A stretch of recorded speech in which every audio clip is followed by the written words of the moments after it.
Hey there, hi there, everybody. Hello, hello. Welcome to Brotato. It's Taten time. My Twitch chat.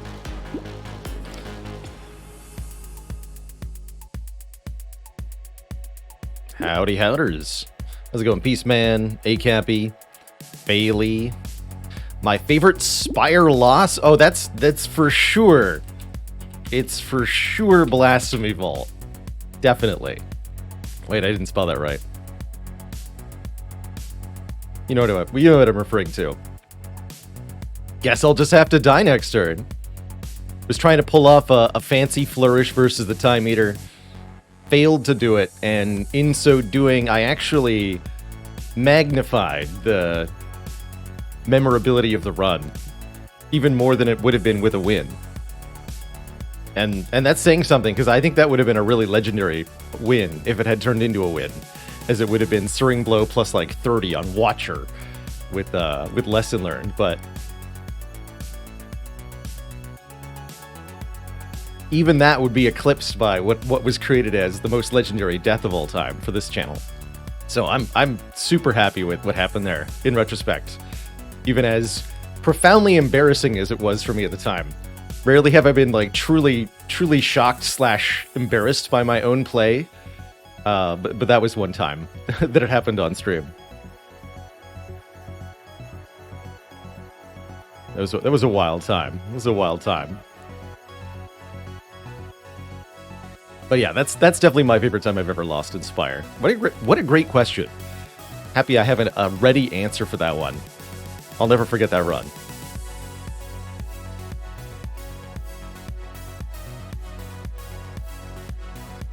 One of the earliest Spire runs I played that really sticks out in my memory, actually, is the first time I tried out Searing Blow. That's part of why Searing Blow is such a favorite card of mine, is that the first time I tried it, way back in early access, and there was no Ascension levels, I ended up getting... I got a really lucky map formation and ended up with a Searing Blow plus 20 against Time Eater or something nonsensical, and I killed the Time Eater in 2 hits. And I forever forged a love of Searing Blow in that run. Migashu, thanks for the 46 months. Recently got your mother her 70th birthday card, and she was kind of mad you got her so many. Thank you. Can Lesson Learned upgrade Searing Blow multiple times, asks Eddie Baby. Yes, it can.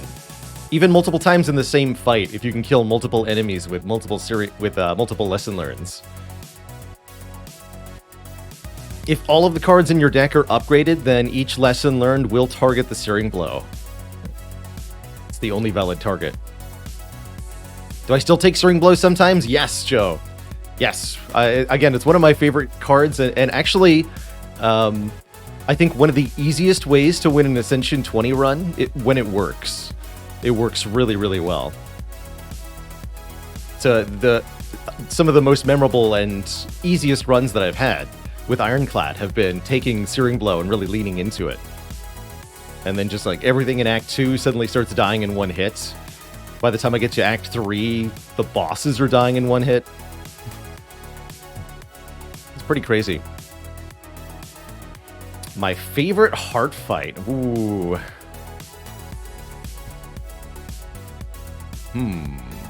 That's a good question. Yeah, you bring up 2 very memorable ones. The one where we went infinite on Defect as part of our world record win streak to just in time eke out the heart. And another one where I played Mayhem and it played Blasphemy, and then I won anyway. Because I had a Lizard Tail and I had calculated for the risk that Mayhem would play the Blasphemy. That was a good time. But are either of those my favorite heart fight? I'm not sure. Had some really fun heart fights involving Static Discharge and Thunderstrike that I've really enjoyed. Actually, wait. There's also that time I stacked Flame Barrier to 200 and killed the heart in one big hit of the Flame Barrier retaliation damage, the Fire Orb.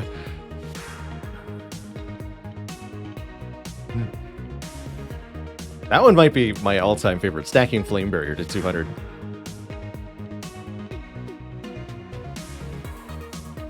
I really like doing return damage nonsense. But there was also, of course, exclamation point 1001, where we stalled the heart for 300 turns to take a silly screenshot of it doing 15,000 damage. That one's pretty legendary, too. Someday I gotta recreate an Ascension 20 version of that screenshot, where we find an A20 run that can infinitely stall against the final boss. There's only a couple of combinations of effects that can get you unlimited survival time in the heart fight. That's right, you also need the Wrath and the Vuln. 3,003 times 15. It can happen. It can happen. But what's the most damage you can take in one hit in Brotato? That's my question. I think we're just going to play a few random runs today. I'm feeling like taters on the brain. We'll do some Spire later in the stream. We've got, I think we're down to, what, 15 cards left? 16 cards? Pretty crazy.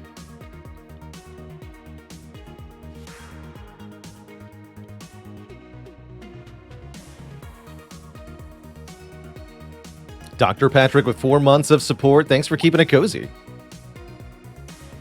Faley says, been playing some Spelunky 2 on the side. Heck, is it hard. Spelunky 2 is one of the few games that I would describe as more challenging than Slay the Spire. That game is really hard. Oh, we get an apprentice run. What fun. Who's it going to be for our weapon start? Shuriken Apprentice. Interesting. I really enjoyed this character. Apprentice gains damage instead of health every time they level up, which is pretty sweet. You get every damage stat up at once, so the Apprentice does particularly well with things that scale off of multiple stats, or just anything that scales really efficiently with flat added damage is quite valuable here. Yes, Danger 5 is the hardest difficulty in Brotato. You can make the game even harder than this if you want by modifying enemy health, movement speed, and damage. I think if you max out everything and play on Danger 5, the game is essentially impossible, so that option is available. Let's see. Starting out as Apprentice. Max health ups are very, very valuable on this character. I usually just grab every single one that I see to try to stay positive in the max health. You can go Glass Cannon on this character, but I don't really recommend it. Coupon. Let's try Shurikens. But I feel like I should probably grab a Scissors instead of just going pure Shuriken. Usually going all of one weapon isn't all that good. Because it can be quite difficult to get enough of them to rank them up into high tier. If you go 2 or 3 different weapon types, you can have a bit better results. Let's go Scissors and Shuriken. We've got precise overlap there. Both are going to scale off our melee damage. We could pick up SMG if we want to. That's interesting. SMGs are really good on this character. You know what? I'm going to lock that. I'm just going to go crazy buying apparently every weapon type that I see. We're going to end up with a weird mishmash. But I really like the idea of shurikens and SMGs, quite honestly. It seems kind of cool.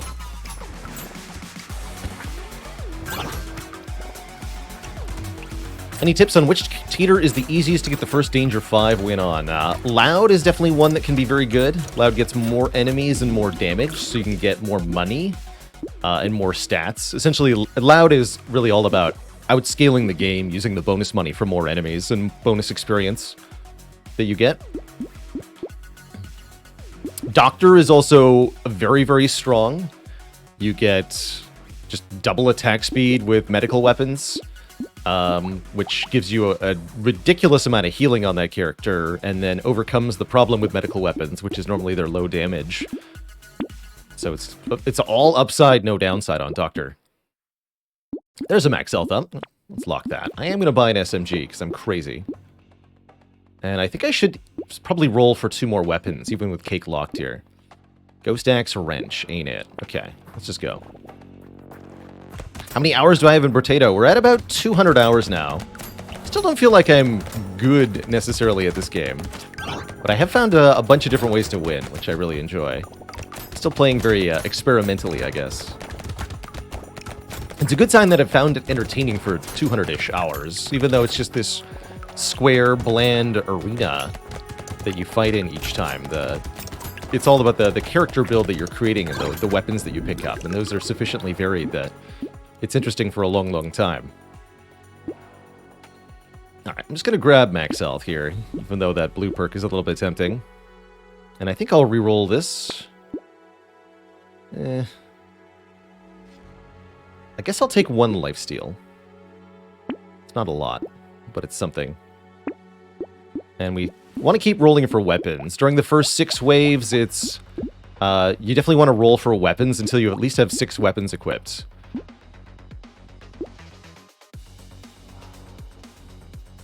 You are much more likely to find weapons in general, and specifically weapons that match weapons you've already got equipped during the first 6 or so waves. I think it is 6, specifically. Travis with 27 months. Thank you, thank you. My favorite melee and ranged weapons so far.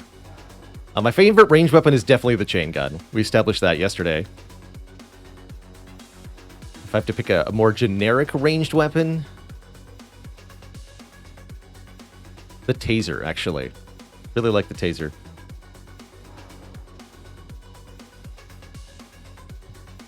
It says about half the characters have been beaten on Danger 5 with max sliders, aka 182% difficulty. Okay, so yes, it is unwinnable for, it seems like, several of the characters. Makes sense that some of the easier characters would be able to do it. That's cool. Glad some maniacs are trying that. Sounds like suffering, mostly. And Uninstall Brain, thanks for 9 months. Not quite in the same realm as, but, you know, approaching that 64 heat Hades run that was actually achieved recently.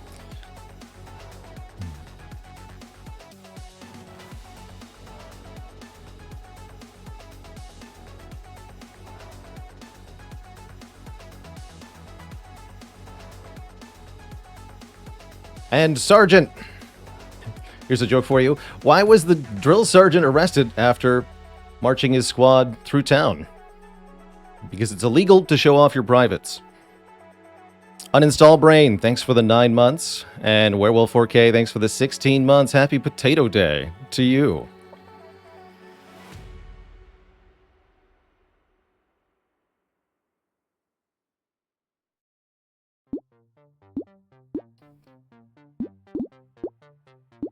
I'm gonna roll for some weapons here. Follow my own advice. Looks like we're only getting 1 weapon guaranteed now. Let's grab Turret. Engineering equipment is quite good on this character, because we're gonna get automatic engineering scaling. Did not find any shurikens, scissors, or SMGs. Interesting. I guess I'll just lock Tree. Yeah, passing the Gentle Alien hurt me too. I'm really not okay with not having weapons, though. Had I 6 weapons, 100% would have bought Gentle Alien.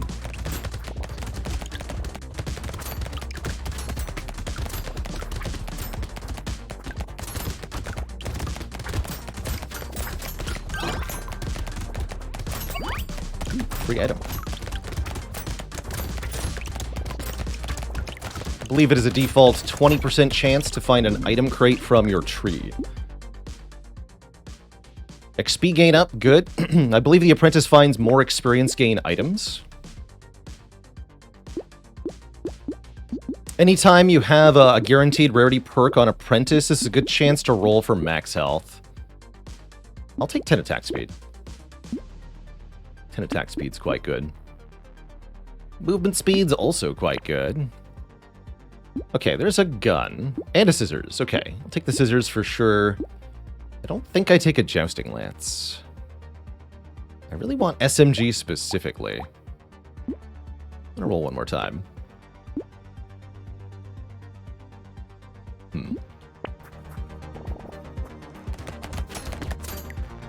Having a scissors is good, though.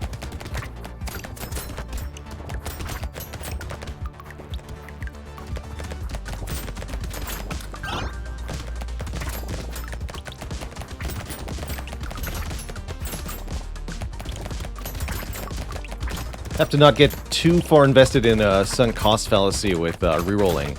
At some point, once the reroll cost is too expensive and you still haven't found the thing you're looking for, you have to just say, okay, I'm not getting it right now. Let's stop wasting our money and move on.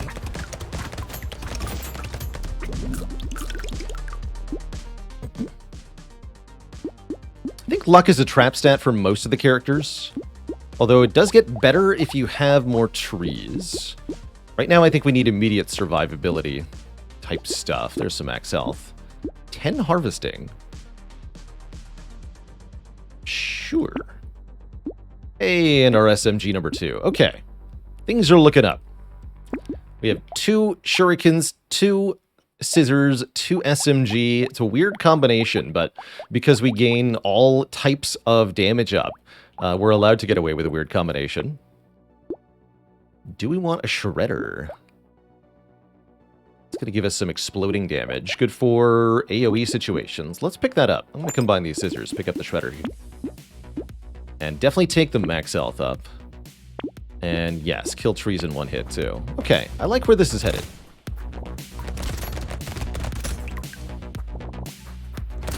We might end up discarding or recycling one of our weapon types at some point, depending on what other ones that we find. There's a crate there, by the way, just on the very edge of the screen. You can barely see it. I got one.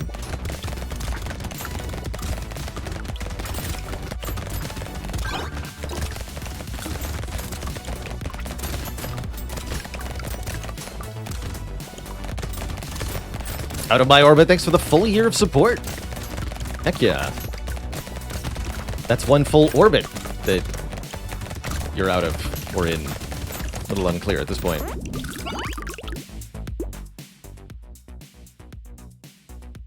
This item always feels like a trap, even though it provides 2 stats that I really like, range and attack speed. We have 1 armor. I'm going to take this one. Ooh, hello. All right, so now we have 30 attack speed. I like that. And we also have 2 blue shurikens. I like that. I think I also like Scared Sausage on Apprentice, since we get automatic scaling of elemental damage. And I'll take a Defective Steroids just because it says 2 max health on it. If I buy this mushroom, I'm going to get a free reroll. Buying everything in the shop gives you a free reroll. Let's do it. I don't like luck that much anyway. Max health. This is also max health, but less efficient max health. Probably still worth it. Yeah, probably still worth it. Noxfrag says, how many games have I played from the Armored Core series? What a great question. Let's see if I can remember all of them. I played most of the ones that came out, in fact, possibly all of the ones that came out on the PlayStation 2, and I recognize there are like 8 of them. So Armored Core 2, Armored Core 2 Another Age, Armored Core 3, Armored Core 9breaker, Armored Core Last Raven. I feel like I'm missing at least one. Was there like another game that was also titled Armored Core 3? I can't remember. I'll have to look up the wiki page. Those are the ones I can remember off the top of my head, though, for sure. All of those games. For a lot of time.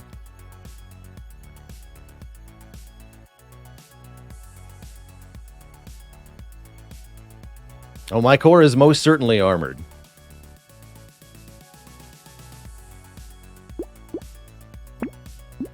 Percent damage is going to be very valuable on this character. Quite happy to see that. 9 max health, heck yeah. Let's freaking do it. And let's get some speed here. Although this is also an opportunity to get another 9 max health. Yeah, safe to say a lot. And yes, I am very excited for AC6 here. I played a little bit of Armored Core 4, but mostly if it wasn't on the PS2, I haven't played it as far as Armored Core games go. So I didn't play the very first Armored Core, and I didn't play the later releases from the decade after.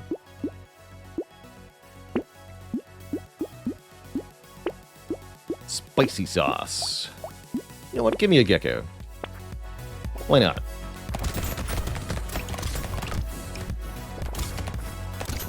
You get him, turret.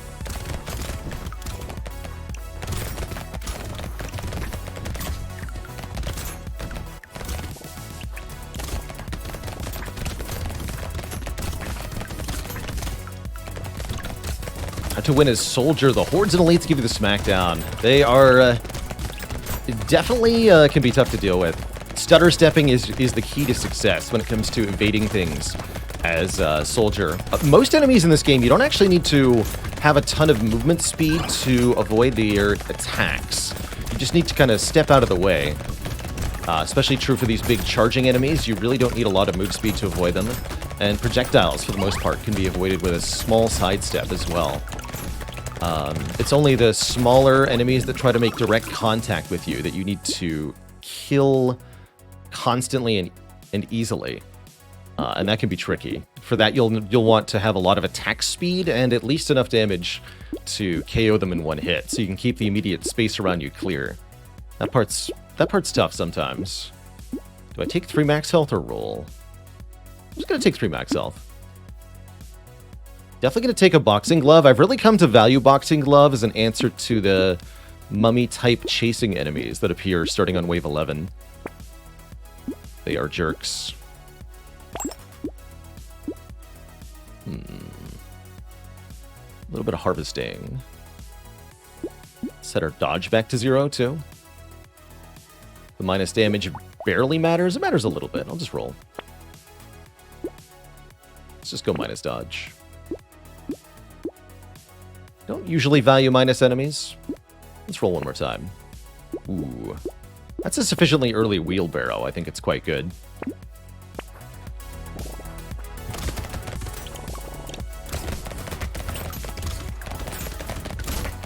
I saw that the Brotato wiki lists names for all of the enemy types. I don't know if those are official, but there do seem to be names that people are honing in on for like the various elites.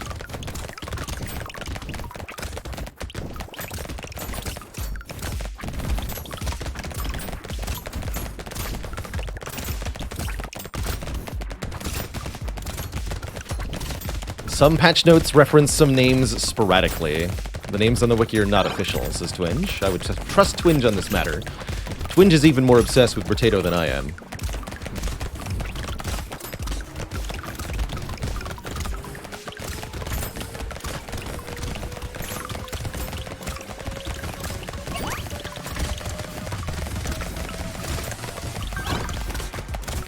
This weapon combo is working out really well so far. Oh, heck yeah, give me a % damage up. Twice? Amazing. That's like a free glass cannon. We just got 24% damage up. Ludicrous. Don't fall for the harvesting trap. Take attack speed. And move speed. And crit chance? We do want these shurikens to crit more. Sure, give me some crit. Give me your crit.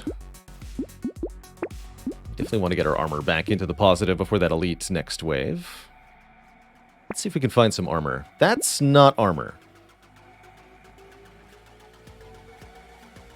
That's not armor. However, it is a nuclear launcher 3, so it's coming with me now. So are you. So are you. Good talk. Best defense is a good offense. A very explosive offense. And a ton of attack speed. We have 33 attack speed currently. With more to come, certainly.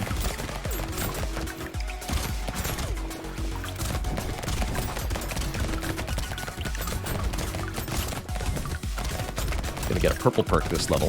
That's good.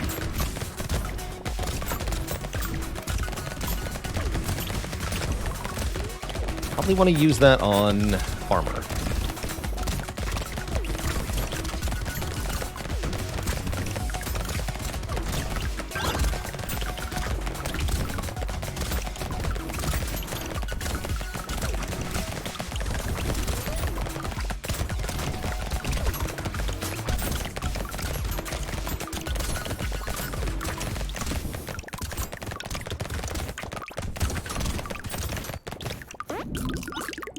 Not bad. 9 max health is almost as good as armor. I'm just going to grab that. There's armor. Excellent. Okay. Perfect. Second Scared Sausage, actually quite good. Again, 21 by 3 burning damage is a lot of burning damage. And what am I going to do? Recycle an SMG, recycle the scissors. Something's got to go here. Or we could just swap out Shredder for purple Shredder. I think I'd rather have a blue and a purple. That way I can get a red one if I find another blue one. So let's recycle this SMG. Pick up the purple Shredder here. Get a free reroll. Oh, heck yeah. Landmines, incendiary turret, dynamite. Holy crap, look at all this. Dang.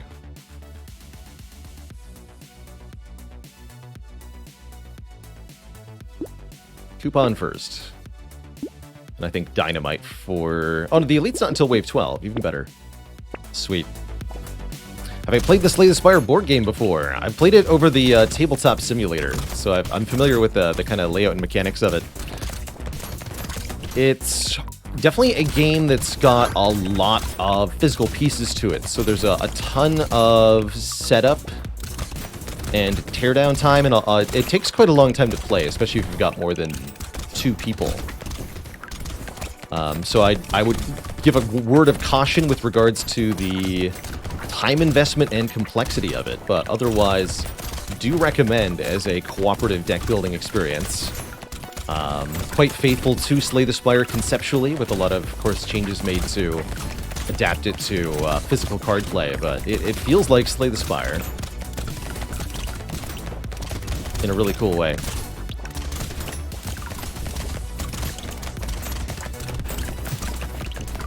And yeah, if you have Tabletop Simulator, I believe it's still available as a free mod on the workshop, so you can try it out before you buy it out.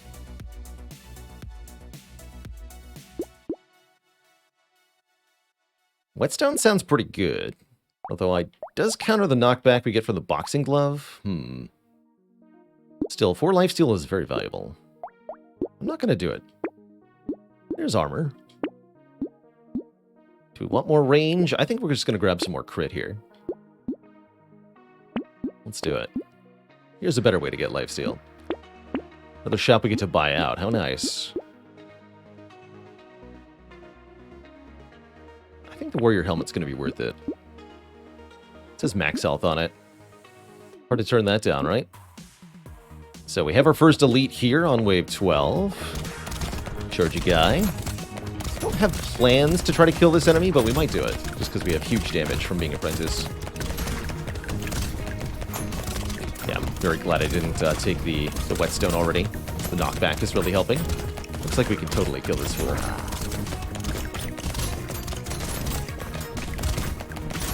Just gotta make sure I avoid the charges correctly, or I'm gonna get donked here. Whoa! Not sure what hit me.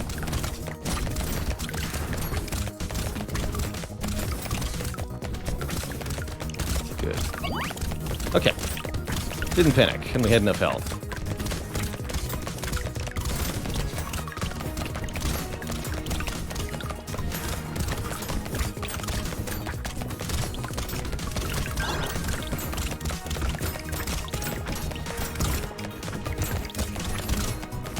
Hey, Chucho, congrats on 2 back-to-back 820 heart wins. That's pretty sweet. Bloody Hand. Get 12 lifesteal and a large % damage bonus. We take 1 damage per second. Bloody Hand seems pretty good here. That would be a good reason to discard the scissors and replace it with another SMG. And good reason to invest in more lifesteal. Sure, let's do it. There's lifesteal. Pocket Factory, and we have trees up, right? And those turrets are extra strong because we're apprentice. Let's do it. Max health. I also both want Ugly Tooth and Bait here, and Tentacle too. All of these are good. Let's take with the Bait first.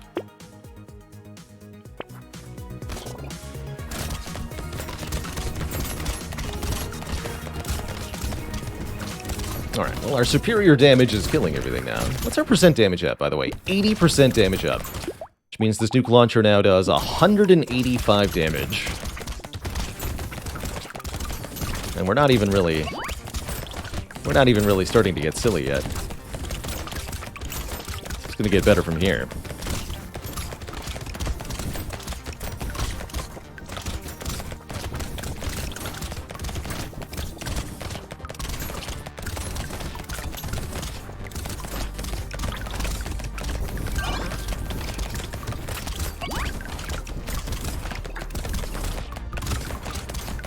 I would say this game is definitely tricky to play if you're trying to play it on a mobile device using touchscreen controls of any kind. As I suggested to another chatter who tried this a while ago, you may, if you're playing with a limited control surface, let's call it, you may want to tweak down some of the enemy's stats in the accessibility settings to make the game a bit more manageable, especially if you want to beat the higher difficulties. Oh, that was you. Oh. Well, my bad for forgetting that was that was you from earlier. All right. Well, another reminder, I guess, to everybody that if you're playing and you just want to try a standstill build or for other reasons can't move precisely, then tweaking down the enemies can make this a bit more like Vampire Survivors-like in a fun way.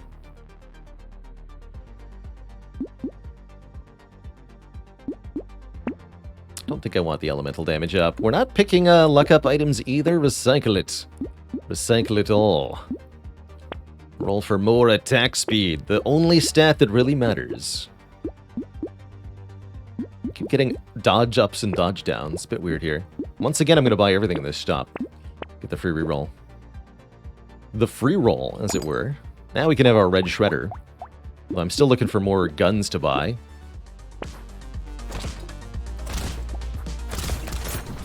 Don't really need 2 shredders. I like that this one shuriken is just kind of tagging along for the ride. Check how much damage it does this way compared to everything else.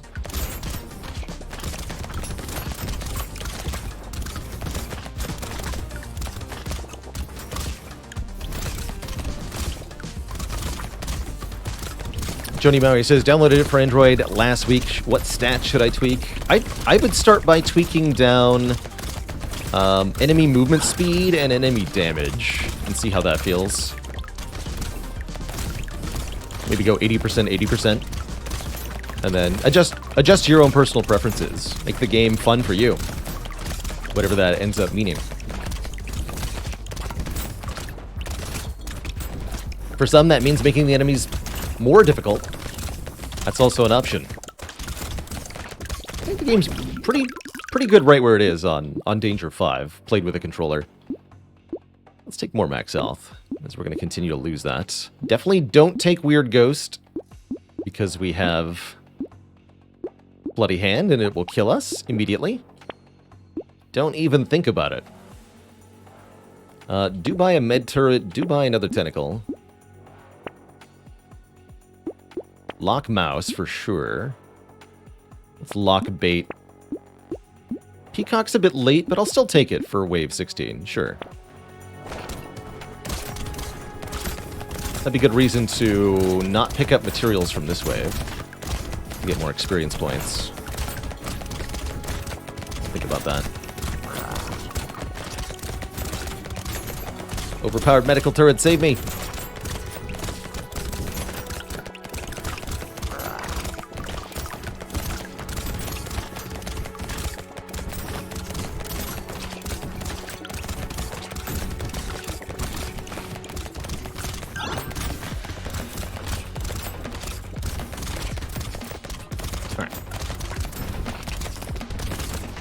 So again, I'm going to deliberately leave a decent amount of materials on the ground.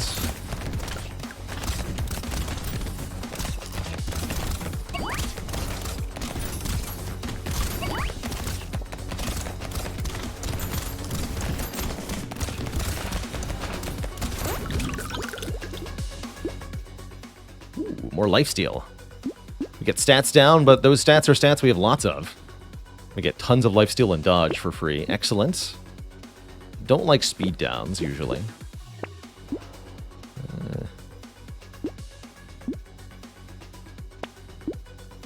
Armor. Okay, take the peacock, take the tree, take the bait. Go next wave. Do I go to the cinema often? I do not. Not these days.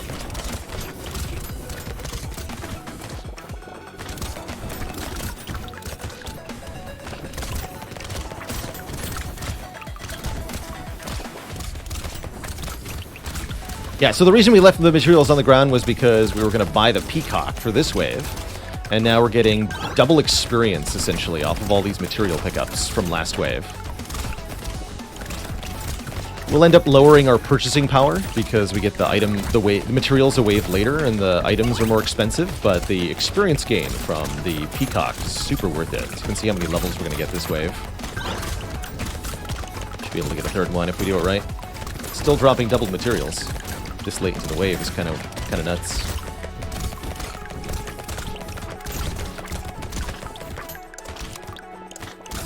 Come on, get to me! Yes!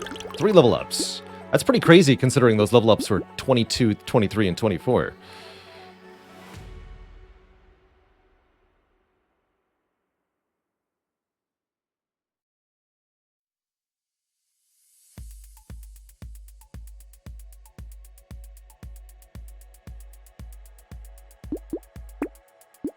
More lifesteal sounds excellent. That's another 6% damage. Always want more max HP. Do we take a little bit of dodge, or do we reroll? Oh yeah, let's compare damages here, by the way. 1,400, 6,000, 4,000, 8,000. Okay. Shuriken's not that far behind, actually. It's doing okay. I'm gonna roll. More max out. Perfect. We have 72 max HP as Apprentice. We're offered a purple shotgun. Get out of here, scissors. It is shotgun time. It's also community support time. And bandana time. Oh dear. Our poor enemies.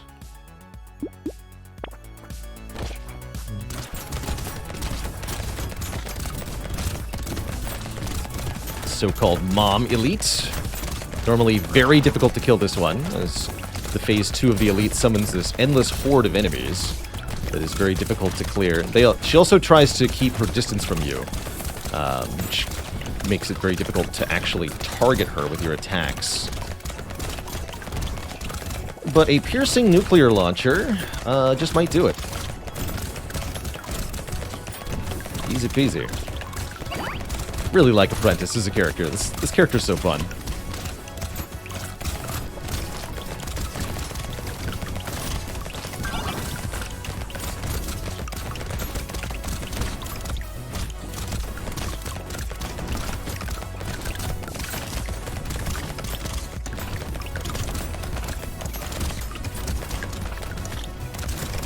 The Blappening.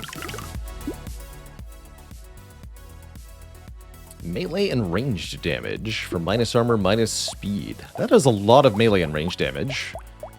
I'll take the big arms. We'll get our speed back, too. Max health, attack speed, heck yeah. Give it to me. Minigun does 32 damage? Sure, I'll take it. I'll take another Gummy Berserker, too, just for funsies. Might be the time we recycle the Shuriken, go full guns build here. Let's see.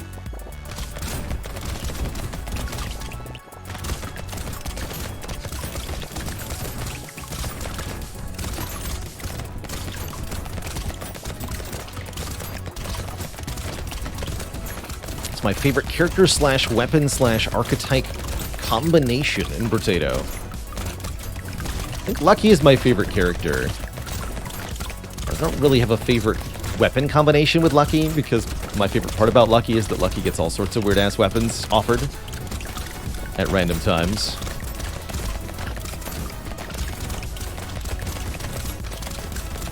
I have an odd fondness for the taser at the moment.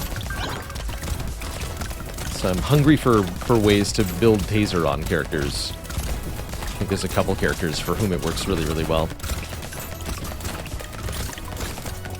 Soldier, notably. Really like Soldier Taser. Ooh, 10 crit chance. 60 range. Do I need 60 range? No. Do I want it? Yes. Yes, I do. Alright, Shuriken. Actually, we can just combine the shredders. Let's do that. A little bit more lifesteal. Do I want adrenaline? Not really. I want more guns is what I want. And more enemies.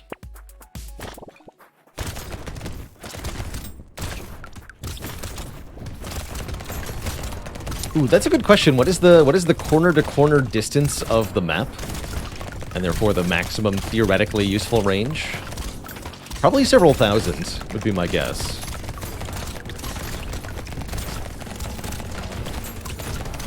It's about 800 just to the edge of your visible screen. So I bet corner-to-corner would be 2,000 to 3,000.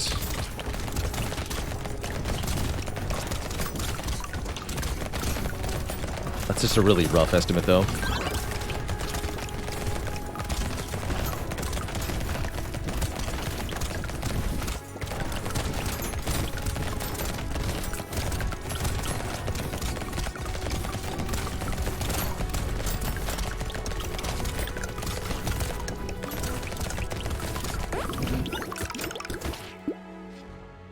Sure, slow him down.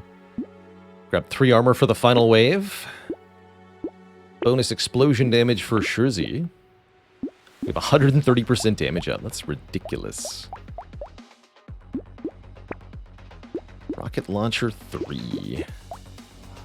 No. For killing bosses, we want this laser gun, actually. That's gonna do the job.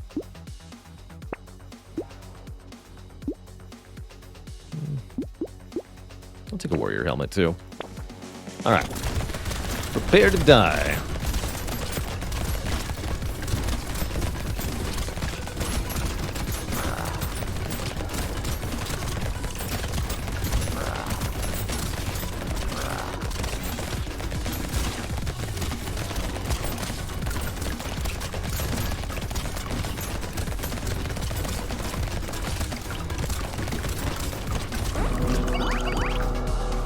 Lean and easy. That was a fun one. Really like the Apprentice. I think Apprentice is also one of the easier Danger 5 wins. As long as you can find enough max health ups to overcome the constant loss on level up, which is not that hard, really, then this character is crazy strong. GG. Oh, I should have checked the damages there. My apologies on the weapons. Next up is going to be Cryptid. This is definitely a weird one. A lot of different ways to build Cryptid. Also, a lot of starting weapons I note on this character. I'm curious what we're going to start with. So, you have minus range, minus lifesteal, and minus materials from enemies. But you get materials and experience for every living tree at the end of a wave. And hit point regen for every currently alive tree. This character kind of likes to hide in the trees. Currently, we're starting with a cacti club, which is concerning. We'll see how this goes, I guess. Probably a weapon I'm going to get rid of at the first opportunity.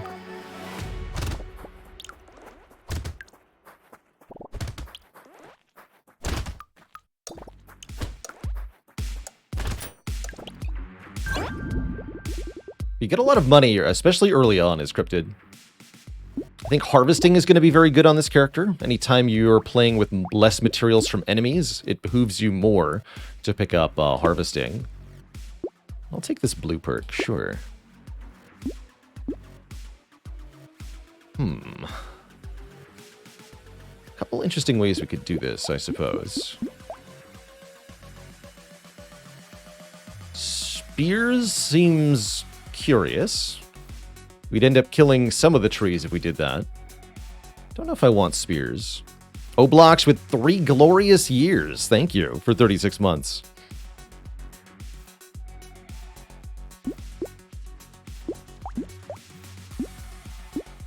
I'm gonna recycle this and just roll random weapons. Yeah, the spear kind of makes up for the minus range. It's just a question of whether that's something we actually want or not. Again, it will cause trees to die, too. I'm gonna recycle Cactus Club and just roll. Medical gun. Shuriken, huh? Roll again. Claw. Claw we can use. Yeah, Claw we can use. Let's try Claw. Claw is law. Plant is good. Take plant and claw tree. Claw tree to go with claw. Obviously. Claw, obviously. We look ridiculous, and I love it. The claws of the owl. Ha!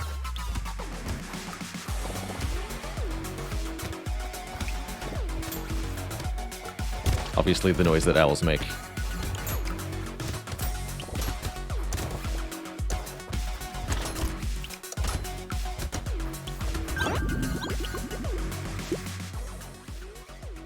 Okay, this is the dodge character. Well, one of the dodge characters. We definitely want dodge. We have a higher dodge cap, and dodging successfully turns into a gain of attack speed for us. Wow, 12%? Sure. Sure. There's also dodge. Peaceful bee. We're gonna be anything but.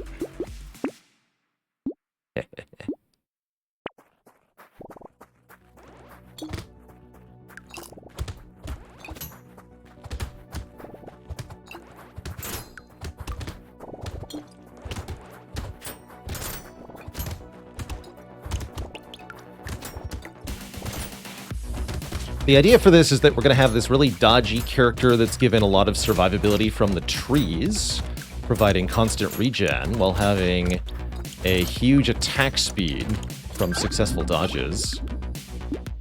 I think this will work out pretty well. Let's keep taking dodge here. Hand is an acceptable item to add into the mix. That'll give us a bit more harvesting, and still improves our dodge chance. Let's take that. Probably should have taken Ugly Tooth. I will take Alien Worm. And I will take Metal Plate. Perfect. Definitely want more trees. Perfect. Okay, I like where this is headed. I think we've got a really good start to Cryptid here.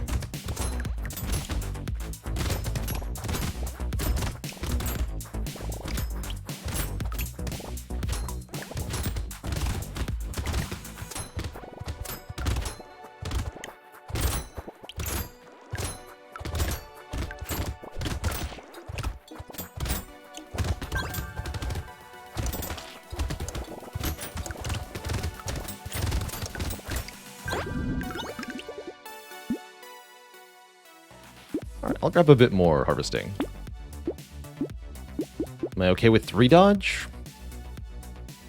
If I don't have to reroll, I'll do it. I'll take the white perk, even though I maybe shouldn't. Okay, we're up to 28 harvesting. 2 hands gives a support class bonus. I think I'll stay on 2 hands, 4 claws. Just get a little bit of free harvesting here. And then eventually probably combine the hands.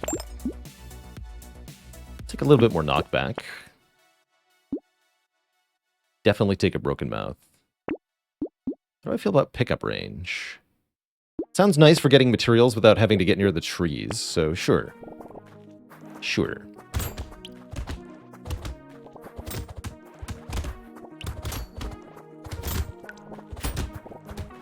Gonna need to make sure our attacks do a bit more damage soon. Melee damage stat's not a bad investment. Attack speed would also work really well because the claws get damage from attack speed. But of course we can actually scale our damage by dodging, which will be more helpful as we get a higher dodge chance, and later into the run the waves are longer too, so we can dodge more attacks per wave. Right now we're not there yet. But 9% dodge up is going to help a lot. Sweet. Very sweet. Cyberball is interesting. Don't think so. Even less range. You got it.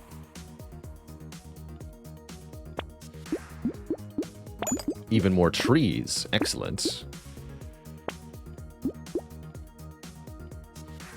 Wave 6 Weird Ghost. I will allow it. Be careful, though.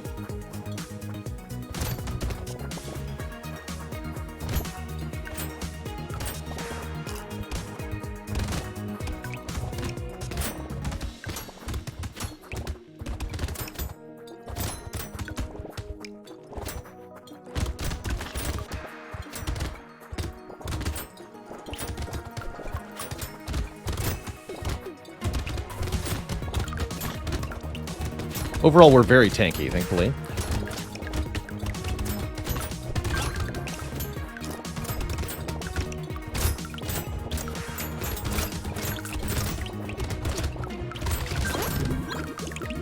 So in this case, the build's minus range is actually working kind of in our favor because we want the enemies to be on top of us anyway. And we're gaining bonus attack speed on our melee weapons by having negative range. Kind of interesting.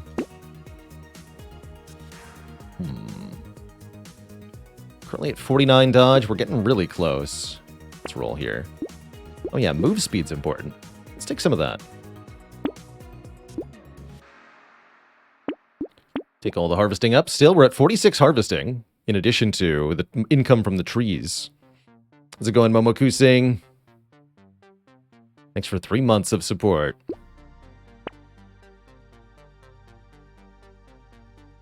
Let's see, this is 3 more harvesting for 41. That would take a while to pay off. I'm not going to grab any more hand upgrades. We want claw upgrades at this point.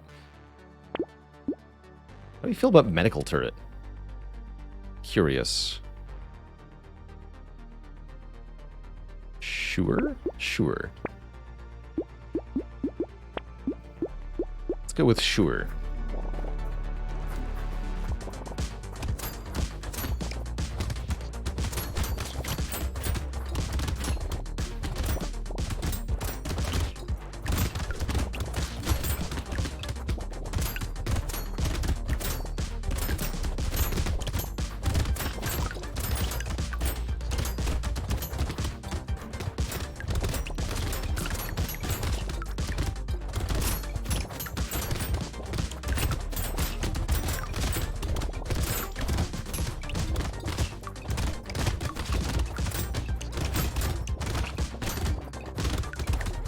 Every single time we dodge, we're getting an attack speed up, which you might notice is actually increasing the damage the claws deal, too.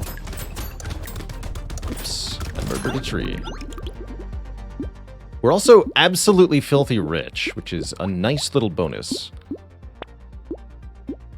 Game does not have to offer that to us. Piggy bank. Okay, let's be really rich. Breaking the economy as this character, I think, is going to be very effective. So with Piggy Bank, every time we start a wave, 20% of our unspent materials is added as bonus income. Piggy Bank is very strong. I think the easiest way to explain it, although items in the shop get more expensive as waves go on, the shop increase price is linear, whereas the bonus income from the Piggy Bank is quadratic. So Piggy Bank is easily able to outscale the shop inflation price and make you more purchasing power for hoarded money.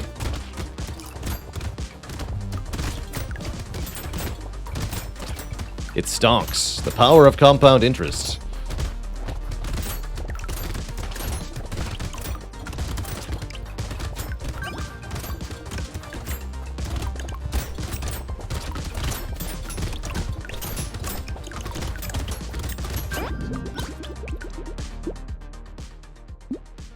Take 9 more max health. I'm gonna roll here. 6 more melee damage. Here we go. Crit chance is also welcome. Just gonna lock these and go wave 9. Actually, let's lock mushroom too.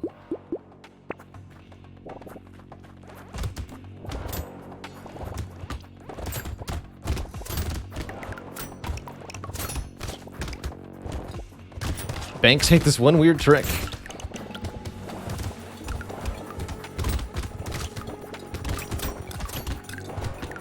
Getting rich.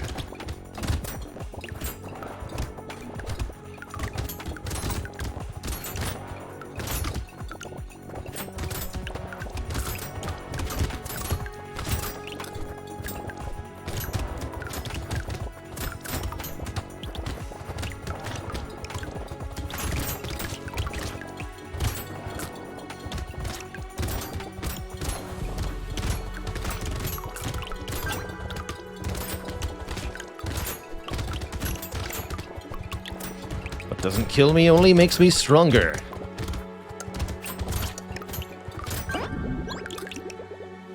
And just like that, we're at 1,000.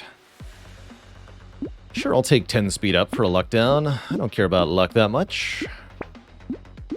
Care about armor, though. And I care about dodge. Okay, keep everything locked. Go wave 10.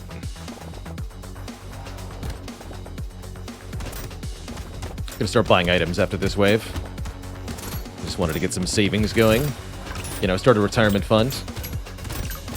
Now we're gonna make regular withdrawals. Essentially collecting a steady income of 200 materials per wave by sitting at 1,000.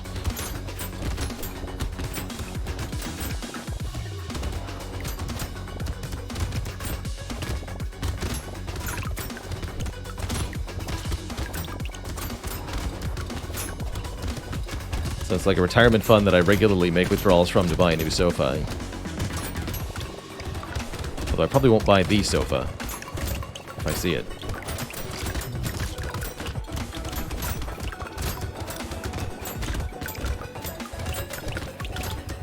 Welcome to the punching zone.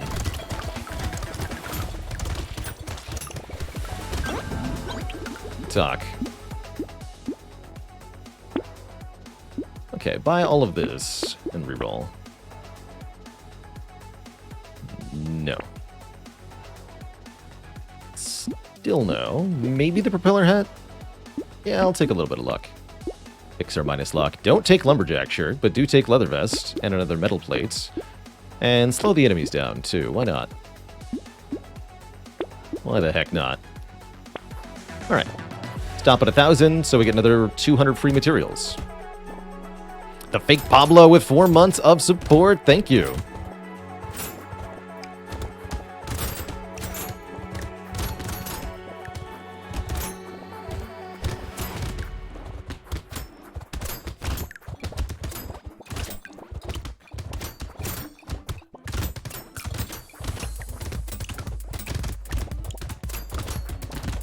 I should probably start getting hit.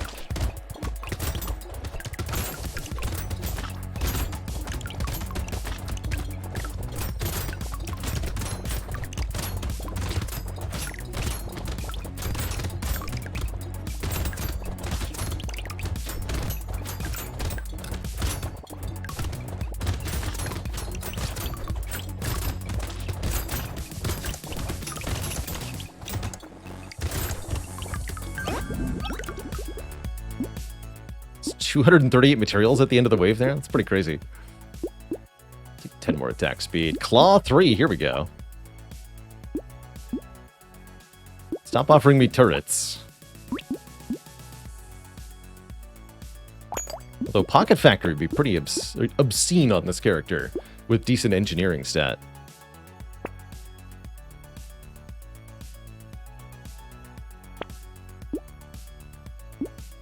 I think it's time to put our hands together. No, not yet.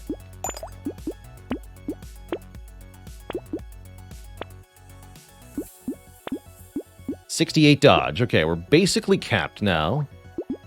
I don't really feel like I need to spend down this wave. Let's just look at one more set of options, though. More trees. Okay, super worth. Good talk. Blow.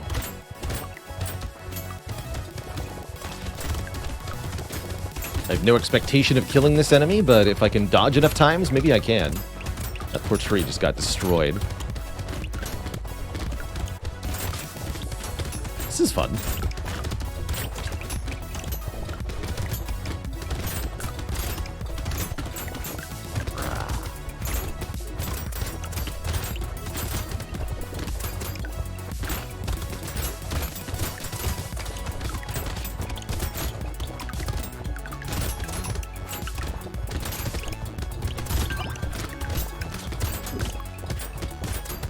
Not that much, you know?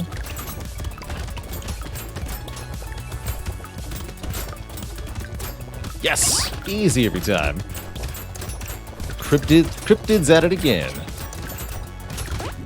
Slapped. Not too late for Vigilante Ring to be good. That's not even the Elite Crate item. This is the Elite Crate item. 30% damage up, minus 6 attack speed down. I like it. And it even rewards us if we toss the hands and get a claw later, too. Have another 10 attack speed, speaking of. Lower my range even further. Seems to be a good thing, somehow. Not going to take Gentle Alien, because we get less materials from enemies. But I am going to continue to take tree item spawners. Ooh, Power Fist. That sounds fun. Welcome, Power Fist.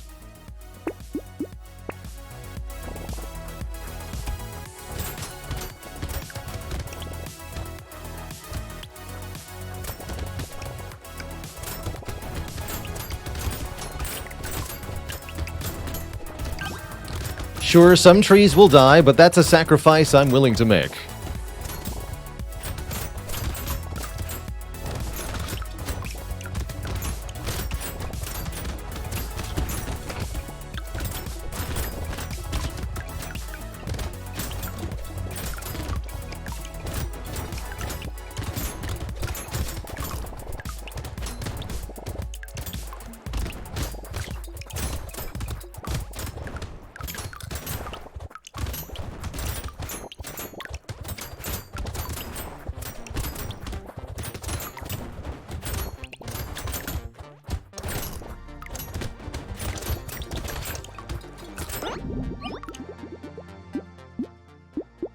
Even more attack speed. Crown? A little late for Crown. Fist is pretty good. I'm going to remove the hand and we're going to go... Fist? No, we want just Power Fists and Claws. 20% dodge, huh? Thing is, I only benefit from 2 of that, so this is 2% dodge, unless we later find Retro's hoodie. Don't think we're going to. Guess I'll take the tools. There's the second Power Fist. It's not a bad shackles. I'm gonna lock that. We want some range back.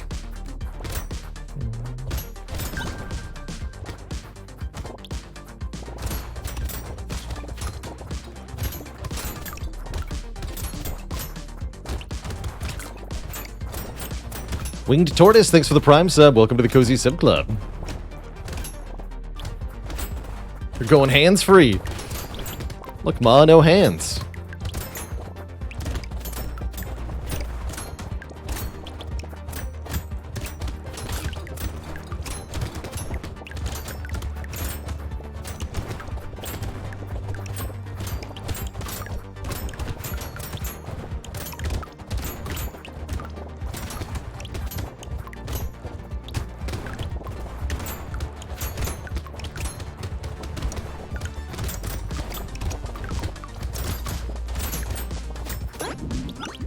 I had to lend somebody a hand.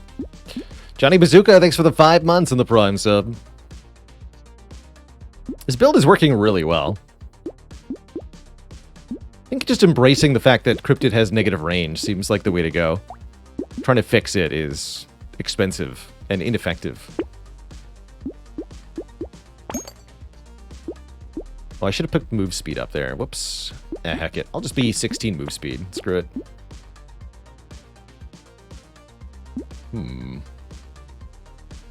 Take the white flag. Less enemies seems like a good thing at the moment.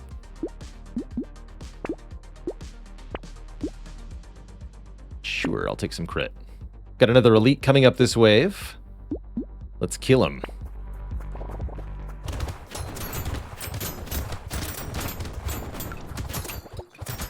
Cryptid, you're supposed to dodge the attacks.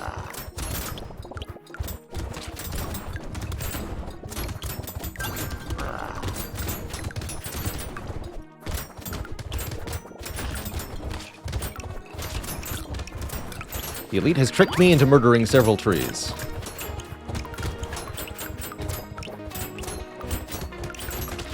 I accept.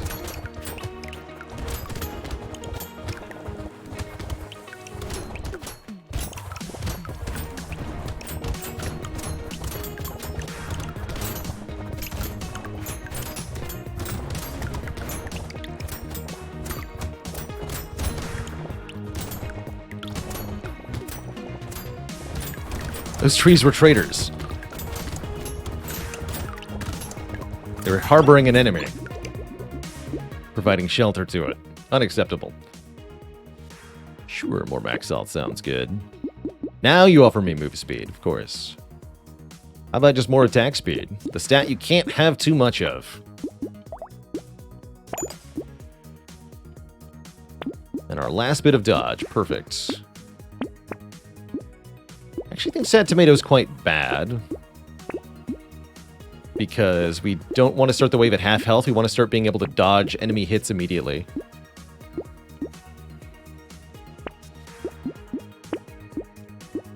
Is this worth it just for 2 armor? Probably.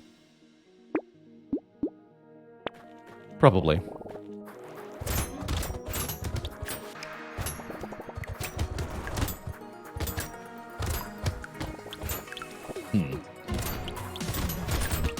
There we go. I was gonna say we're actually too effective at killing enemies. I can no longer dodge attacks to get better at killing enemies. Truly is a dark day is upon us.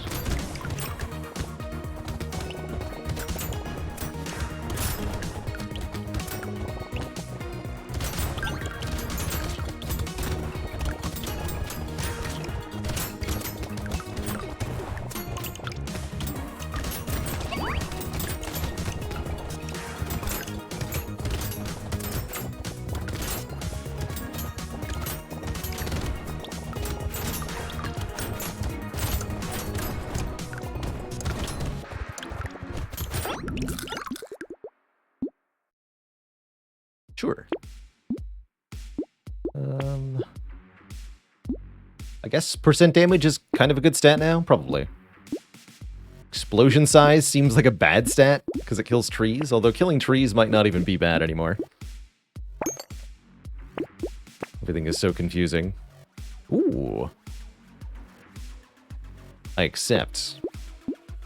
We will stutter step them to death. To shreds, you say? Block that too, actually. Oh, hello. Actually, it's the perfect person to stutter step to death. Hello.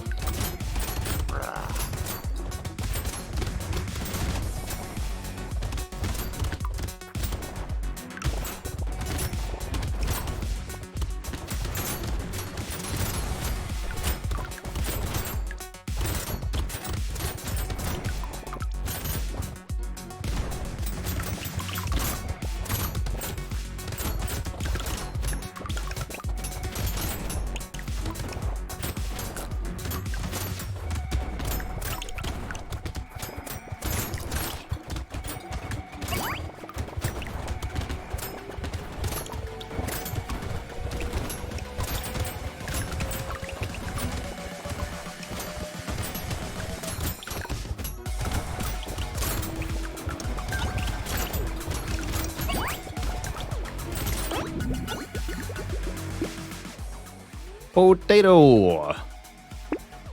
Take it. Too much range as it is. I gotta fix that.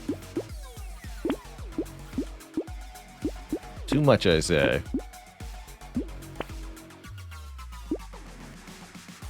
Roll. Heck yeah. Third red claw. Perfect. These do 100 damage, scale with 30% of our attack speed.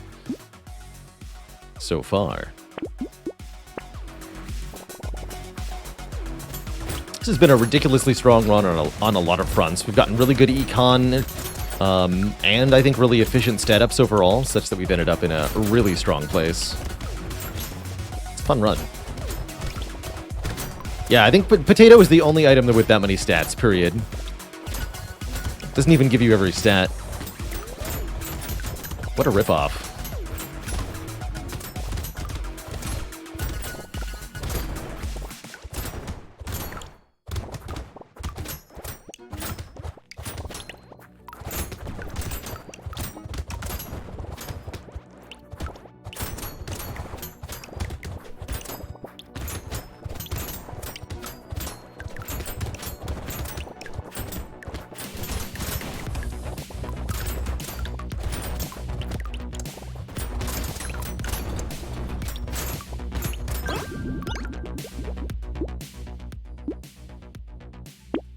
we're gonna be boss killing at this rate.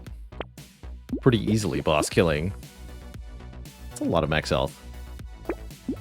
Sure.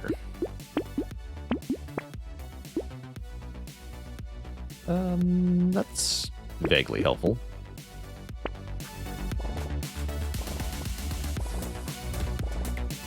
Only vaguely, though.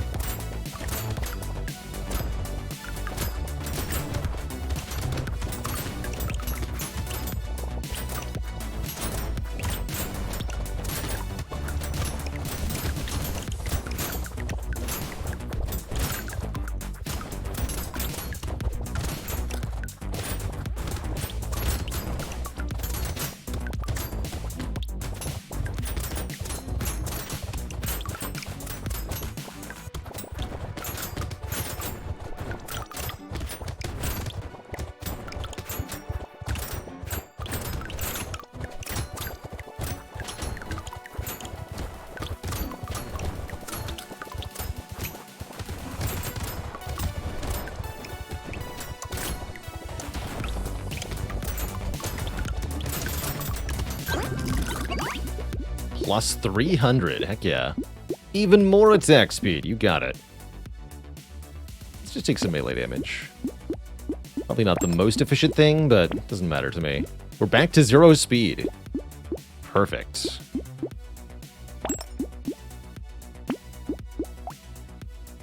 %50 chance on the Power Fist 4. It's pretty cool.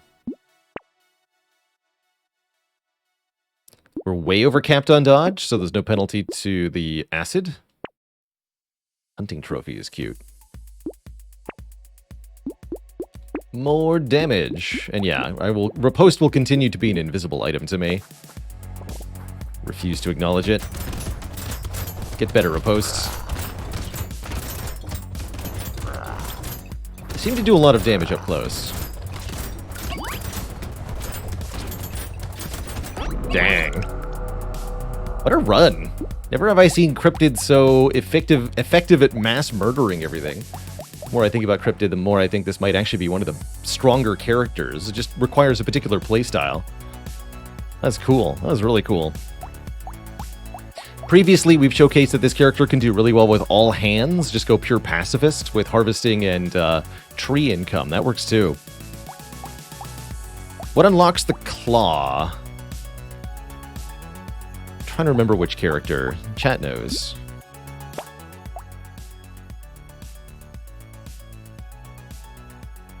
Oh, winning with Cryptid unlocks Claw, actually. Cryptid unlocks Claw.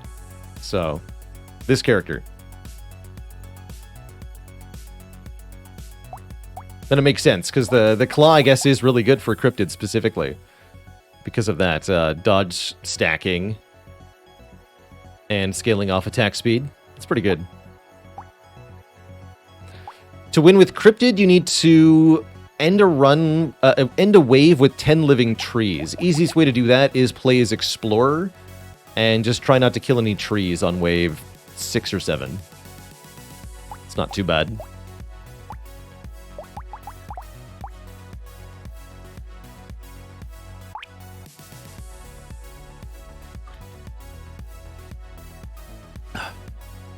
Let's play with the Gladiator next. Although, really quick before we jump into another Brotato run, I'm going to take a very short break here, just refill my water real quick. So I'll be back in just a couple minutes. Twitch chat. BRB.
Alrighty, Twitch chat, we are back.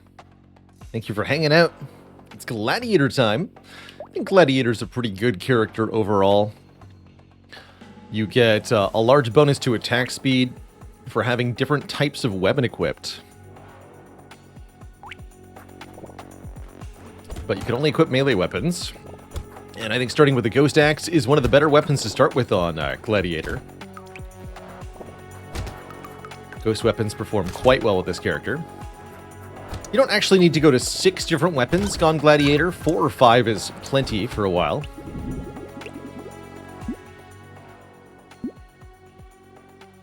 Let's take some max health.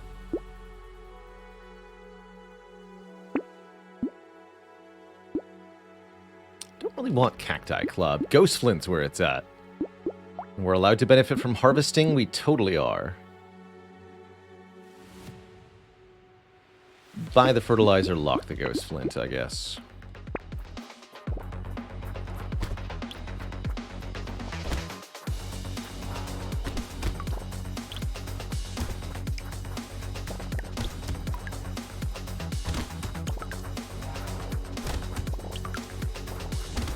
What do you mean we want to kill the trees again? Ridiculous.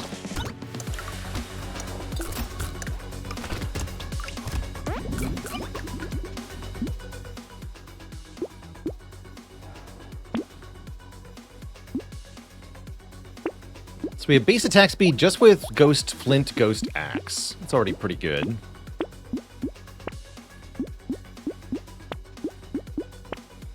Leather Vest is too good to not take. Let's combine 2 of these.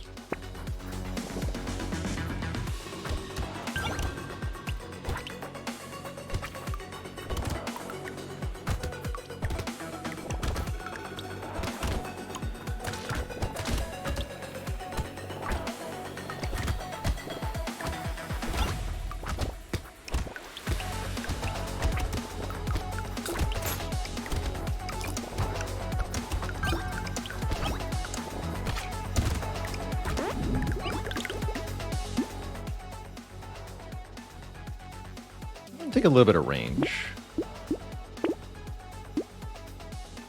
Gentle Alien, very nice on any character who's running ghost weapons, period.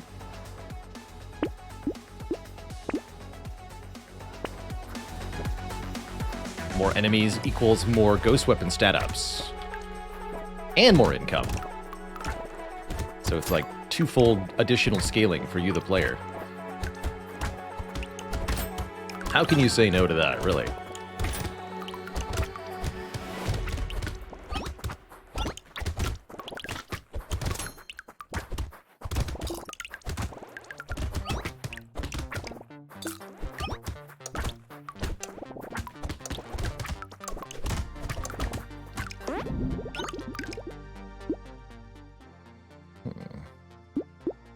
I'm gonna grab a harvesting up. It's a little greedy, but I can get away with it.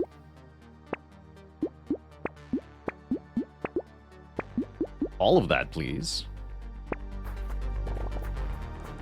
How's it going, Bane Nightmare? I guess you could call me Canadian-American. I am Canadian and I live in the US.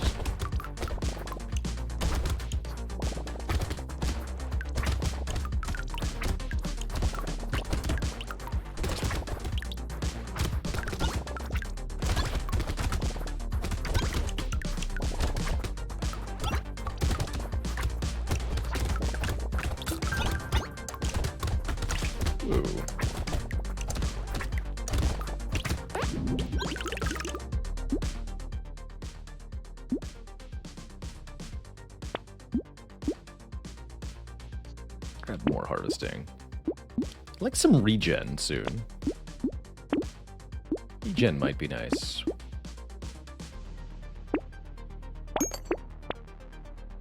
Stick.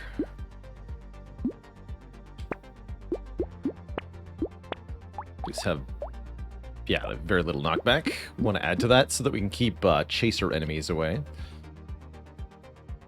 Dodge might be nice. Not sure about blindfold. You know what? I'll do it.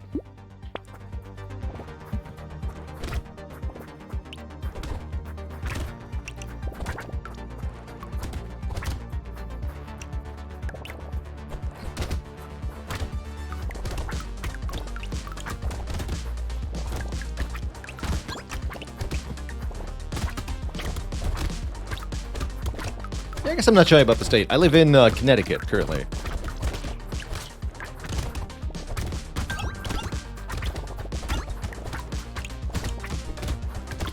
Not too bad a place.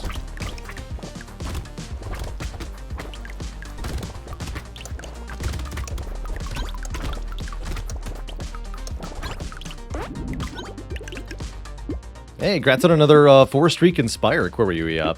That's exciting stuff.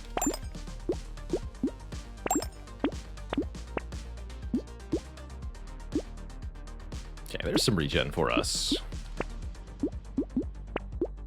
And my axe.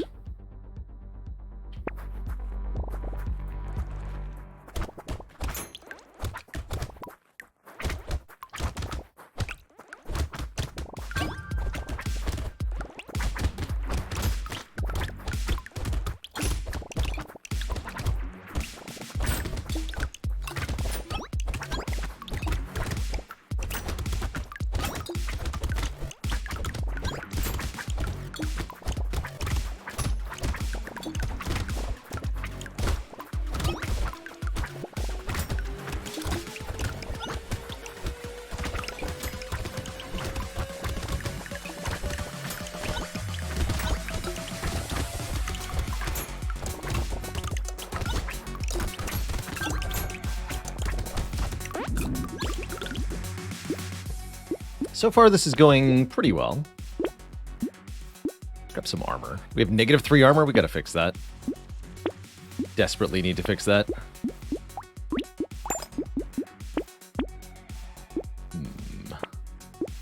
Haven't yet seen a secondary weapon that I'm really willing to add to the mix yet. Got another cake here. Lightning Shiv, huh? I don't think so either.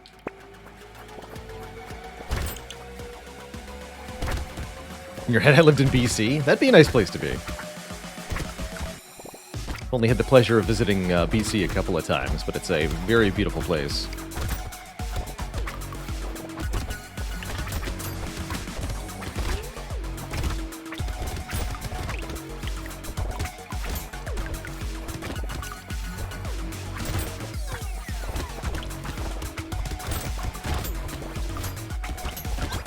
No, we didn't get a pickup from the tree because of our negative luck as Gladiator. They wanted that health, actually.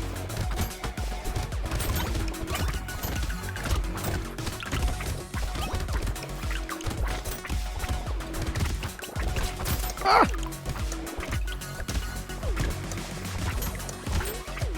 Not dead. Definitely a little terrified, though.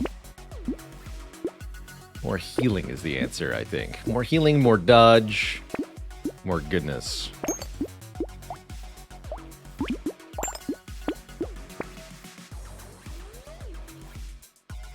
Knife's gonna be a good late game pickup. Medical turret seems good too.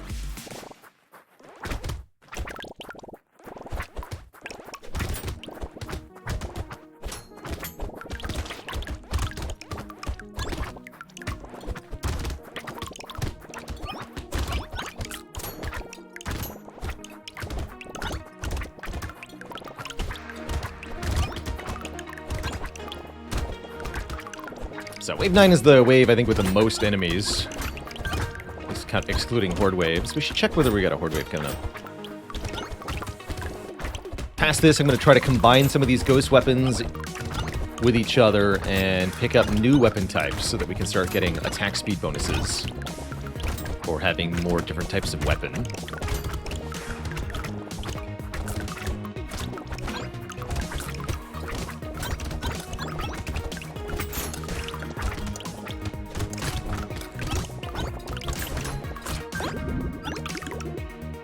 Pretty good wave. Definitely going to take 9 max health. And 6 melee damage. Pruner. You know what? It's purple. I think I'll take it, actually. Let's do it.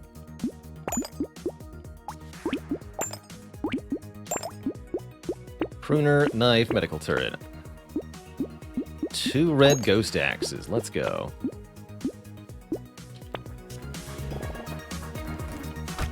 So now we have 78 attack speed.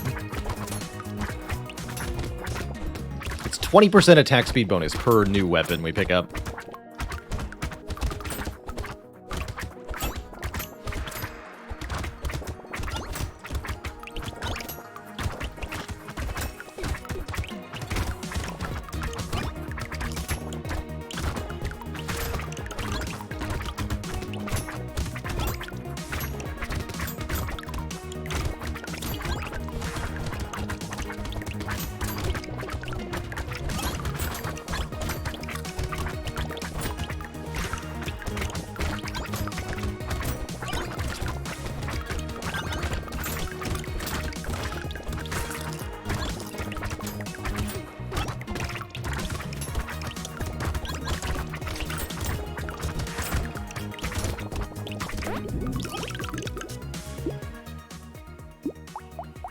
We've gained 48 plus 16% damage up from the axes so far. It's pretty good. Grab some more armor. Sword? Probably not.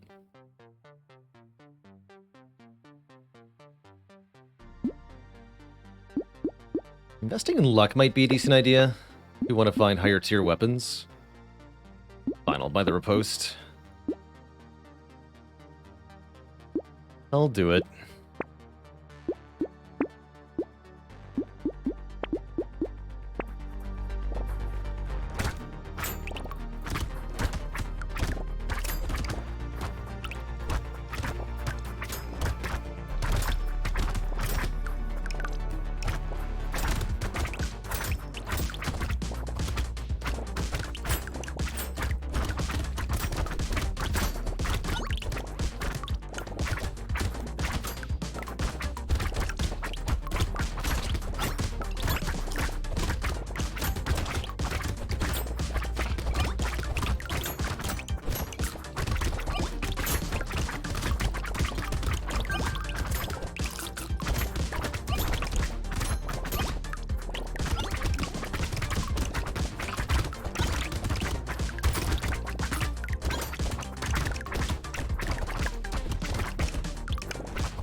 Grab some move speed.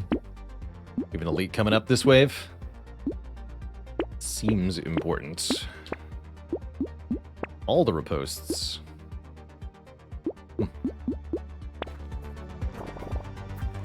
Slashy boy. I'm pretty confident in dodging the attacks of this enemy. We've got really good damage output, so I bet we can go with it for the kill here.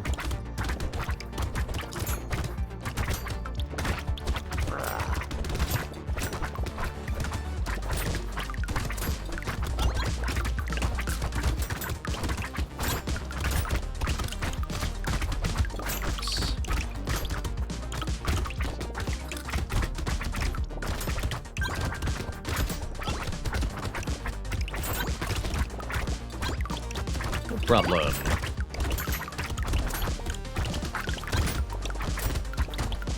Definitely getting a lot more confident in fighting elites when I encounter them here on Danger 5.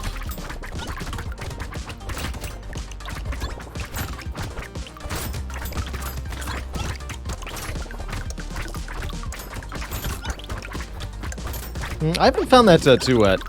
Even with a slight movement on my control stick, I get movement on my potato. Mammoth is excellent here. 20 melee damage, you bet. Let's grab some more dodge. Let's do it. Alright, Knife, I'm recycling you. Ghost Flint is more important. Ghost Flint is my new child now.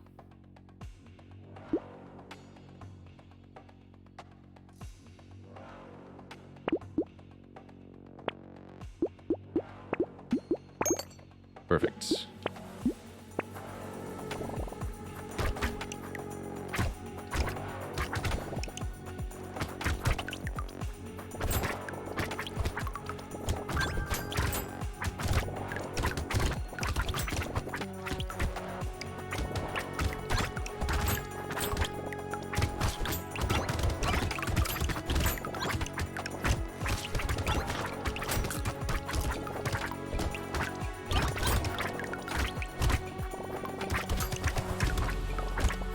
Eckle TV. That joke for the crowd. What do you call a ghost who is also a detective? Inspector.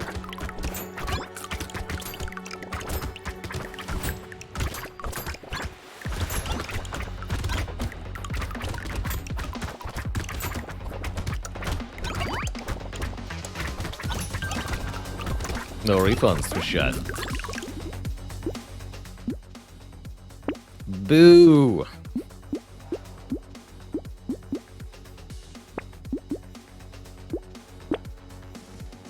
Take a range.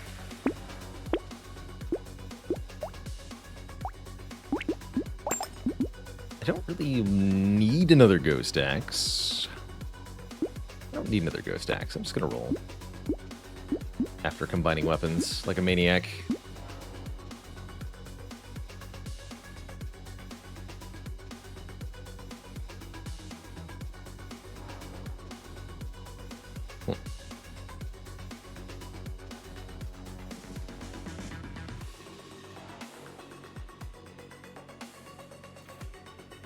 There's an anime with that name? That's great.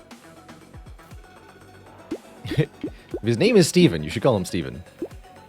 Look at the damage Riposte has dealt. Riposte is so bad. Terrible. Just terrible. Okay, give me a fighting stick. That's our weapon.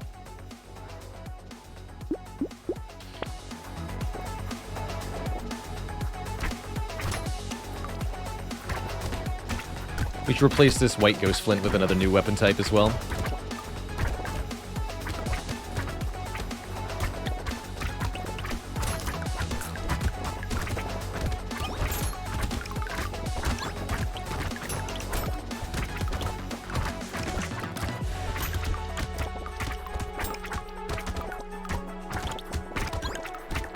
Yeah, you can combine directly, Duncan. If you try to buy something and you don't have a slot for it, but you do have a valid combination weapon, it'll automatically combine. So you can just directly combine from the store.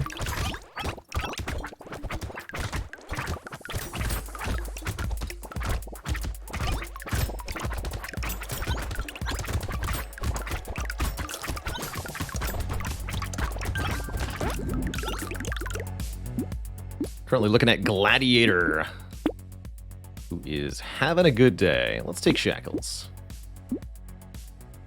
with this next elite. Rock 3, you got it. Free armor and max health. Excellent. As it should be. And you know what? I'll take another Riposte.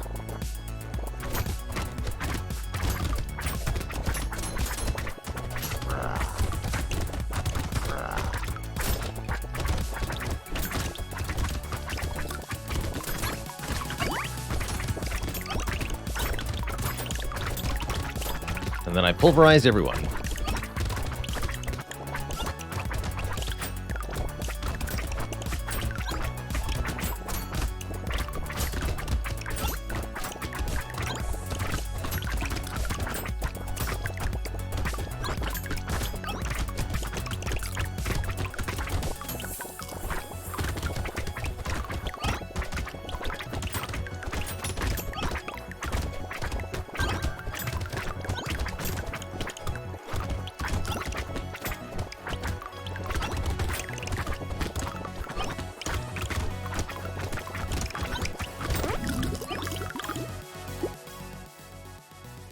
Ooh, exoskeleton, very good. 5 armor, 5% speed that we can't use. Whatever. 5 armor alone is really good.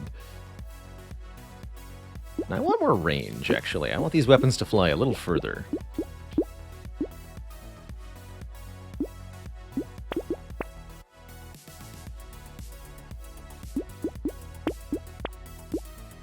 More enemies, please.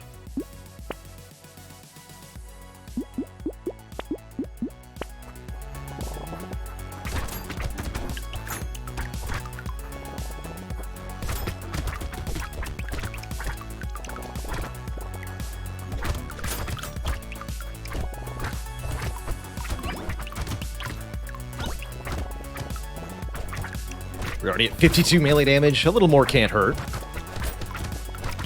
Surely. Gotta pulverize those bosses. I want to see it happen. Hey, back here.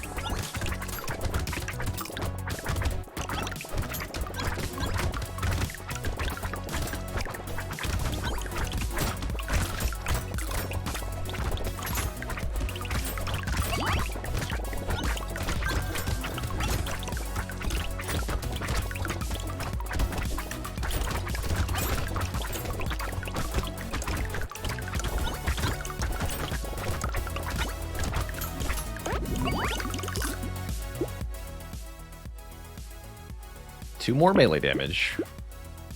Even more melee damage. So what are we at for riposte damage? We have 5 riposte, so we should deal something like 2,000 damage when we dodge. That does seem kind of decent, right? At least in theory it should be.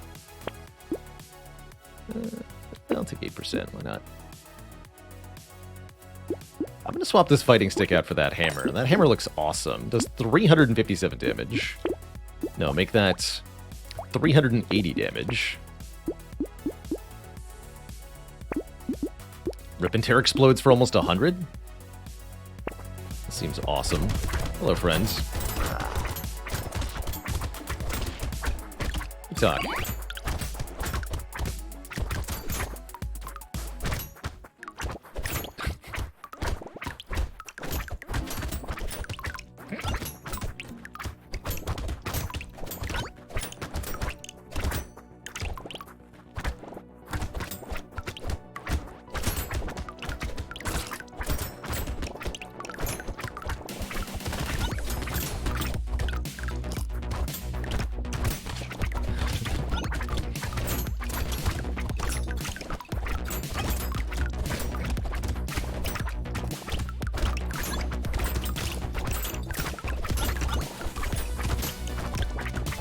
Is Brotato hard, they ask.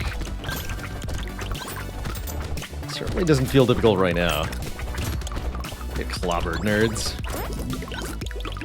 You fools. Anvil, heck yeah. Random weapon is upgraded upon entering the shop. That should upgrade everything to max tier automatically. Welcome.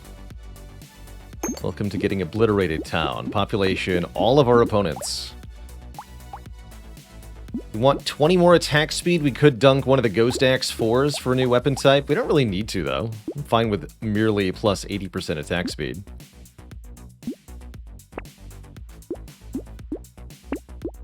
And 68 melee damage stat. 550 damage on this hammer. Oh my goodness.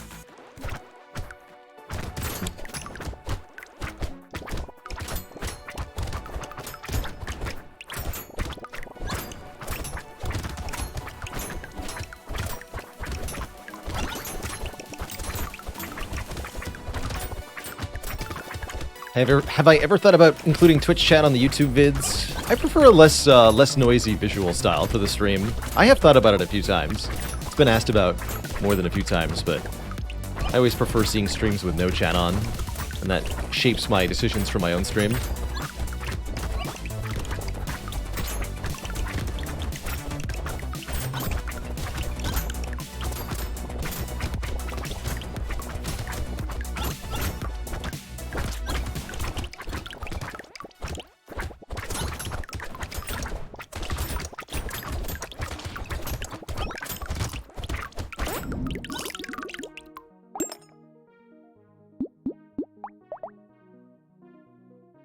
Damage on the rock.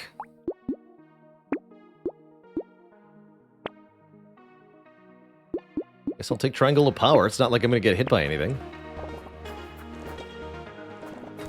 And yeah, I usually try to read comments out loud to provide the verbal context, which does most of the same job.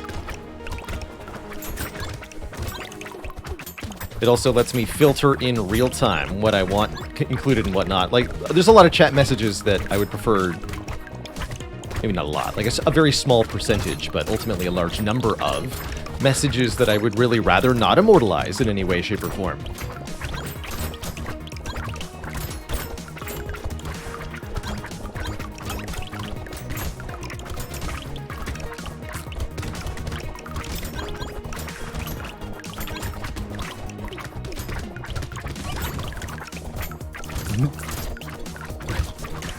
Which, just to be clear, is not an attack on anybody in the chat room. Nor their posting behavior. It's just... not everything is worth saving. It's just how it is. And yet the dad jokes are still here. Well, that's part of my contract.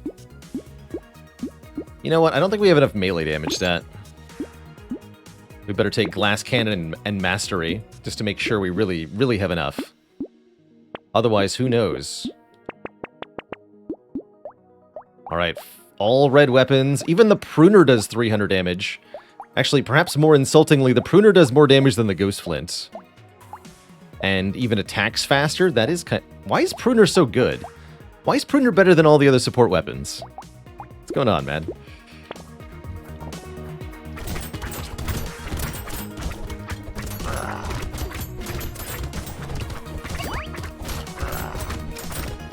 And it's over. Good talk. Easy peasy. Not even close. Get pruned on. Wow, 797 from the hammer. Holy moly. Ultimately gained 61 attack speed from the Ghost Flint, 154% from the Ghost Axes. That's a lot. That's a lot. How are we so invulnerable? Because anything that got even close to us was immediately obliterated by our attack power. We also had 15 points of armor, which helped a bit.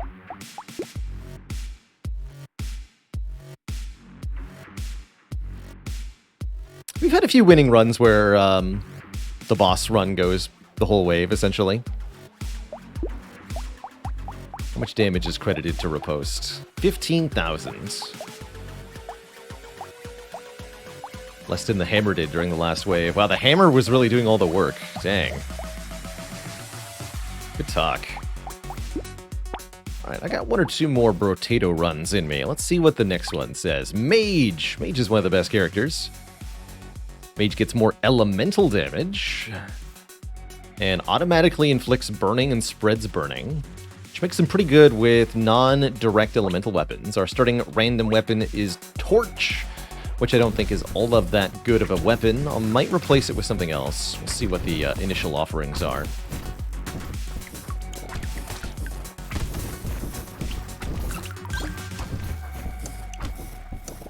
Torch is mostly notable for having two decent keywords. It's got elemental and primitive on it, so you get elemental damage and max health, which is nice. Plank. And medical gun. Medical gun's interesting. That is a gun weapon. Let's go gun mage.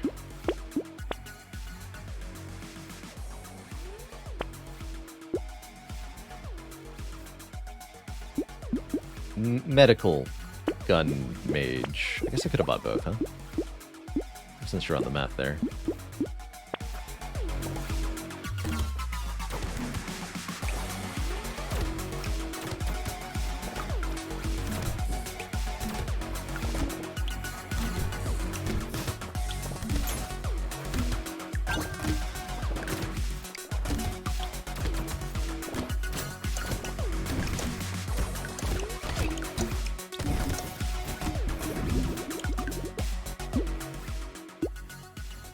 So yeah, as mage, we cannot modify our ranged damage directly. So ranged damage ups and downs are both completely negated. There's our melee ones. That means Peaceful Bee is just 4 dodge, 4 harvesting, by the way. You don't want a third medical gun. Shredder works quite well, though. But yeah, you can still deal the base damage, and only the unmodified base damage with ranged weapons. Well, actually, your percent damage will still modify them. Which means that you can use ranged weapons that have a really high base damage, like revolvers and rocket launchers, just fine, as mage.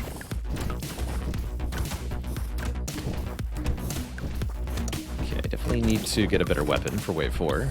Lost a lot of income there. Make up for it with some harvesting. Shredder helps. We'll take another Peaceful Bee, even though I probably ought to focus on something else. Is Bag not a no-brainer early? Anything that isn't weapons is not a no-brainer early. You need weapons, and anything that you're spending money on that isn't weapons really has to be very carefully justified.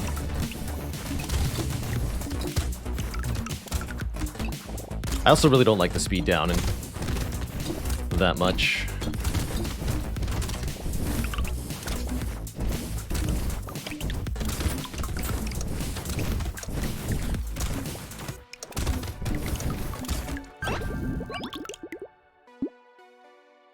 Game looks like Binding of Isaac stylistically. Yes, this game is very heavily Binding of Isaac inspired. 100%. 100% this game was inspired by Binding of Isaac.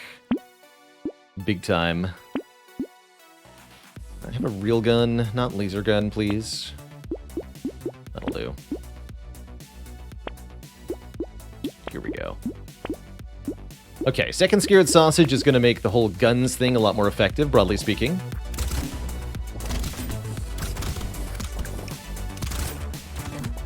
Yeah, like Binding of Isaac, but with less internal organs scattered around. Just potatoes. Tasty, tasty potatoes.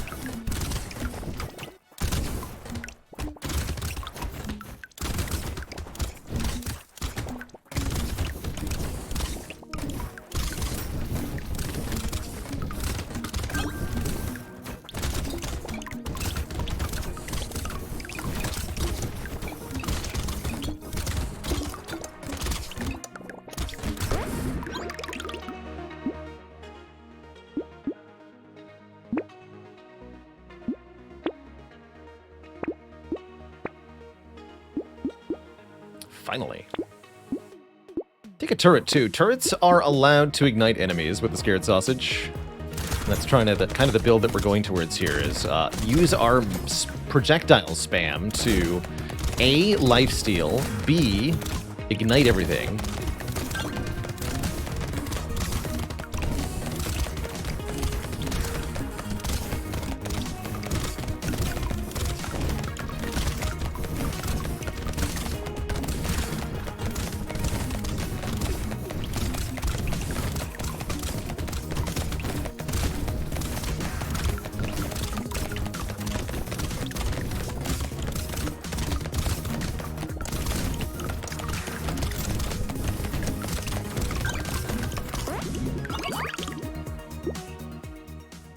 Percent damages up will work really well. They'll apply both to the ranged attacks that we make as well as to any burning damage that we deal. Let's start taking some elemental damage ups. Lifesteal. We want lifesteal. Vigilante Ring on wave 6. All right. Bit of an investment early, but super worth it. And the third Scared Sausage locks in our burn chance at lots. Here we go. I think a bat too, actually. A little bit of minus harvesting, but the lifesteal is great here. Their attack spam.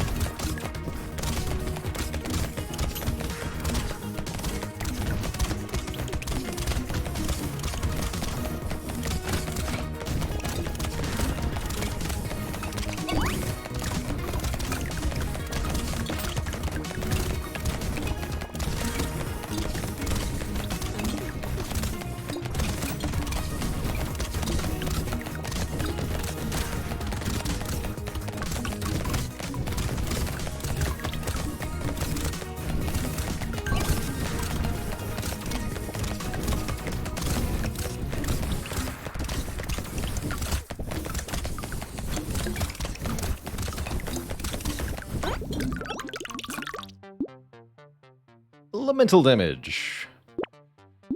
Attack speed's also very important here. Okay, let's go double SMG, double shredder here.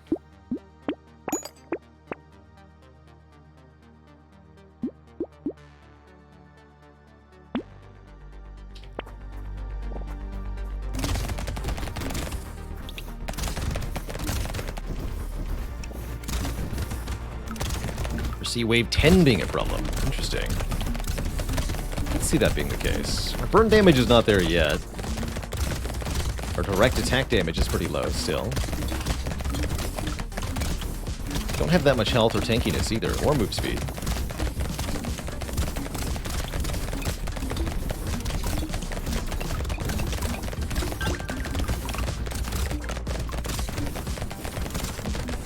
Gonna be tough to get all the things we need in time.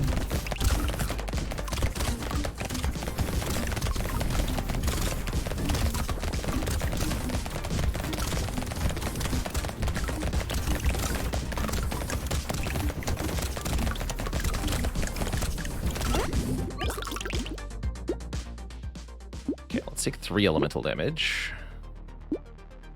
Speed and lifesteal. Okay, well that actually gives me most of the stats we did need.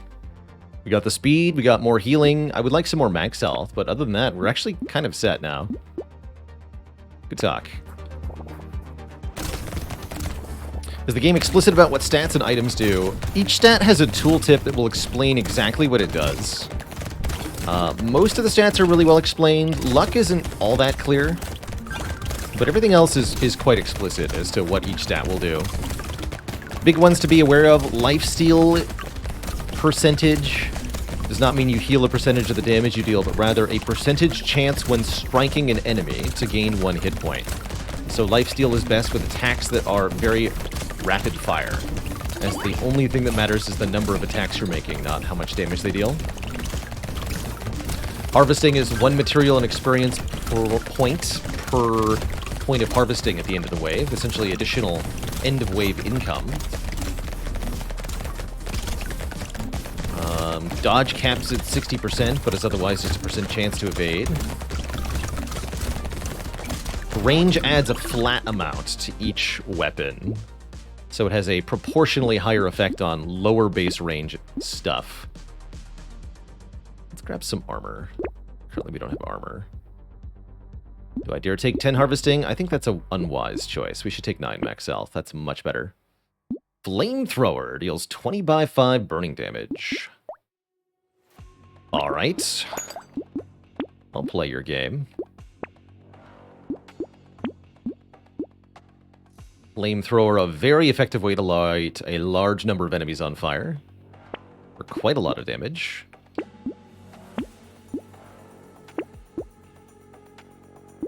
Monkey's good too. The 4th Scared Sausage. Okay, so we have 100% ignite chance now. That's pretty sweet. That's very sweet. Flamethrower also really good at lifestealing, indeed.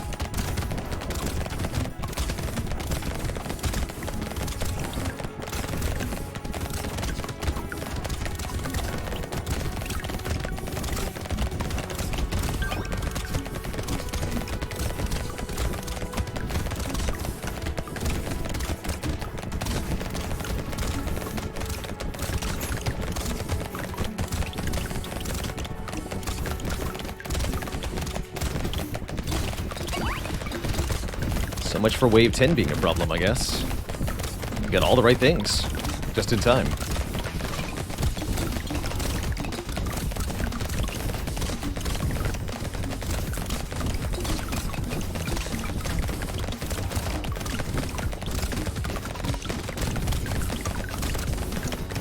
It's usually quite difficult to full clear Wave 10. We kind of did that. We get a snake for more burning spreads. Definitely going to take that. Definitely going to grab a speed up when power generator is sitting in the shop. And I'll take 10 attack speed too. Got a horde wave. I don't foresee that being a problem. I'll take a campfire. Not many characters like a campfire.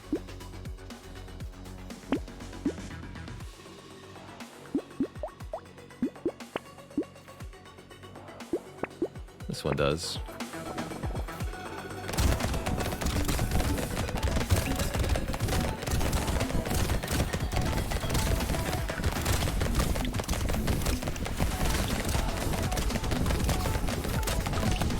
Actually, don't know off the top of my head the answer about lifesteal and explosions there. Does an explosion count as 1 proc for lifesteal or multiple? Not sure. Lacking the ability to keep these chasing enemies away from us, though.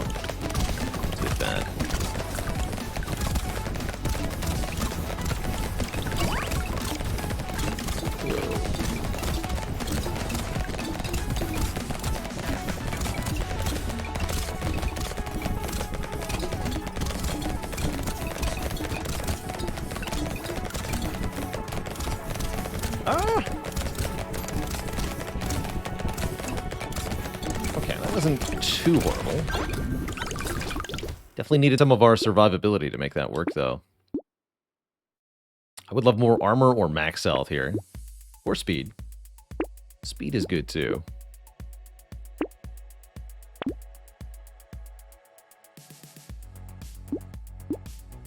Too expensive. Shotgun's a good way to spread fire.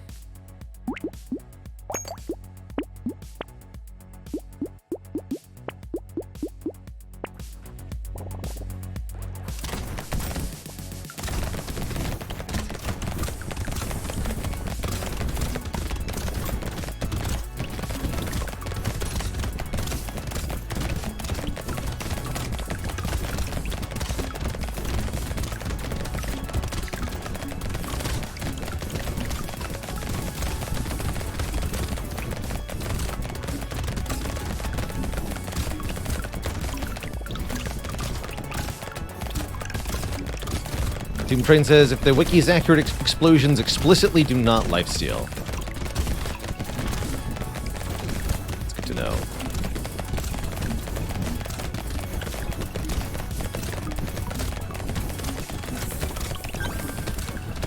Yeah, we're not that good at killing small enemies that are right next to us, unfortunately.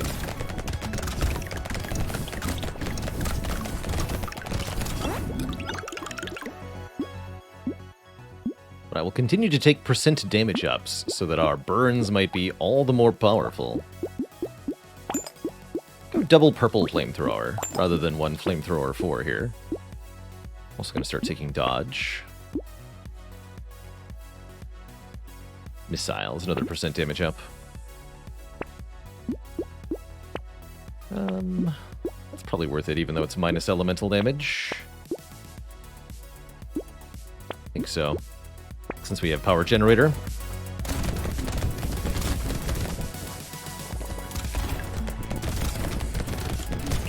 Oh, that's right. I remember now, Kareem. Yes, that's right. The cap on lifesteal is capped at 10 per second, but that's actually micro cap, like little individual caps of 1 hit point every 0.1 seconds.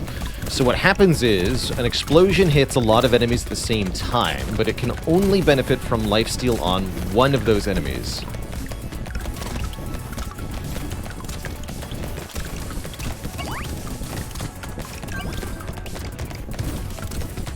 Which is similar, but not identical to the lifesteal not working on explosion, so don't die.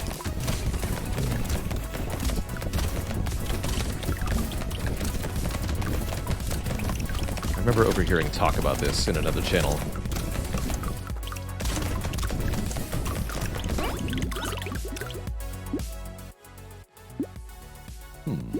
Tyler should also be able to ignite things, I believe. It's only -2 elemental on the wings.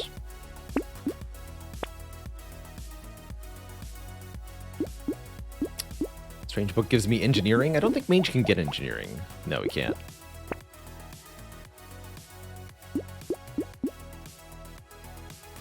I guess I'll upgrade the Shredder. Don't know if we're good at elite fighting. I guess we'll find out. Burn damage doesn't usually work very well on elites. So I really doubt we can kill this. Yeah, it doesn't look like it.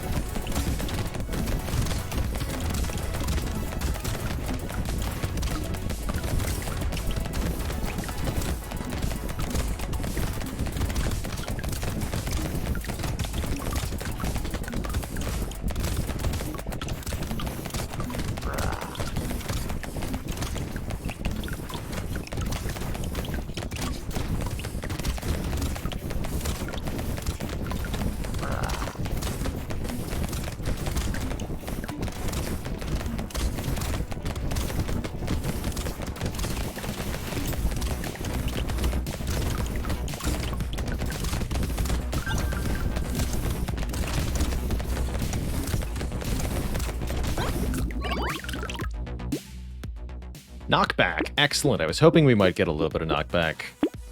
Keep those stinky chasers away from me.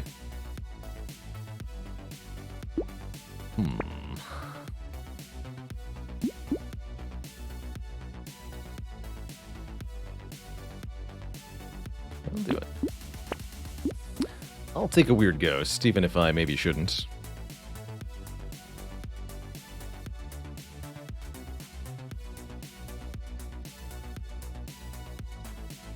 Tupert says, never thought I would play 200 hours in Brotato, but here I am. Looks like it's an okay game. Sure is.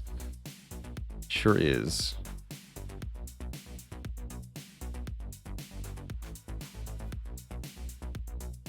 I think I've highlighted some Brotato for the plays, but it hasn't actually made it to the plays channel yet. There's a little bit of shenaniganry with the music, but nothing major. Nothing that should impact YouTube, I don't believe.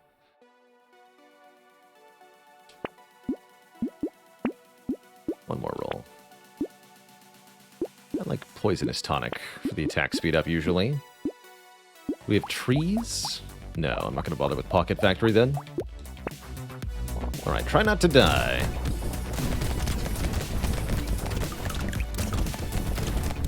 So far, so good.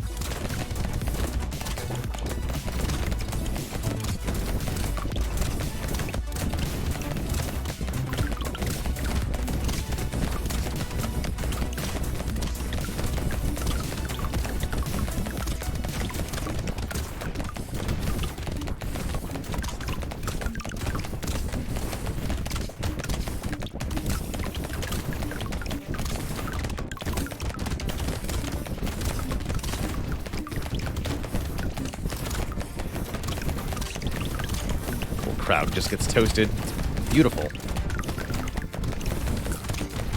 Simply beautiful.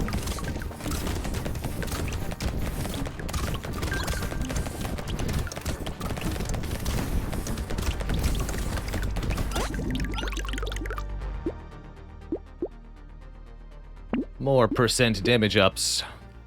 Candle, 4 elemental damage. That's gonna be a yes from me.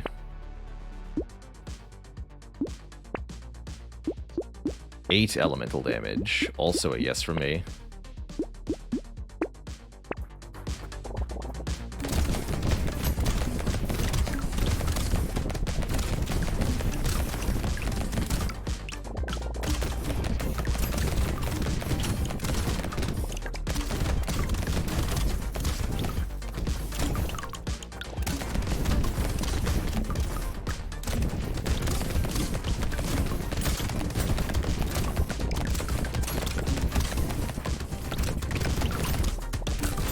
Is there any way to increase the range at which burning spreads? I don't think so. I don't believe your range stat will have any effect on that.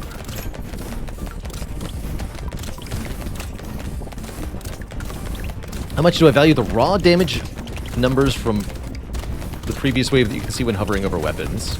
Not that much. I think it can be a little misinformative.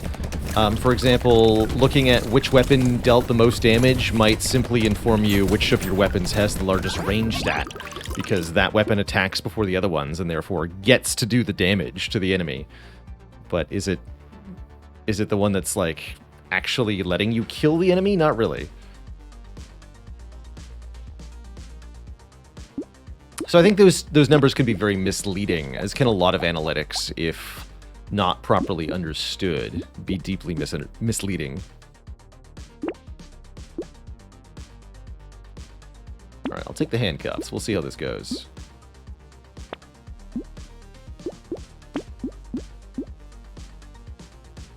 We'll see. Wisdom might let me kill the final boss. 49 HP and 1 armor is probably not enough, huh? You do have a lot of move speed, though. That counts for something.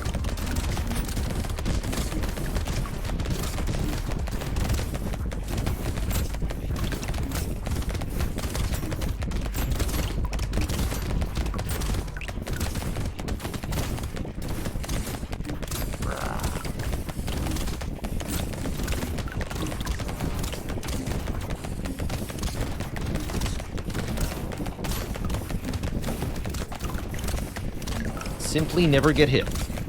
Easy.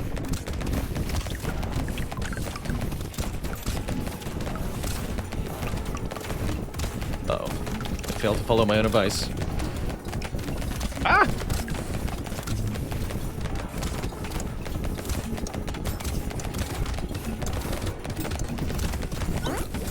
Terrifying.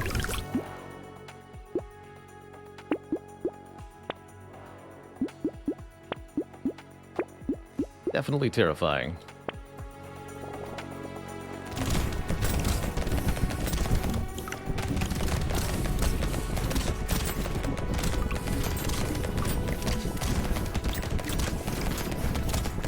This could be a wave 20 death if I don't get some durability here.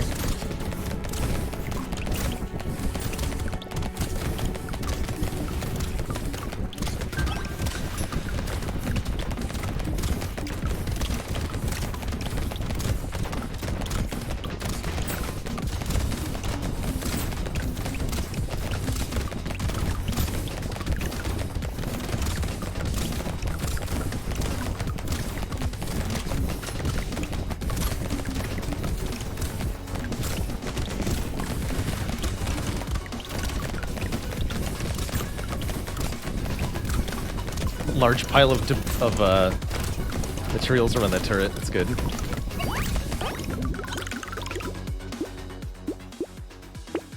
That's good stuff. Okay, here's some armor. Red Flamethrower has a longer burn, ×8 instead of ×6. Has more attack range, too. And fires substantially faster, 0.08 versus 0.06. That's kind of crazy. Not that faster attack speed with the flamethrower necessarily helps that much. Doesn't matter. Sniper gun? Hello? I don't want a sniper gun. Wolf helmet's good though, surely. 10 more elemental damage. That's what we need. Burn harder.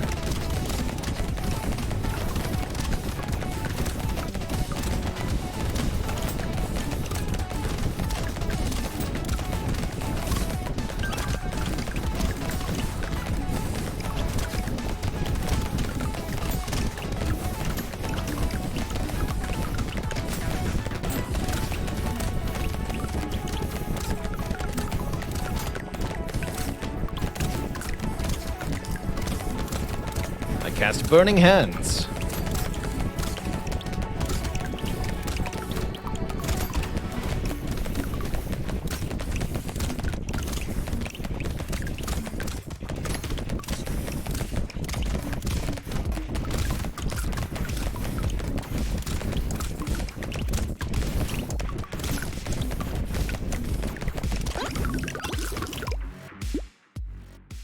Armor. So elemental damage goes from 42 to 55. 142 times 8 burn. It's not blood donation. Mouse is good though. It's a lot of lifesteal. Alright, here goes wave 20. Can we actually kill the bosses as mage? That's my question. Surviving is going to be a priority though. Whoa.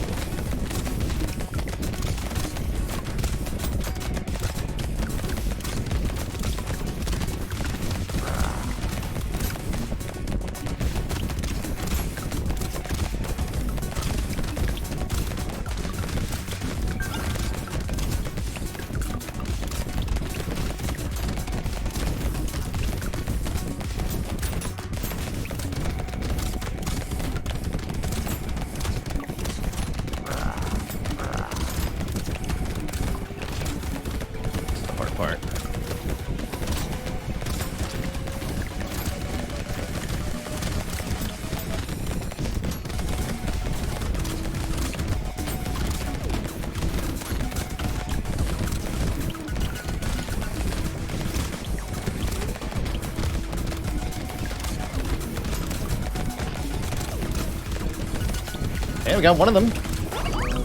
GG. GG.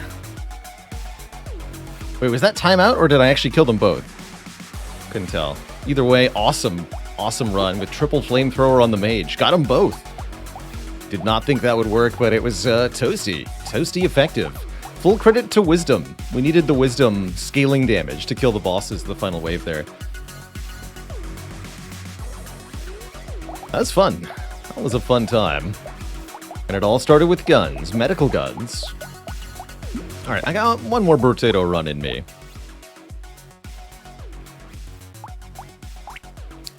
Chunky! Gets more max health ups. Gets bonus damage based on their max health. But gets less regen, less dodge, and cannot modify speed. Oh, we're starting with a spiky shield on Chunky. Scales with our armor rather than any damage stats. So we can just build health and armor and be the tankiest, chunkiest boy that ever was. I'm down.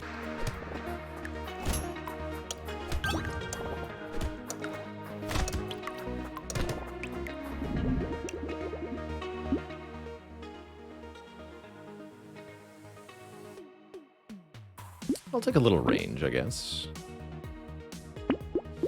So Blunt keyword is quite good on Chunky. Blunt gives us more max health and more armor, but gives us speed penalty. Except Chunky can't modify his speed, so there is no speed penalty.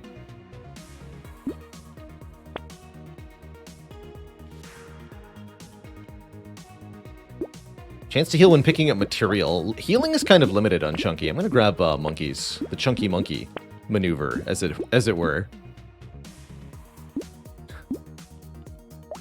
Crossbows and shields? You know what? That sounds kind of cool. Let's try it. Oh, we should take the helmet. Yeah, definitely should be taking helmets on Chunky.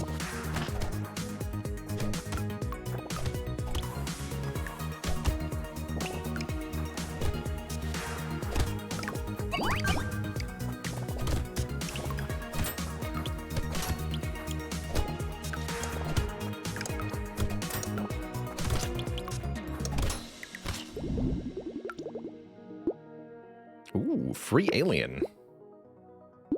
Got it.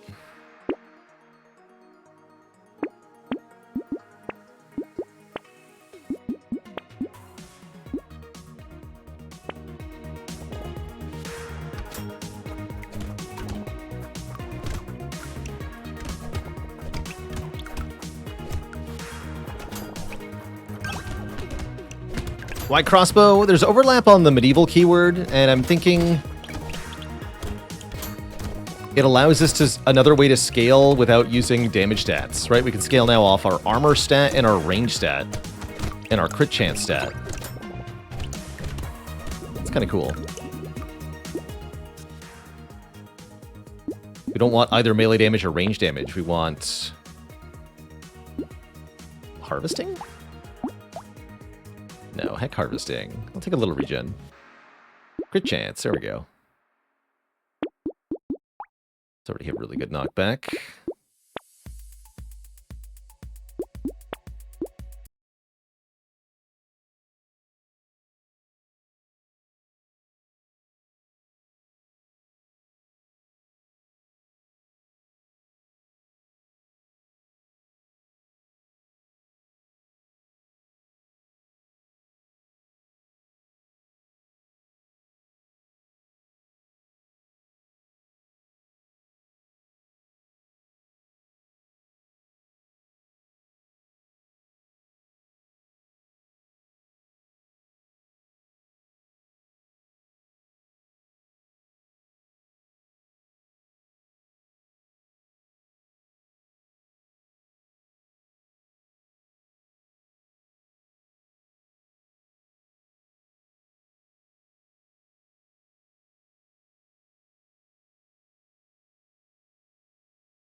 25 range I'll take.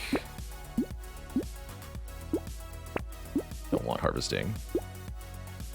Guess I'll take 8%. Don't take glass cannon.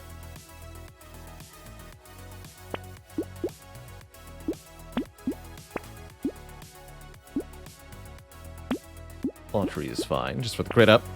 Oberick with the 2 months, thanks for keeping it cozy. What is crit chance cap at? Well, you can't have higher than 100% crit chance. You can increase the stat beyond that value, but you won't get any benefit from it.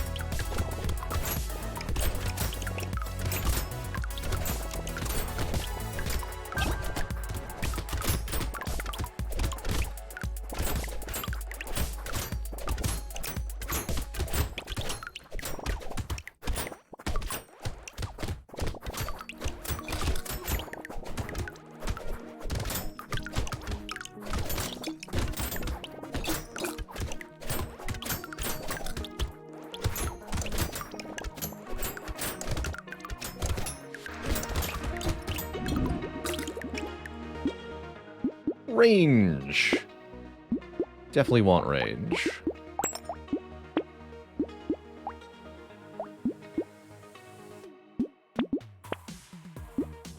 More trees. Cyclops Worm a little counterproductive. I'm not going to bother.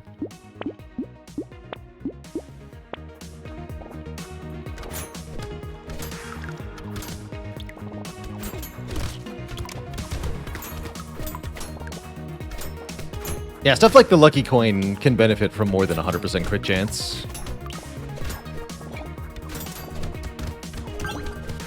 And your displayed crit chance can exceed 100% as well.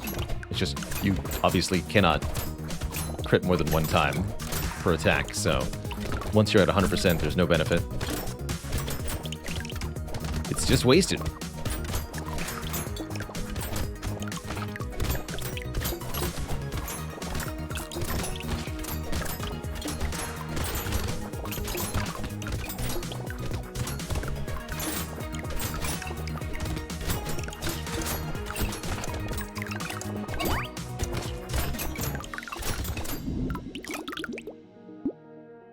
Another tentacle, excellent.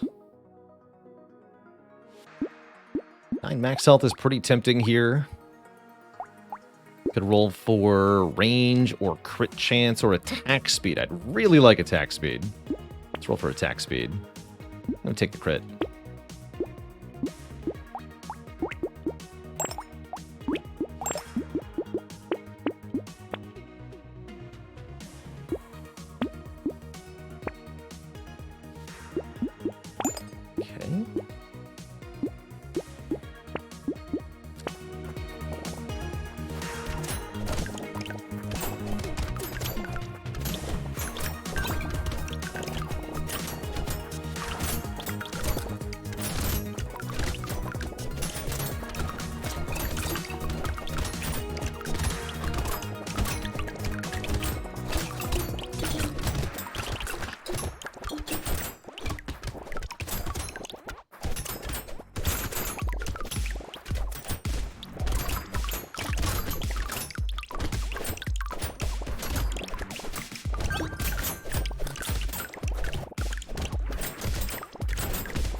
More healing.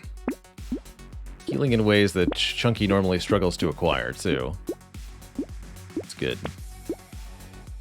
Yeah, let's take 15 range. I'll do it. Even more trees. Can do. You have 4 tree items now. That's quite a lot, actually. That'd be a really good reason to get luck.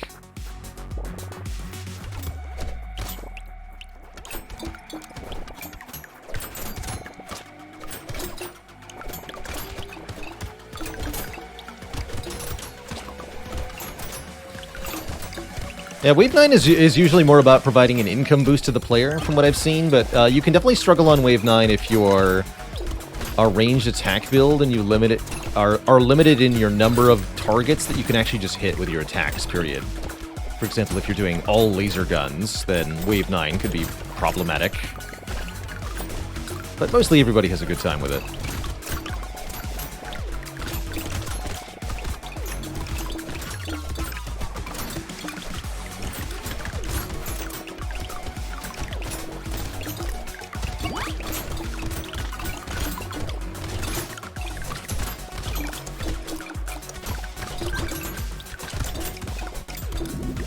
Chunky. Ooh. Sure. Take all those stats up, and even more crit chance, I'm in. Crit chance and range. Make a red shield, why not?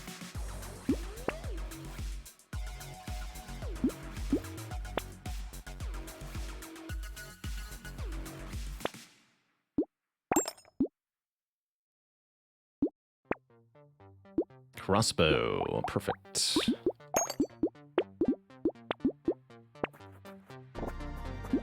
Let's see, crossbow's now at very high crit chance, pretty decent damage too. Still missing some attack speed. Let's see if we can get that for level 15. 15 attack speed up.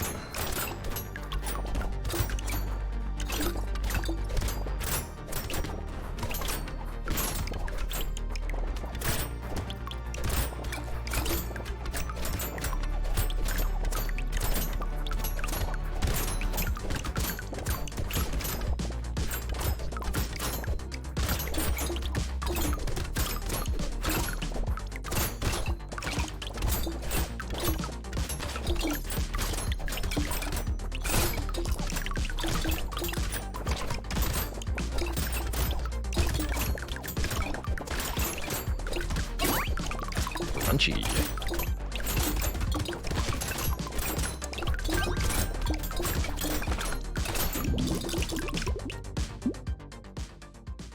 Piercing damage is already at 100% for crossbows, so there's no benefit to Pumpkin. Let's grab some max health. I'm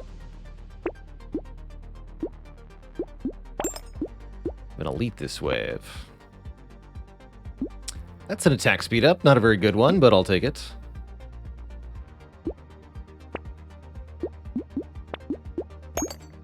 That'll have to do. Alright, 70 HP into the elite. This one's not too bad.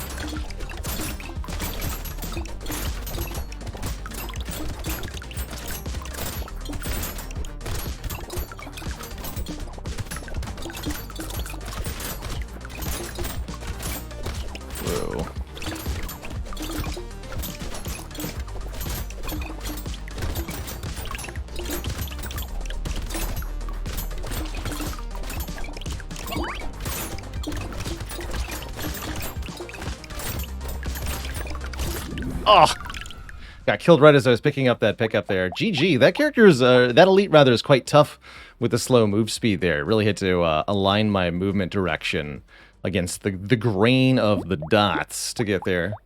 Otherwise, I was feeling pretty good about this run. I don't think the crossbows were necessarily very good. I think we probably were better off with just pure shields and going pure armor investment, but that was okay. That was okay. The stupid moving circle. It's tough, man. Well, I think that's a good Brotato sesh for today. Let's play some Slay the Spire. That's what we're going to do in the second half of today's stream. Kick it over to, of course, our main game. See if we can get another card crossed off in the Spire Mastery Challenge.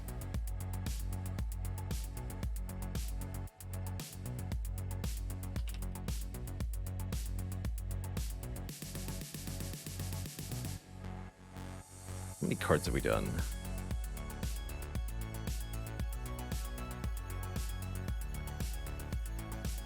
That's Watcher Time, that's right.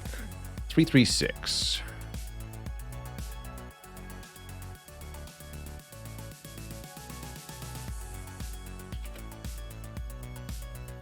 Also going to take a quick break as we transition games here, refill the legs, stretch the water, and all that. Let's get Spire up and running before I do that.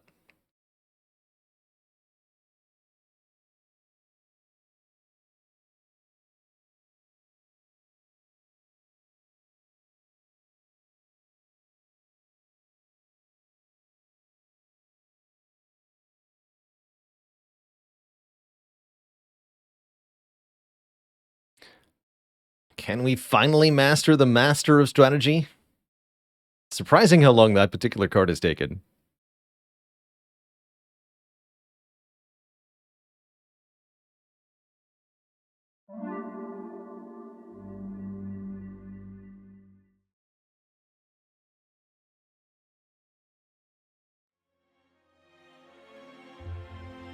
There we are.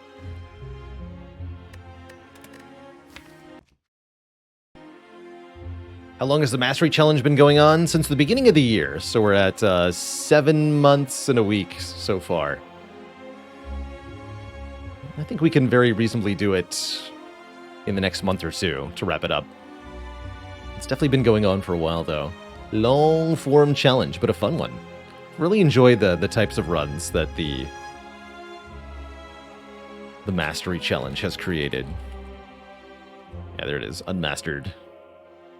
Getting shorter and shorter. Heal Hook, Double Energy, Hello World, Overclock, Scrape, Reboot, Conjure Blade, Judgment, Enlightenment, Chrysalis, Master Strategy, Violence, Clumsy, Decay, Pain, and Shame. Not many cards left at all. Will any of them get mastered in the next run? That is the question that I'll be answering upon return from the break. Twitch chat. Back in a few. Please don't go nowhere. I will be right back.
Alrighty, Twitch chat, we have returned. Thanks for hanging out. It's Spire time. Vertex Shell with the 11 months, thank you. Just one away from that full year. Good stuff. Shall we?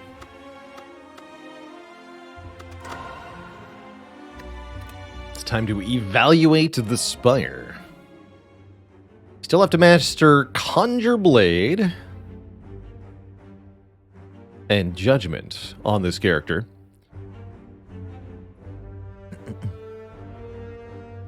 How's it going, Clerky Turkey? Is it starting to feel frustrating now that there are so few cards left? I was starting to get frustrated up until we mastered Necronomicurse. Now that Necronomicurse is done, I feel like the path is clear to finish out the challenge entirely. So I'm looking forward to wrapping it up. We've been doing this a little bit too long. I think 3 or 4 months would have been the perfect length for this challenge. But I had to go and require duplicates. If I'd done this properly and it required only 1 copy, we could have been done a long time ago, but I decided to punish myself. It's been good. It's been good. Do I want to remove 1 or remove 2 is the main question before me here. Watcher loves removing defend cards. Oh, and we can really be aggro with the removes. Let's try something ambitious.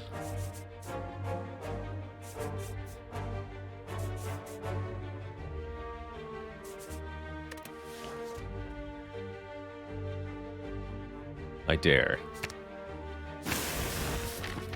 I do dare.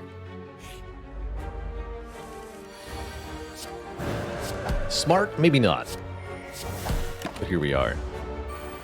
We trade away some of our starting HP to get 2 defends removed as we go further into... Taking that. We go further into the run. We're going to remove even more cards where possible. Won't always be possible.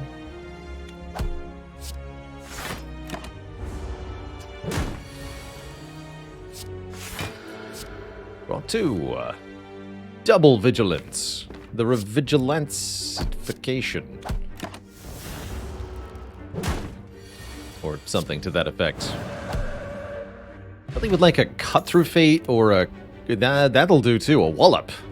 Deals damage and gives us block equal to unblock damage dealt. That clears the way to remove every last defend card from this deck and just block with Wallop instead.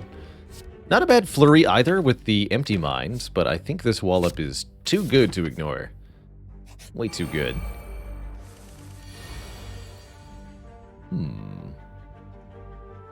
Interesting.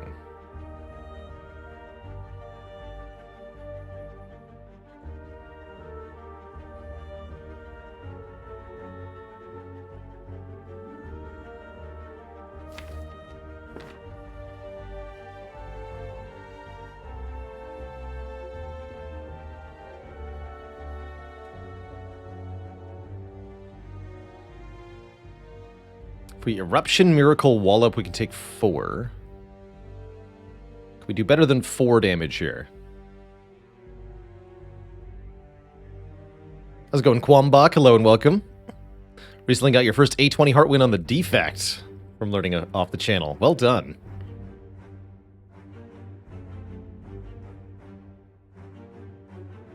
Do you get overkill block from Wallop? No. So we'll only get as much block as the Louse has health that we're hitting. Very important here. And only unblocked damage. So we can't strike it and then follow up with a Wallop and get a lot of block. Let's see, if we Empty Mind into Defend. Defend Miracle Wallop. We blocked for 14, take 2. But we're not actually guaranteed to get a Defend. So I think I just do Eruption Miracle Wallop here. We block 12, we take 16, take 4.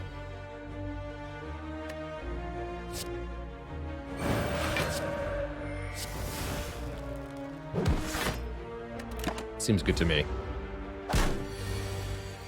Yeah, we would have drawn a Cinder's Bane strike off the Empty Mind.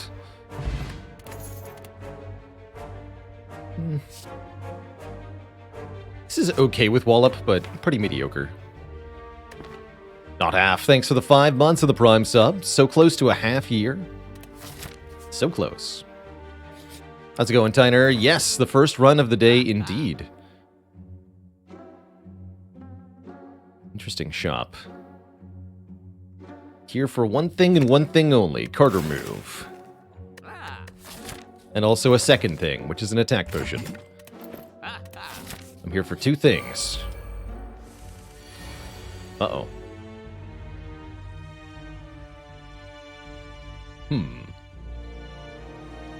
Predator SB, thanks for the 2 months of the Prime sub. Yeah.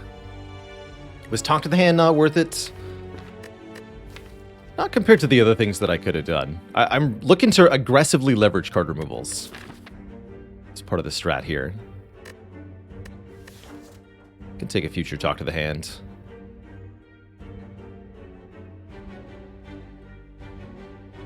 Let's see. We could do Vigilance, Miracle, Eruption, Empty Mind, Defend. Let's just go Vigilance, Empty Mind.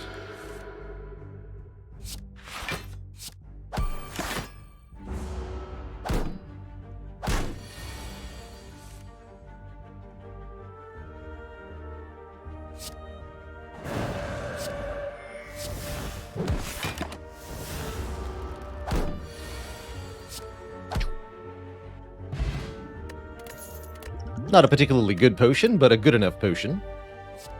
Carve Reality is a pretty good attack. It's a strike that also adds a smite into our hand. Very efficient damage card. Something we'd like to have going into elites here in Act 1. Something a bit more efficient than strike. Sands of Time can work as well. Takes too many turns to get set up, though. I don't like it. Calvo Crema, thanks for the 5 months in the Prime sub. Our first upgrade is most certainly going to be the Eruption upgrade to make it 1 cost. Probably we upgrade Wallop next.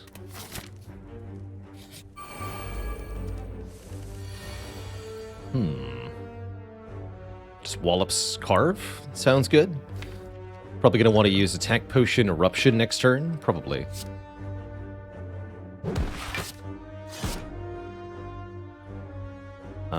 This too? Question mark? Sure.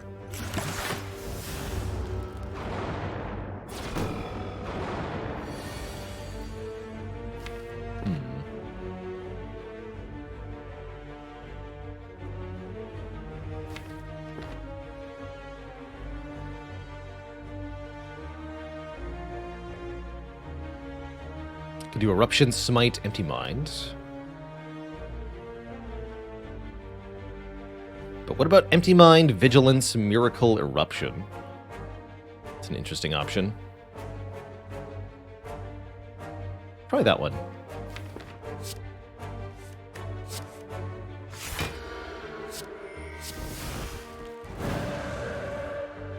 And I could go Smite, Defend.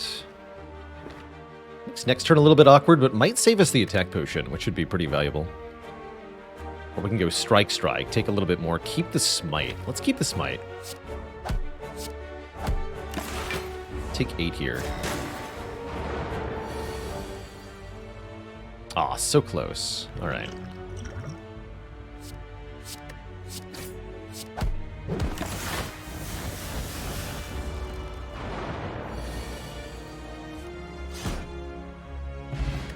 Fire Wheel means we get more card rewards from normal enemies. I like Crush Joints quite a lot when I have a Wallop. But I don't like this Crush Joints. What about Prostrate? Prostrate's going to be really good. Actually, no, I want to Prostrate. I'm going to build Mantra on this deck. I think that'll be very fun. It's not green enough. Oh man, Gambling Chip. Don't mind if I do. Extra turn 1 cards scene, essentially. Lets us dig for a Wrath card. As Watcher, you can even gamble away the Miracle if you really want to, which is a pretty cool option.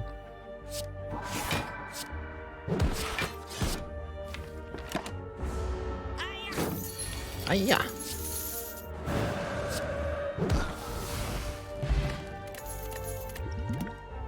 Hit double rewards. Here's Talk to the Hand for free. That one I'll take.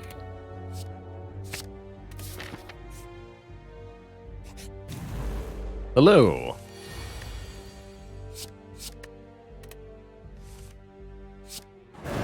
Goodbye.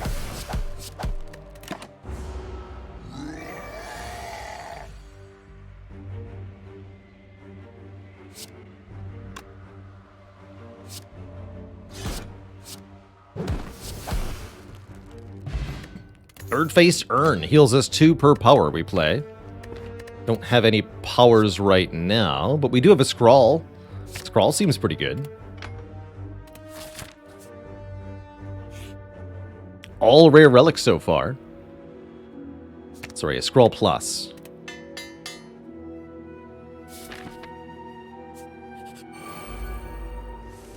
And another surprise fight.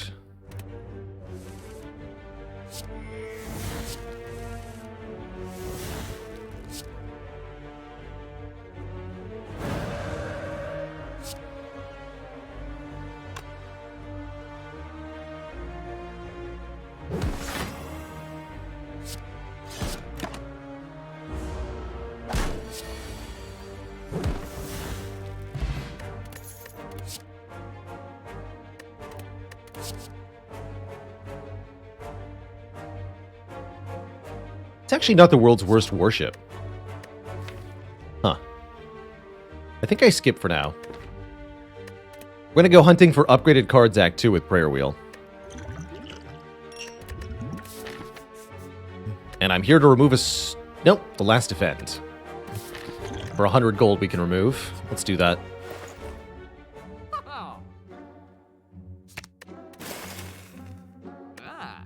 But yeah, not taking seemingly basic cards like Cut Through Fate or Inner Peace. We don't need them. And where we're going, we don't want them.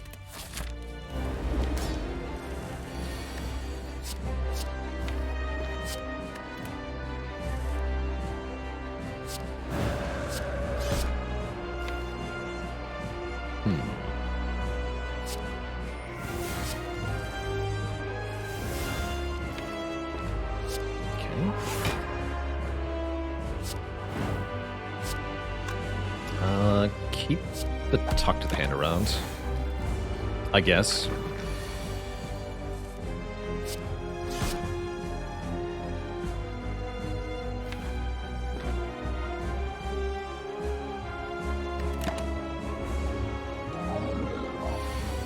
Slime Crush.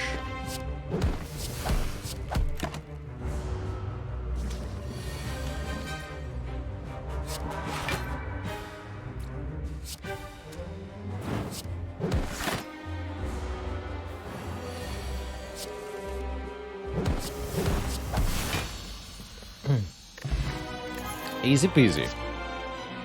Lesson learned. Okay, that would allow us to upgrade the whole deck.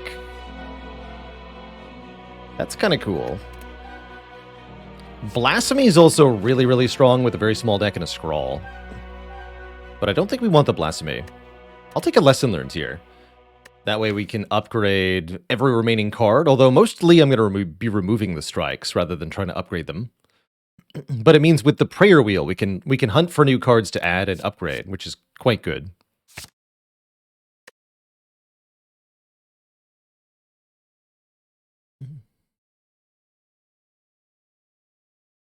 What were you missing on the split turn?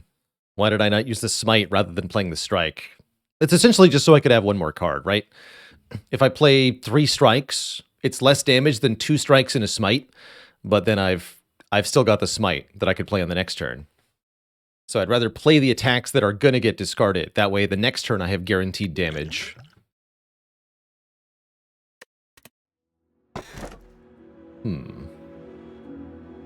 Curse Key could actually give us the curses we're looking for, although a tiny deck like this does not really want to go curse scaling. Violet Lotus could allow us to go infinite, potentially. That's pretty strong. Violet Lotus definitely works here.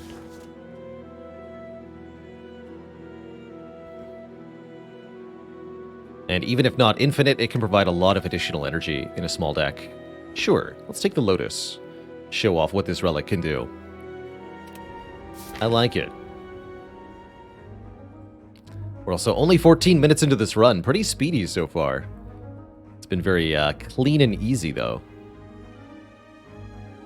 Suppose we have a strong incentive to take combats. Each combat is 2 card rewards and an upgrade from Lesson Learned, so we should fight as many regular fights as possible.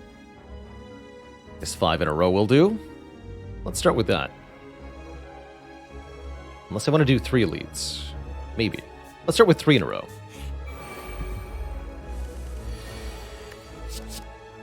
We'll just start there.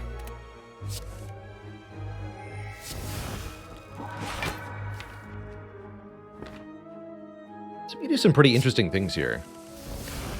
Vigilance Eruption gives a ton of energy back.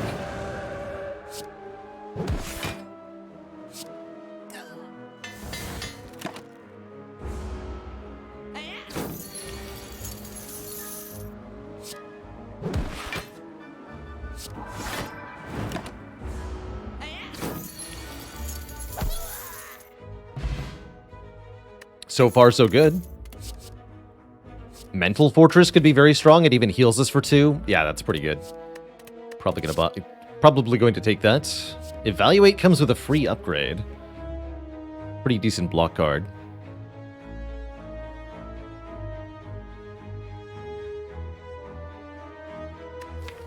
Just going to take the Mental Fortress.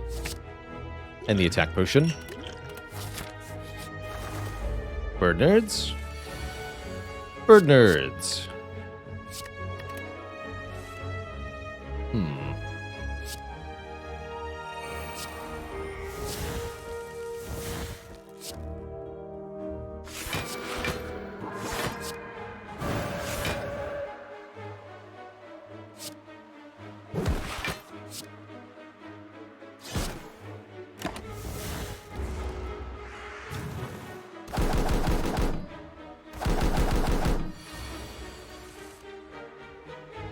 Yeah, but then what do we do here? We use a potion, of course. What else?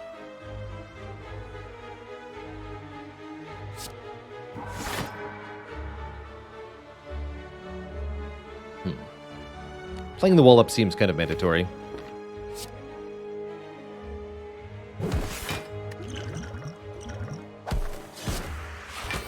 Perfect.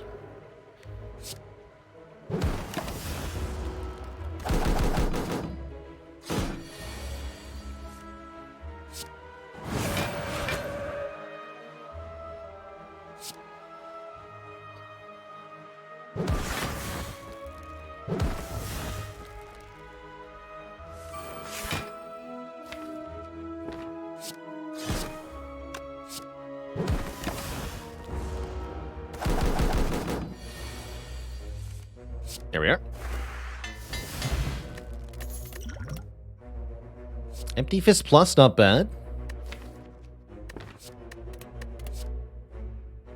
Tantrum with Talk to the Hand, quite good. Although, I'd rather add more Mantra, actually, than Wrath. Although we're pretty close to being able to do just a Wrath Infinite thing, right? With 1 Rushdown, we're essentially there.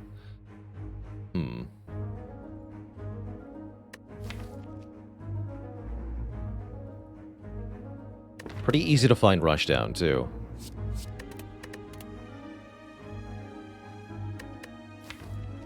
Do I maybe want Crescendo, then?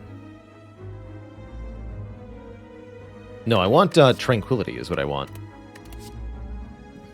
And if I take Tantrum, we could even think about the Wreath of Flame, but I think it's overkill. Let's keep going. Upwards, onwards, and forwards.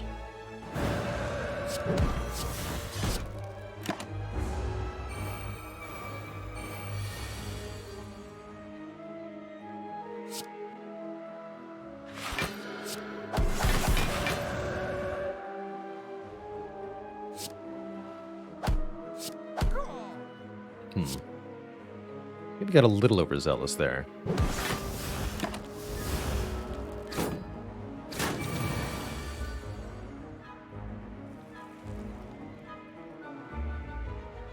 Okay, can we do this correctly. Yes, we want to Mental Fortress, Vigilance, Exit Wrath.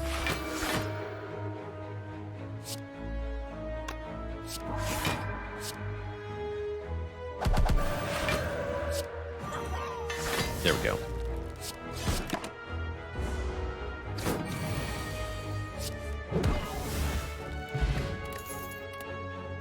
There's Tranquility. That's the one I want. Upgraded, this will be 0 cost, gain 3 energy. And some block from a phase transition. We could also consider Meditate, although notably, Meditate ends your turn. And where this deck is going, we don't want to do that. Just the Tranquility, not the Meditate. I also think we're on really good track to take 3 elites this act if we want to. Ooh. Jax? Jax is cute. Jax is actually a way we could scale the damage of this deck quite substantially. It makes Wallop better and Tantrum substantially better. And we have a form of healing in the Birdface turn. It's been a while since we've taken this card. What do you do if all the games in the game vote sound fun? You are allowed to vote for all of them, although that's functionally the same thing as voting for none of them. Turn 1 strength is also pretty good. Jax has been mastered. Did that a while ago. Let's take it though. I think it's very cool here. Say yes to drugs.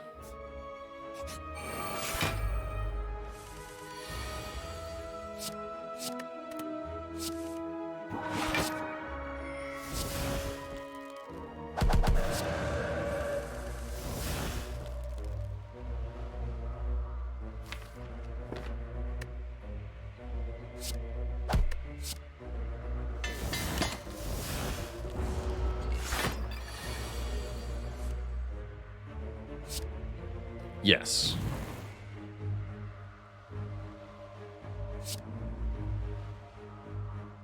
Hope this is enough damage. I think it is.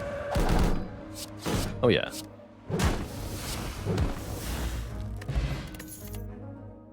Second Talk to the Hand is tempting, but if I want to do divinity things, we should take this Prey.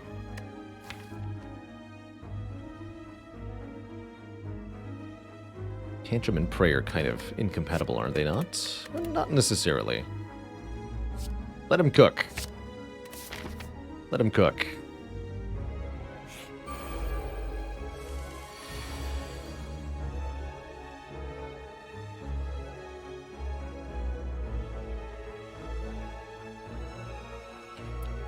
Dust Brigand. Why is becoming a bishop so difficult? It has a steeple learning curve. No refunds. I think we just forego Wrath for a moment.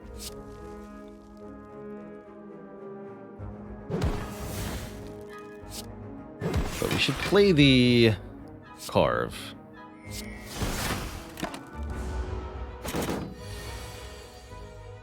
Have I played Shotgun King? I think we were just doing that in Brotato earlier.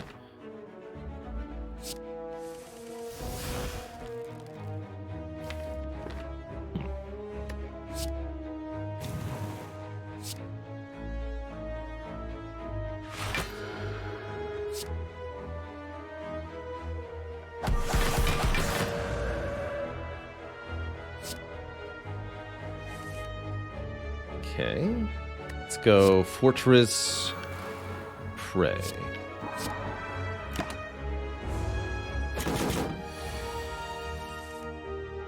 This deck has gotten cool.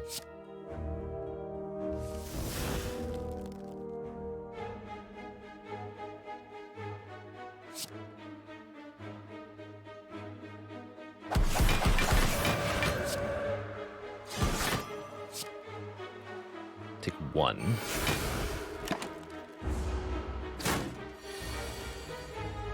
No. I needed to play the Prey. My mistake. Shoot.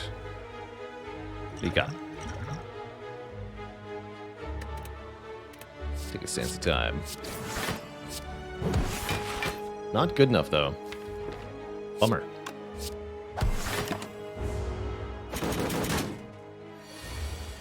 Definitely had to play that prey. At least we get the lesson learned. And a stone calendar, which will do damage on turn 7. Theoretically, that could disrupt the lesson learned, but I don't really care. An unmastered card appears. It will not help this deck, but I am going to click on it. Because what's the point of the run if we don't find unmastered cards to master? And with the prayer wheel, we're going to have a lot of opportunities to find the second copy that we would need. So let's do it. Let us do it.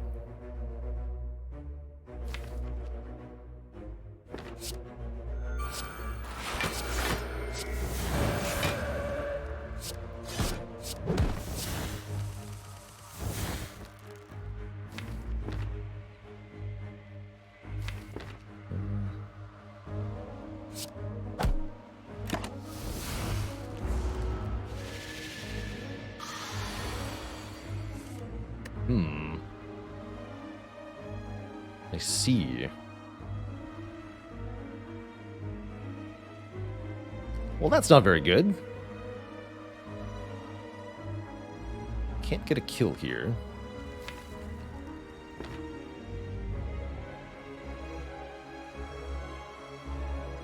Guess we just do this.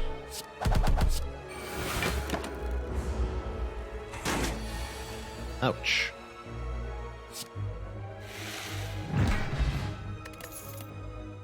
I'm judging you for what you've done to me, Snecko. Really want more things that say draw cards on them at this point. Definitely have one too many sort of nonsense cards. The good news is we can afford to rest thanks to the lesson learned. So let's just do that.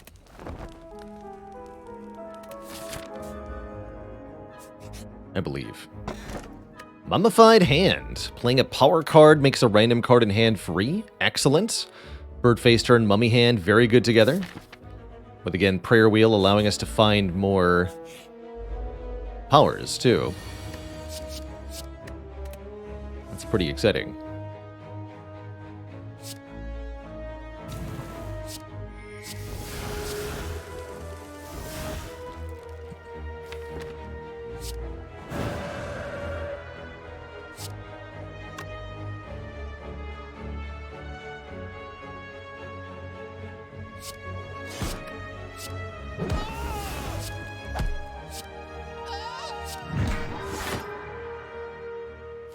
Good times. Make sure to play the power.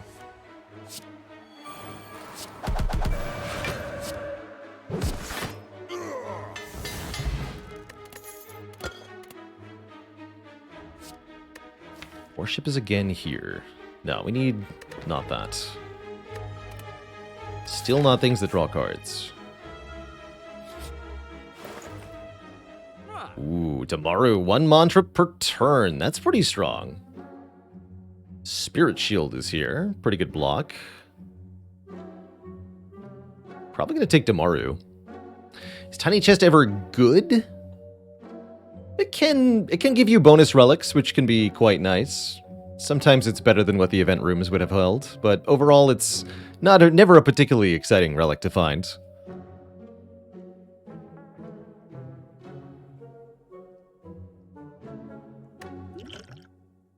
Never seen the melange before. Whenever you shuffle the draw pile, scry 3. This relic has a lot of unfortunate interactions, is how I would describe it. You'd want it to be better than it is. Just kind of sad.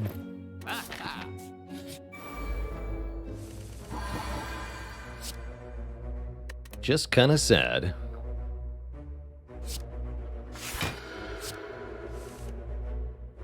Don't not play prey. I think that's what we learned last time we fought this enemy.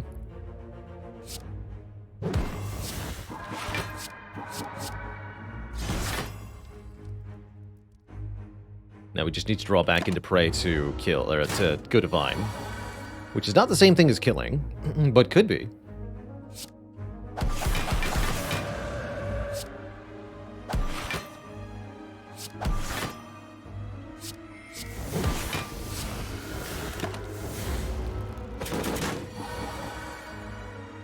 Or we could just go Divine next turn. That's the other option. With Scroll in hand, no less. That's pretty exciting. Let's see, if we Mental Fortress, Tantrum, Wallop. How much block is that? Wallop's going to be 24. Tantrum's going to be 12.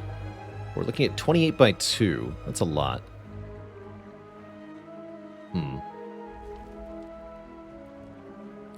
Tricky, tricky. Time for some quick math. So we block for 18 if we go Wallop Strike. Take 10. If we do Tantrum Wallop Strike, we block for 12. This would be 24 plus 3, 27. Plus 3. And 4 from the Mental Fortress. 46 incoming damage. 56. So we take 10.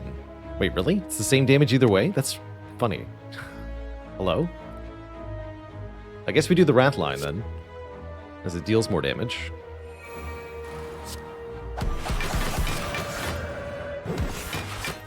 Can also play the Lesson Learned to block for 3 more. Although I think we get a Lesson Learned next turn if we don't do it, so let's just don't do it. Yeah, 10 damage. That's wild. Simply ridiculous.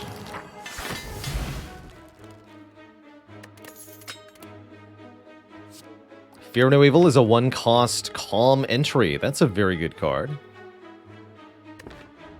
Sure.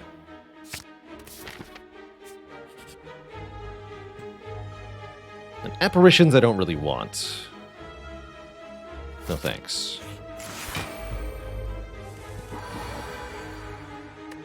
Spooky. Good.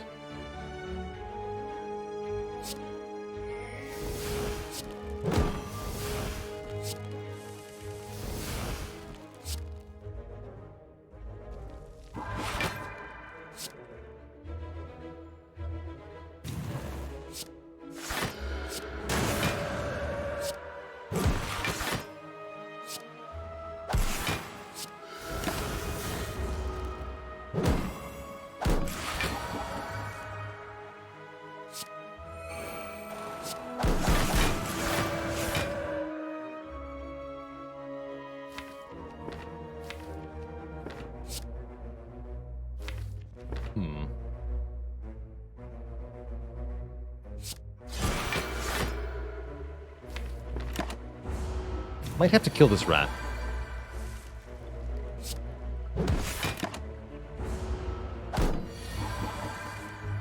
That worked out.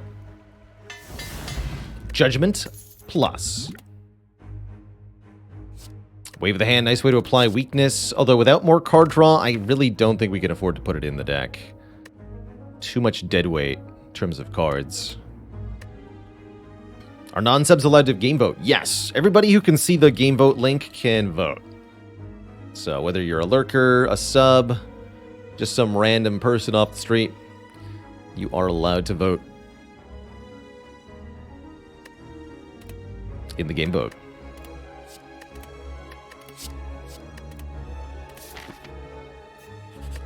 It's just the nomination process that is limited to subscribers. Let's see, Champ, huh? Champ should be very easy. What about cats? Can cats vote in the game vote? If cats can pass the authentication for, I guess, what is it, a Google form? Then they can vote in the game vote. Zorak, thanks for the Prime sub, the 7 months. Appreciate you.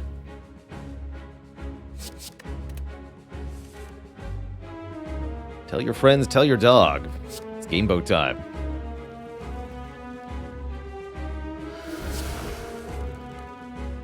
Excellent. All right, we're gonna make that a really big wallop. Bonk.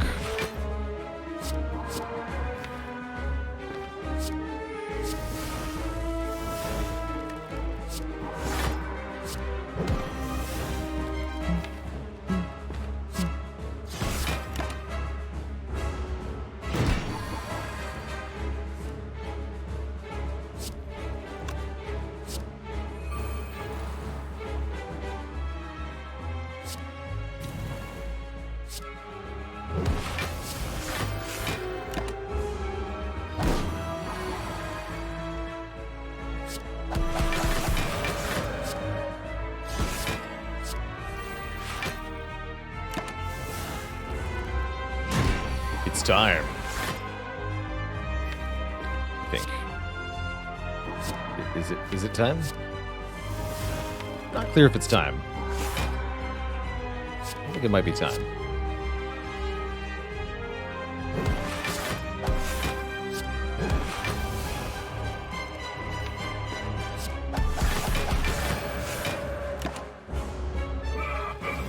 Do your worst. I wouldn't say that.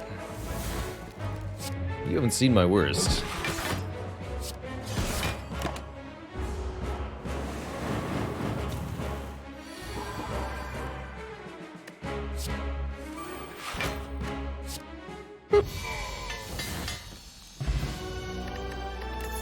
Not too bad.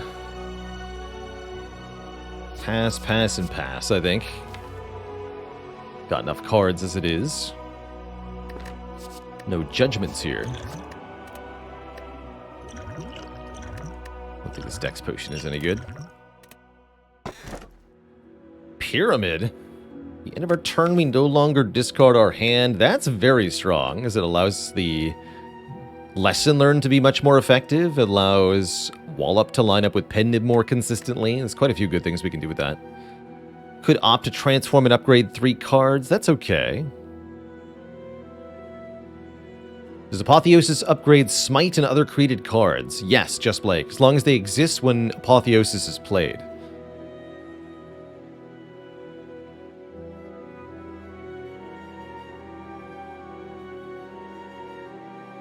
And the tiny house. A little bit of stuff. I think Pyramid's pretty good here. In terms of winning the run, for sure, it's excellent. And it'll help us deal with the burden of an additional unmastered card should we find one. Sure. Let's go Pyramid.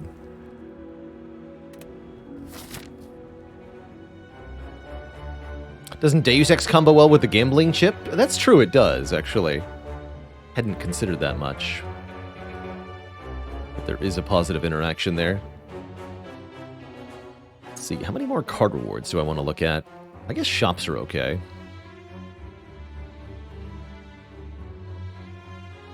But we could also just spam card rewards. That's actually not a bad idea. Let's take a lot of card rewards. See if we can find some stuff. We want stuff.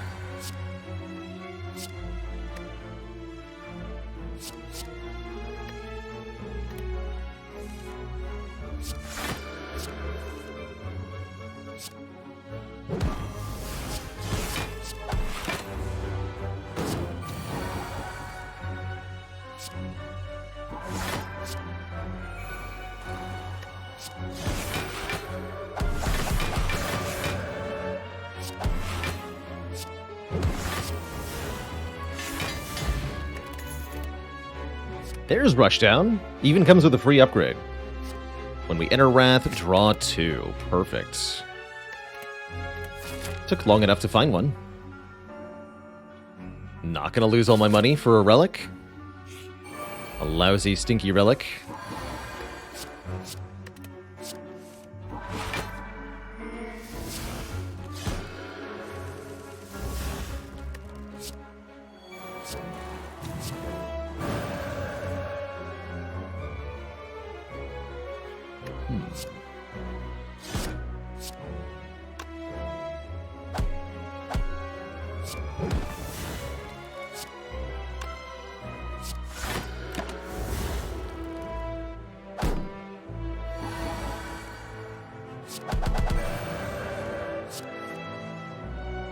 Should have played Mental Fortress there for 2 hit points. Cut Through Fate draws a card. Welcome, Cut Through Fate.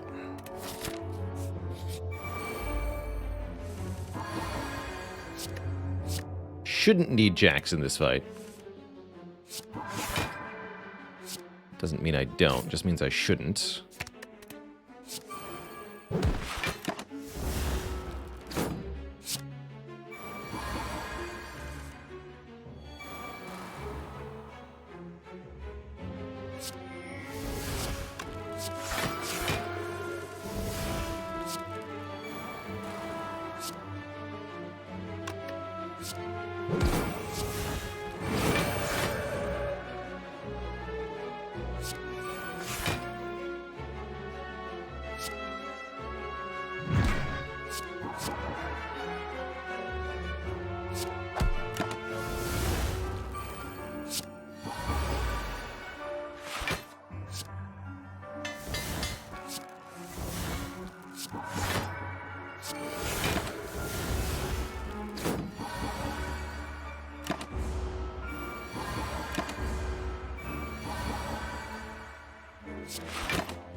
Bonk.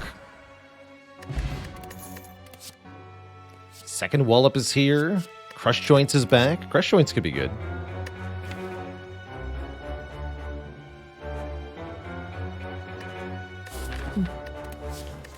I'll skip them.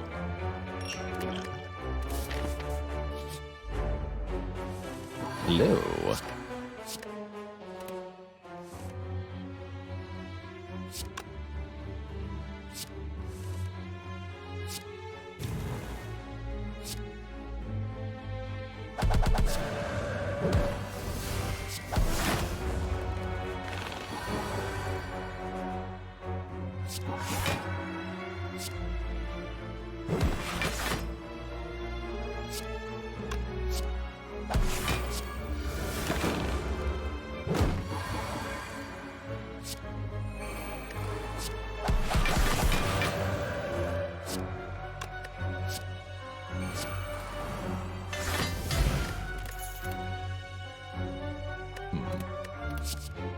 Second lesson learned.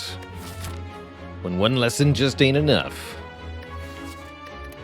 Halt is okay. Worship is okay. I think we skip it all.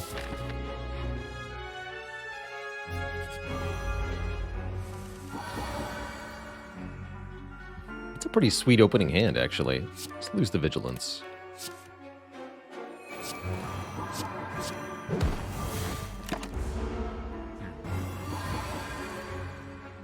Where's ice cream when you want it? Did I play Spire from launch? Pretty close to launch, yeah. I think I tried it out around...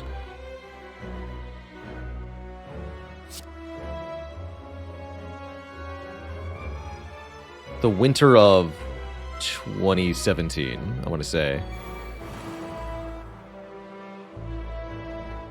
I think it launched like in January and I played it in February. What did I stream before Slay the Spire? I streamed XCOM, Enemy Unknown, mostly with the Long War mod. Really enjoy strategy games. Streaming XCOM gave me a great way to do that.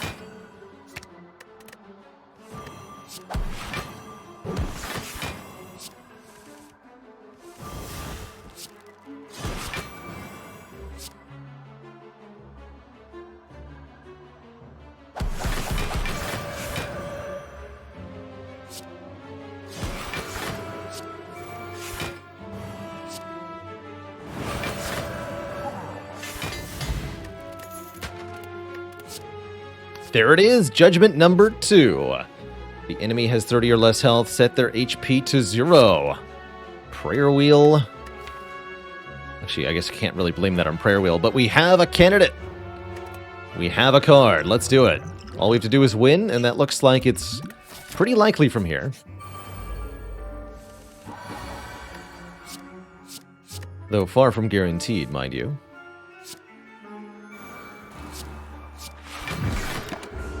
Judge, lest ye be judged.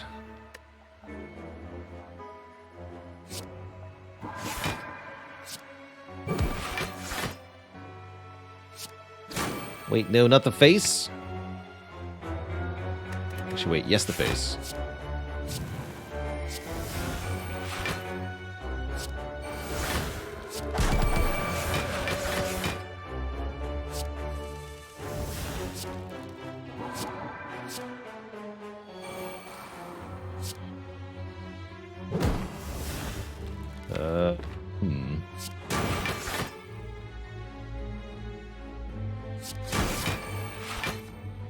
Perfect. Don't change another thing.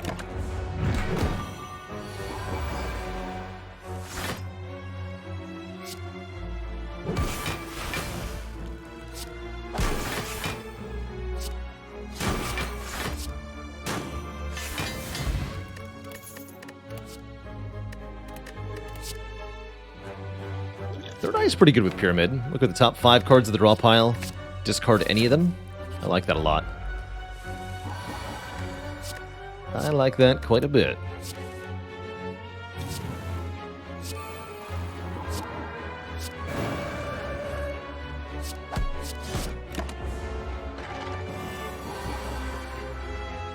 .org.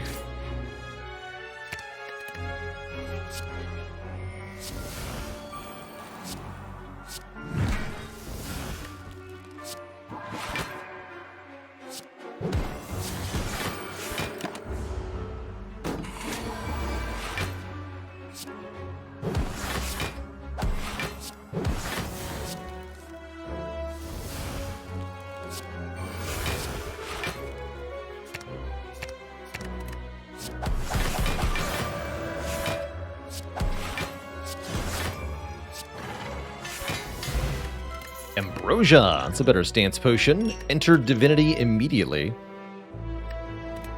Another Cut Through Fate here. I don't think I want it, though.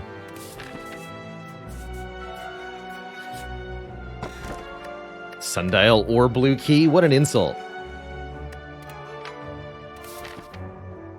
Violet Lotus is all the energy we need anyway.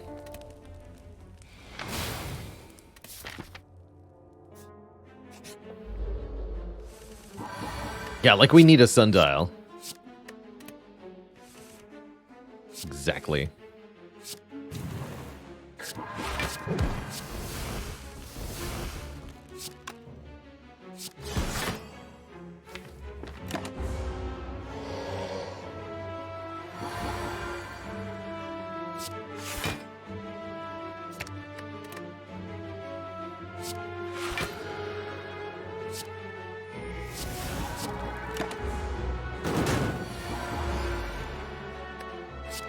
Excellent.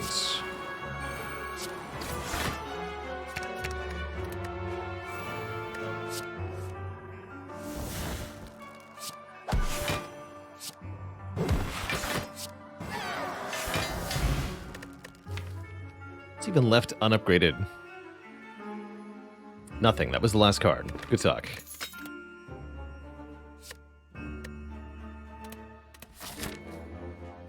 Do I even need the shop?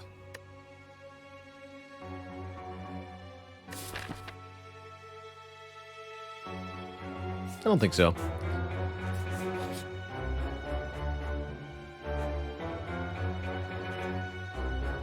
Actually, Madnesses could be pretty good.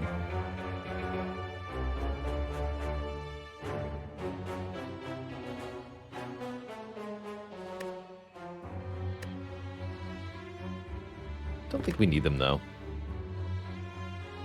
Take the last question mark for a bonus relic? Yeah, might as well, right? Might as well.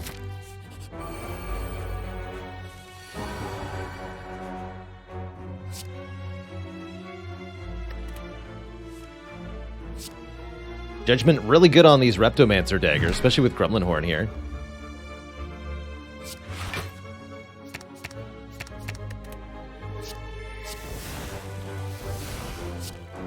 This is the one fight where double Judgment's actually quite good.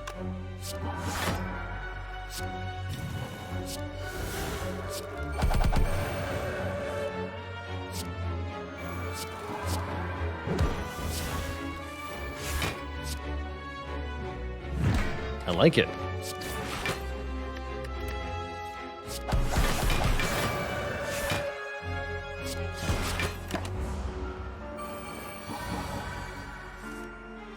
I like it a lot. Judged.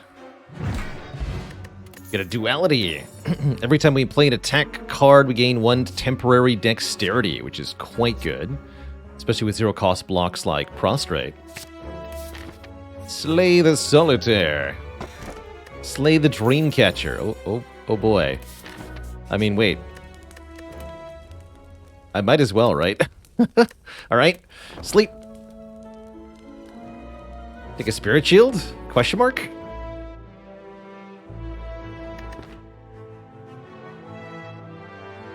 Let's go with yes.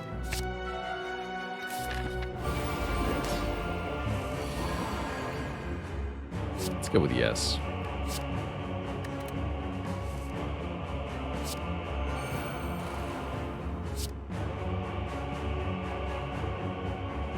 It's Penib Wallop. Cool. Bonk. Could play this, but I don't need to. I will. Since it's free.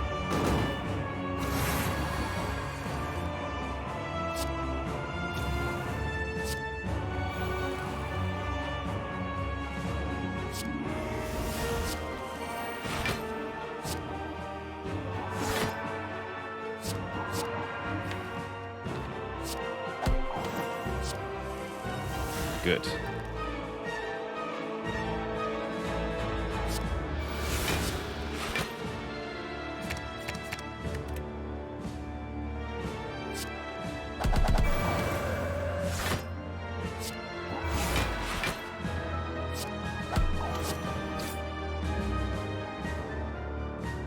Discard that.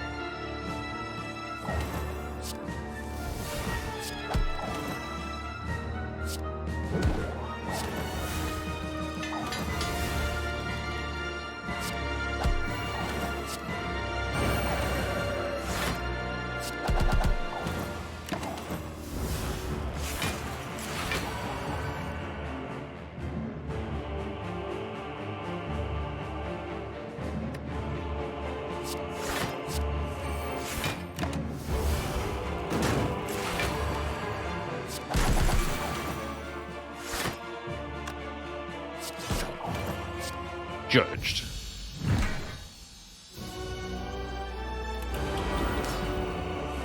And then we did the same thing to Time Eater. Except it was even more violent somehow.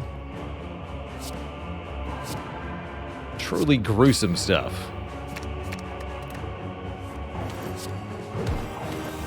Mr. Cookie Minion, thanks for the 5 months of the Prime sub. Appreciate you keeping it cozy. Well done. Never liked you, slug girl.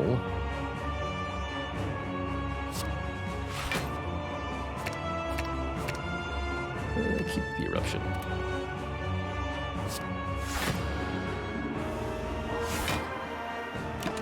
Take some.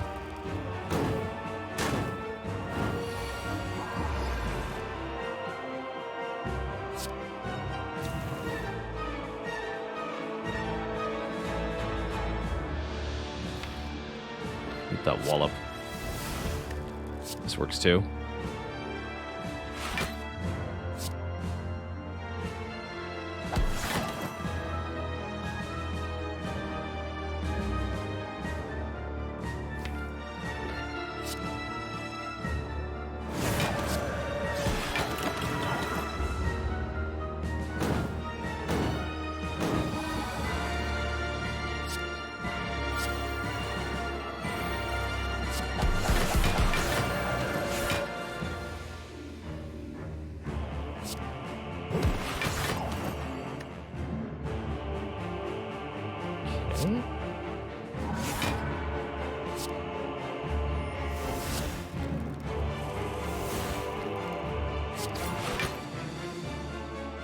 So we have Divinity in hand now.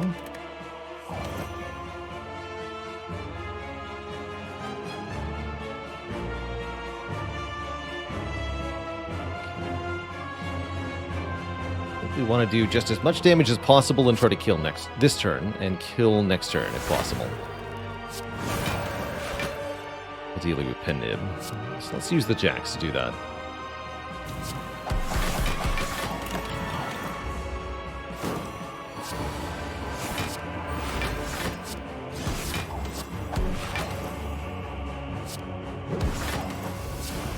GG. Two thump, two thump, two thump. A deep pulsing dread could be felt throughout the room. Is this the heart of the Spire, the source of all this judging energy? Deal 2457 and stride on into the heart chamber.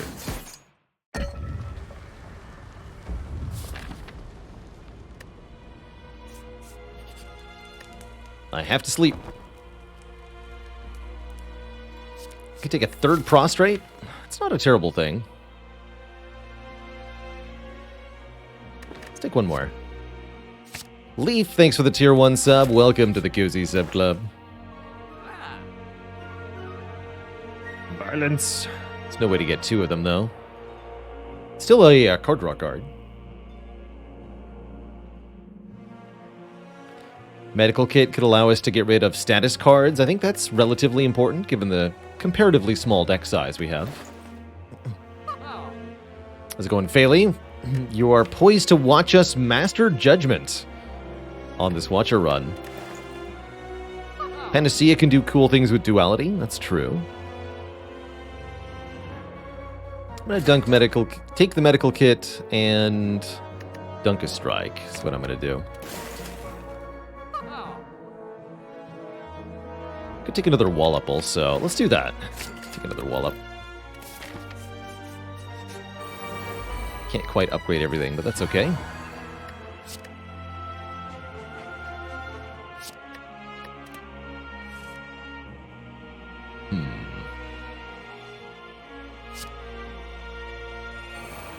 Oops. I don't think that was quite the right order, but here we are. Look at you.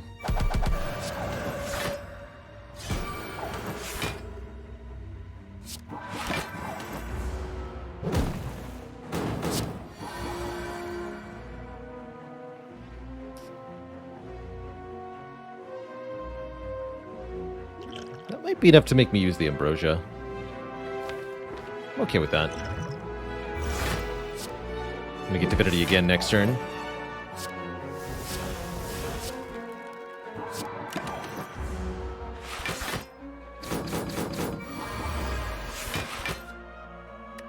Good.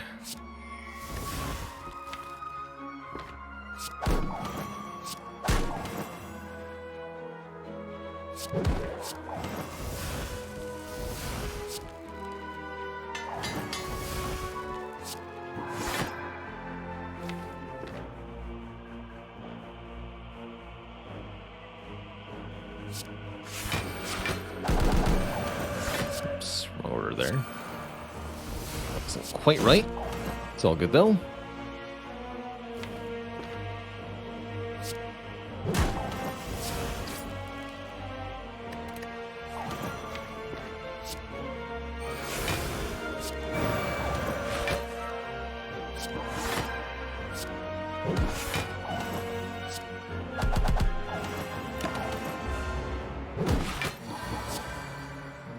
Judged. And one more Mental Fortress Plus just for good measure going into the heart. I think we have exceedingly good odds against heart here. Anawab with 56 months. Holy moly, one of the longest subs on the channel. Thank you.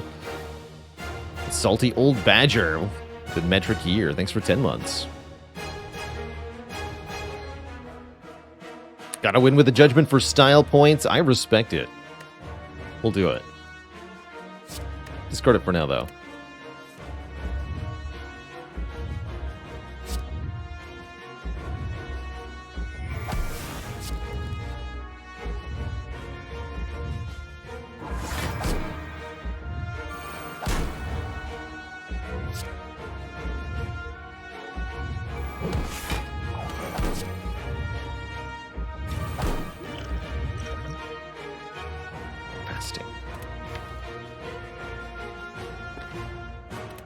Don't think we need fasting. Let's take like water.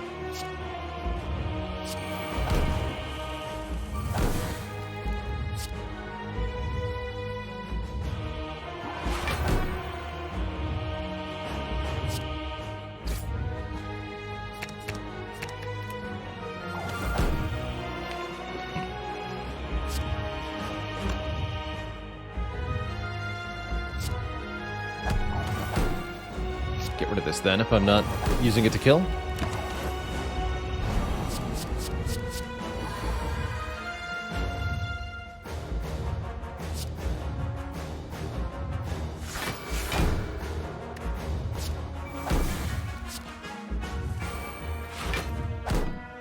Nice time to draw the void there.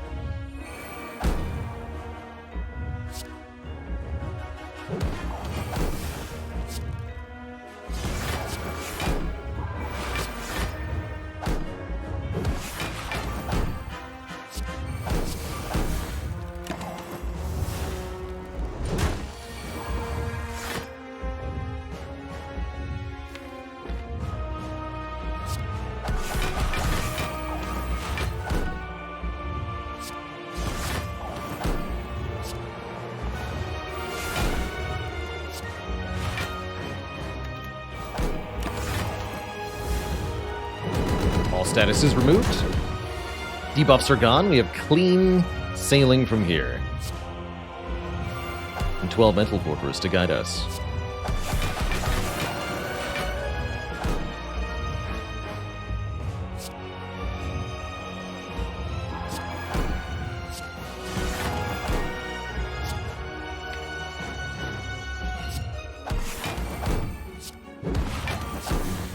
Addition damage out. Alright, back to Divinity's Dance.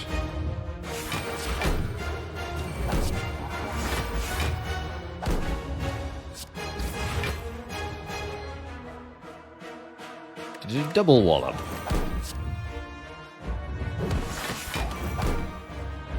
The wallopening.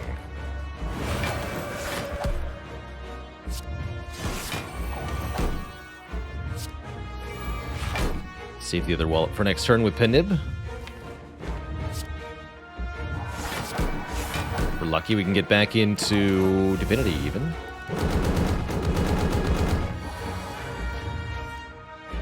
Oh yeah.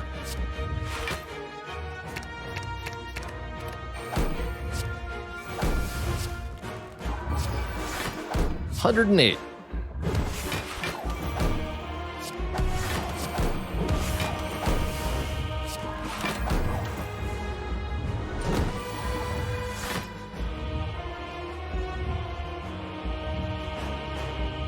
Alright, we gotta set this up perfectly. There's only one correct way to do this.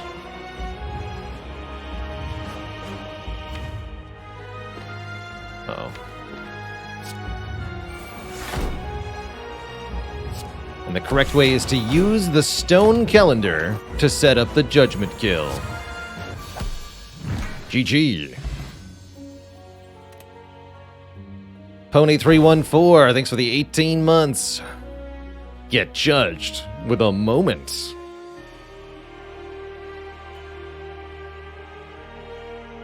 Mark the day that the stone calendar assisted in judging the hearts.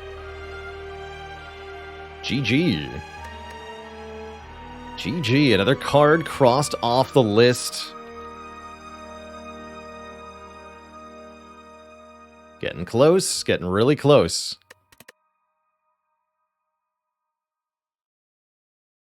And C. Thompson with 9 months.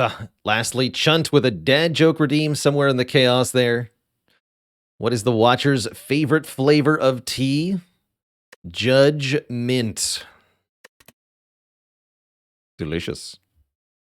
Bistorable with 42 months. GG.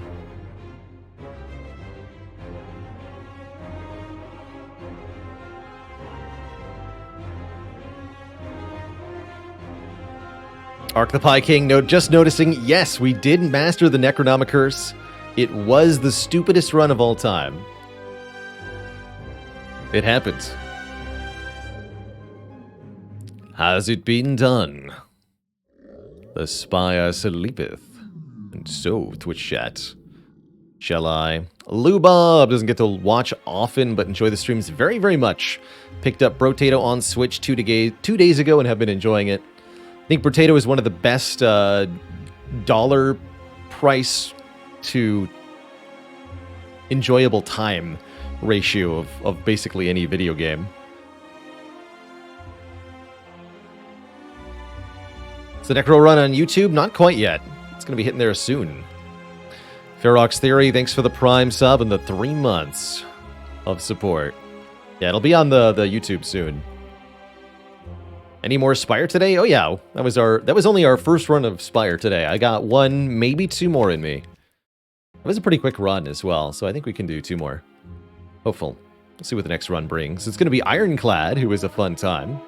Hoping to master a curse on this next run. That's the goal. Curse mastery. I'm going to be doing either curse starts from Niao or boss swaps. If we can't find them.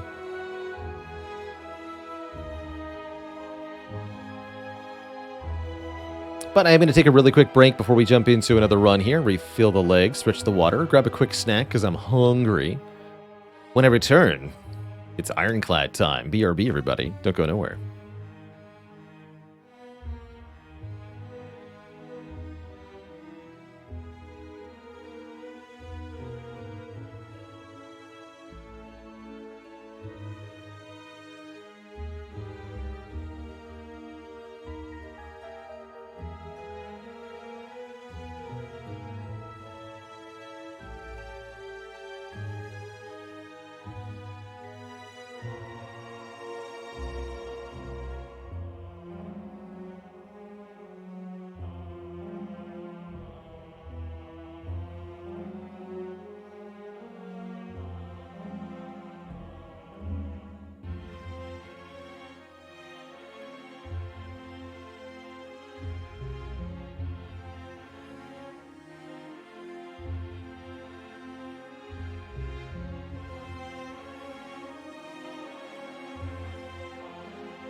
Alright, so chat, we're back and I'm snacked up. What will the Ironclad eat? It's been a while since he's had a good meal. Quantum, thanks for the 3 months of the Prime sub. Good evening to you. And a Neuromania with the Prime sub. 31 months. Ooh, choose a rare colorless card. That could give us something unmastered. Transmutation. Or violence. Let's have a look-see. Or Master of Strategy. This is the run. I believe it. This is the run. Oh, that's right. We already did Transmutation. That's right. I forgot about that. On silent. It's time. It's time.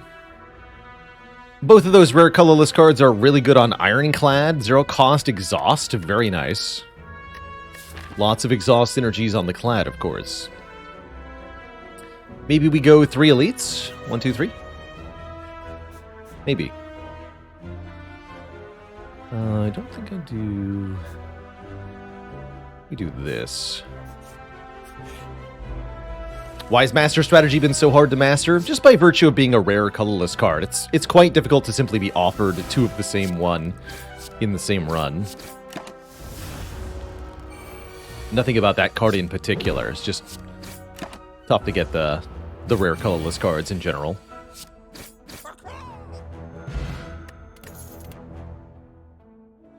Sure, I'll take an Iron Wave. Body Slam with Master Strategy, also a little bit more appealing. Only a little bit, though. Let's take the card that's got immediate use. Little bit of block, little bit of damage. Gets the job done.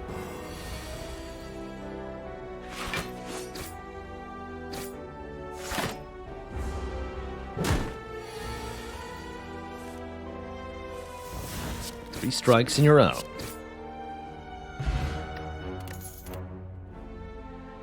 True Grit, Cleave, or Bloodletting. I like Bloodletting a lot with bonus card draw. Trade some health to gain some energy at a really efficient rate for Clad. I like Bloodletting quite a bit here. Let's do it. How many masteries rely on the mirror? I think the only ones that really truly rely on the mirror were Ritual Dagger, Jax, Ascender's Bane, Necronomic Curse, and Curse of the Bell. We've used the mirror to get quite a few others. Hello? Ow. Really struck out on that draw.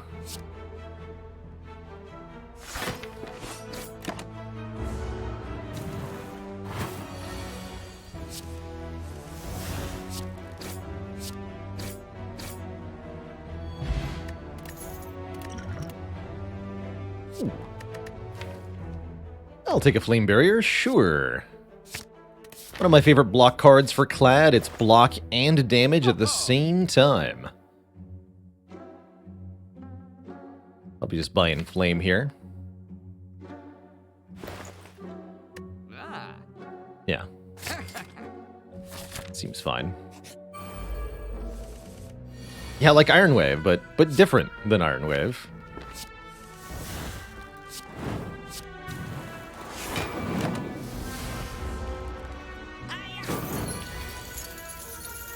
Sly Walrus says, have I ever thought about doing stand-up about Slay the Spire? You know what? You're right. I'm going to start a stand-up routine right now.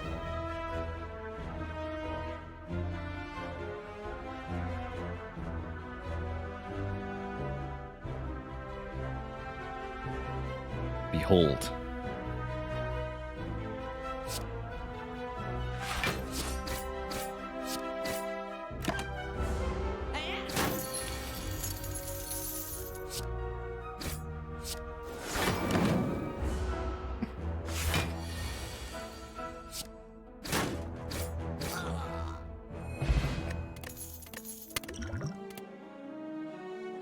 This body slam is a lot better now.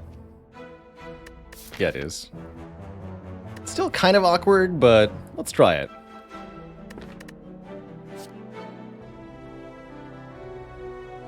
Arise, chicken.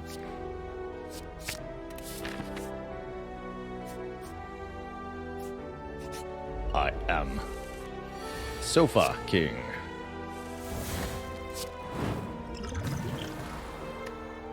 Let's see here. Probably want to use one of these 2 potions in this fight.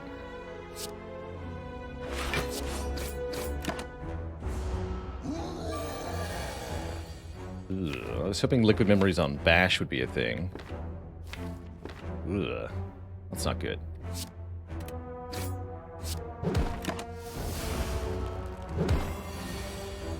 Ouch. 24 damage to the face. Unless I can do...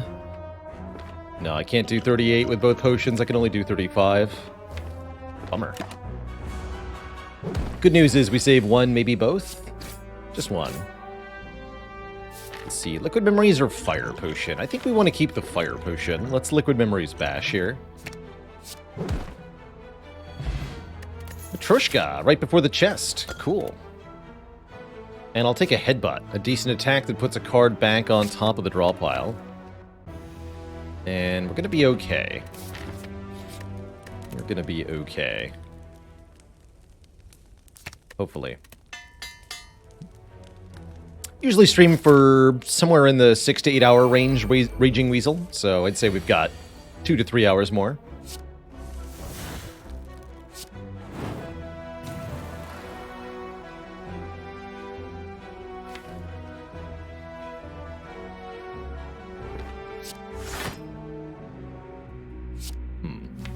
Let's go full block here.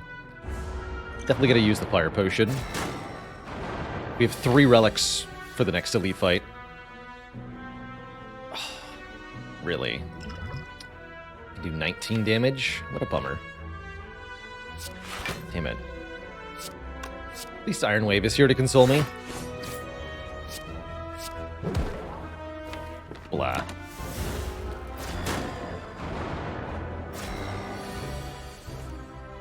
If only Iron Wave had been a strike, you know?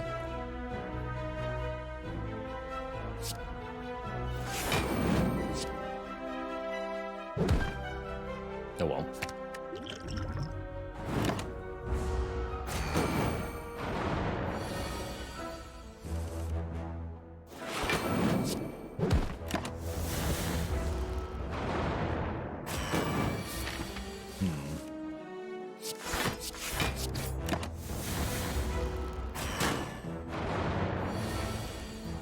Yeah, that's about right.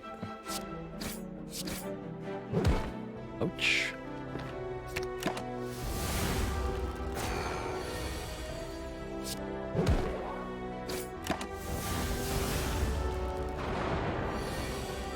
Okay, not the worst, but definitely not good. We were hoping for a more immediately useful relic than Tiny Chest.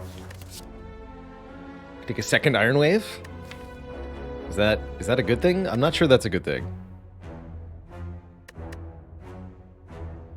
Yeah, Matrushka into Tiny Chest. Can I have the relics, please? It's gonna be Maw Bank Courier in the chest. Razbrus, thanks for the 10 months and the Prime sub. Why does the Ironclad never sing?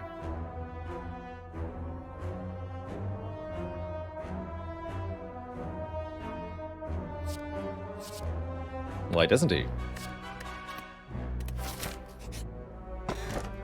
Okay, actually useful stuff.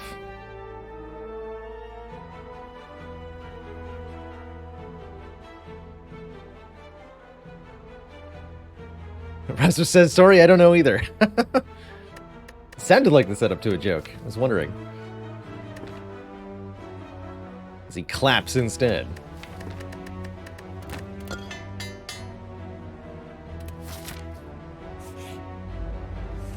$18 health into the Gremlin Knob. This looks like it's going to go a little bit better, though. Just a little bit. It has to happen. 0. Yeah.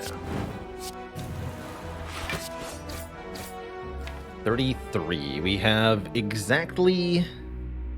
Let's see, we do 12, 12, 9. which is enough. Hey, we live!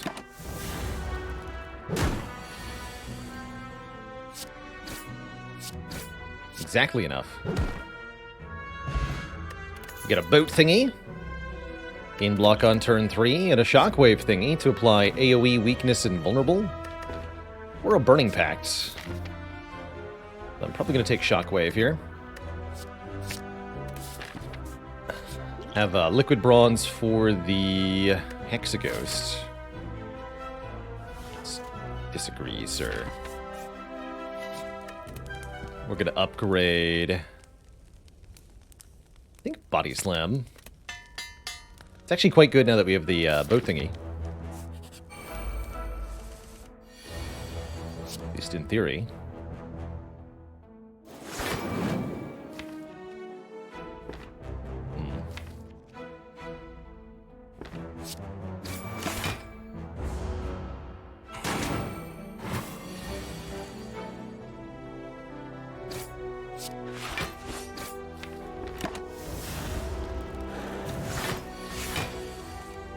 Block. Oh yeah.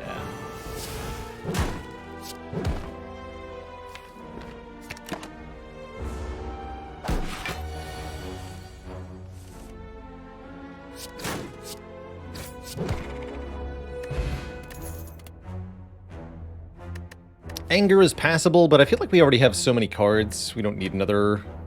We also already have a 0-cost attack in the Body Slam. So, heck it. Remove a strike instead.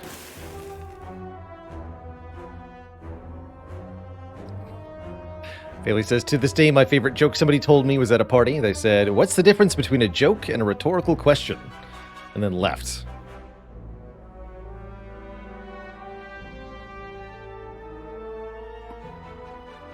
A good one.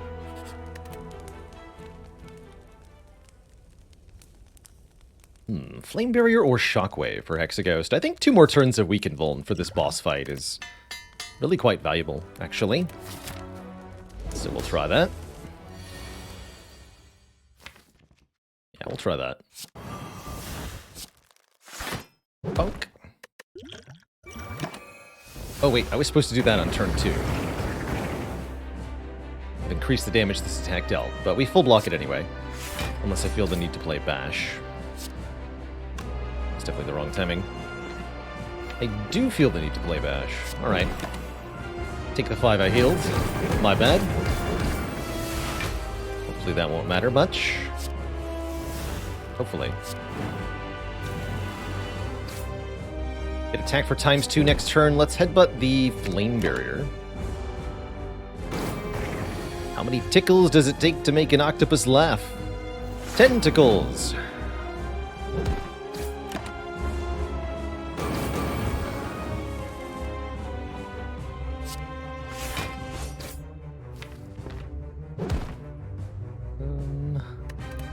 Next turn is an off turn. Guess I'll just take Iron Wave.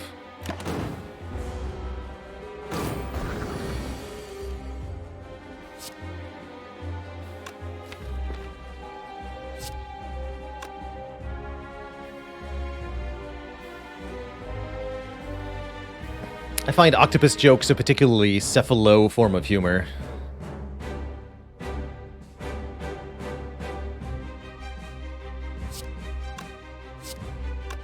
Not sure if we play the Bash or not. We probably ought to.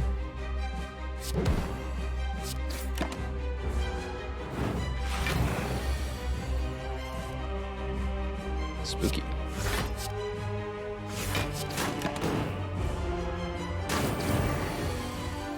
No dying allowed.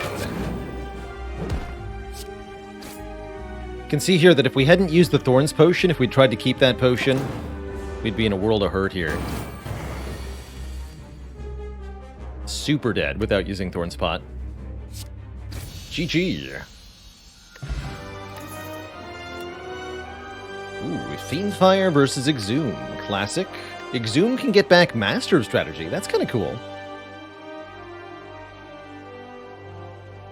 Is it true my previous birthday only lasted half a minute? After all, it was my 32nd birthday. What did the pirate say on his 80th birthday? Aye, matey.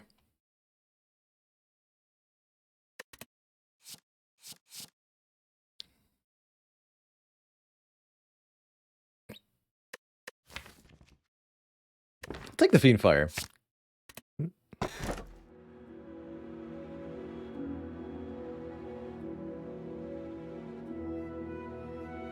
And the good years are all gone. The anti-joke, I like that. Sozu wiggling and waggling over here. Tiny chest curse key? I mean, we're playing Ironclad, right? We want curses.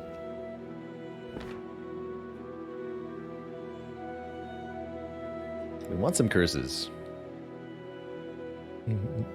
Submit 10 puns to Baylor so that he can show them off sometimes. But guess how many won? No pun in 10 did. The curse. They want the curse. We have a candidate already? That's true. But why stop at 1? Also, I want the energy.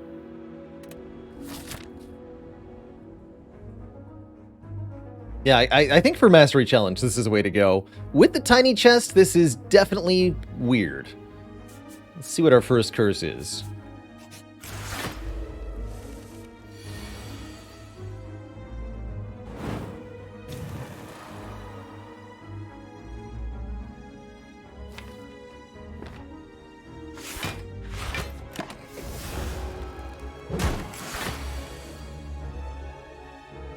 What curse would we like to find most? Clumsy. The, Poor Man Ascender's Bane. Poor man's Ascender's Bane.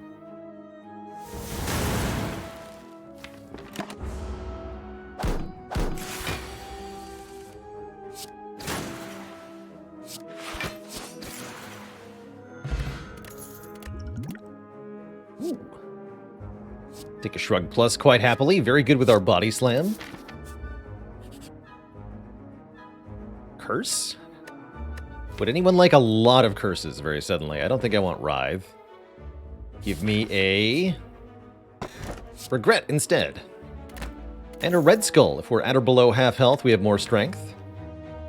Lantern seems good enough to keep also. Regret is not a curse we want to master, so I might just remove it immediately.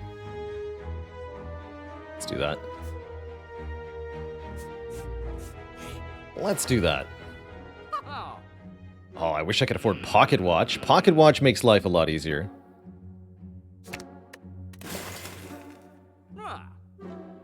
Thoughts on building around Red Skull? It can definitely be a nice way to get through Act 2 in particular. Struggles to be a thing that you can build around because after you heal from a boss win, you may not be able to get back down to half health. But it definitely is very strong, by and large. I guess I'll take the Souvenir.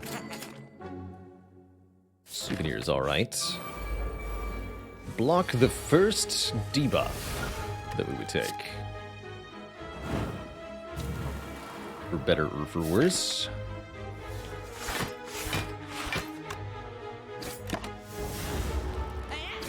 Hiya.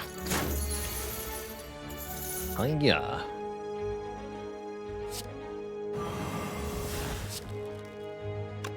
Block 12 or kill 1. I'm gonna block.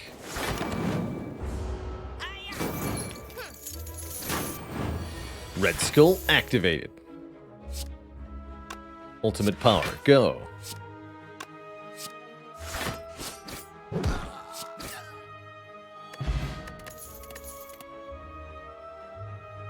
Unupgraded Pommel Strike. Needs an upgrade. Let's see how this elite goes.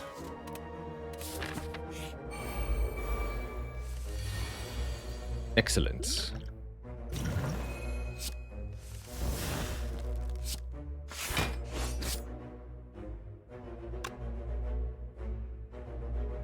-7 goes to 38. Still above half health.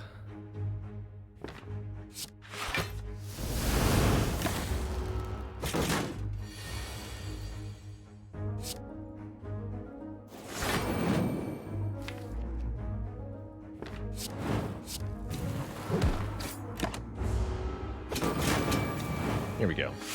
Strongitude, get.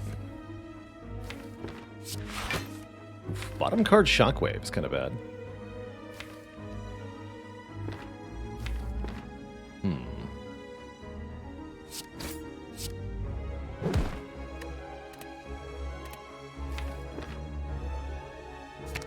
Shrug.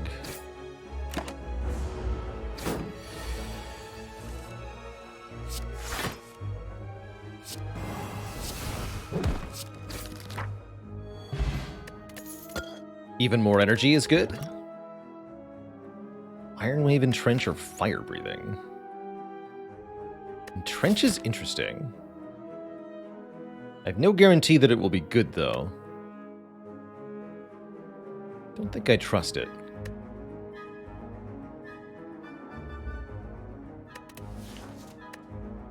Skip. And now for a snake. Ow. Well, I guess Red Skull's gonna be active. Please debuff me. Damn it. Bummer. My artifact. Why have you made it so useless?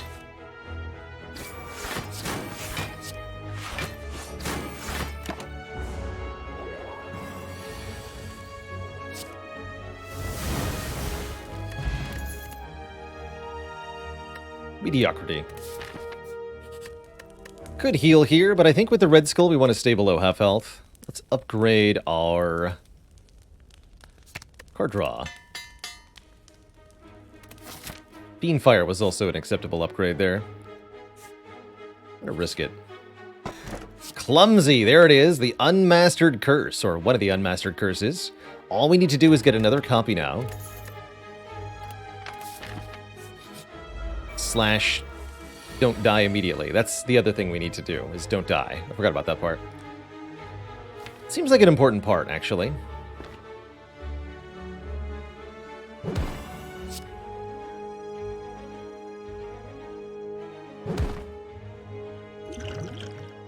Don't die. Good enough.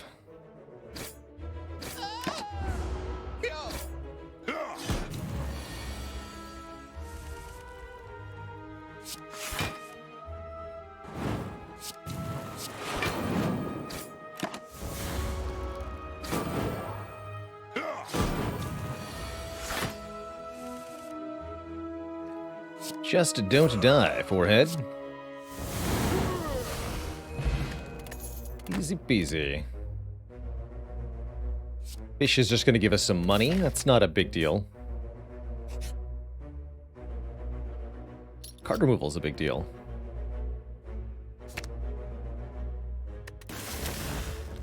Can I handle another elite? Let's find out. I'm going to guess the answer is no.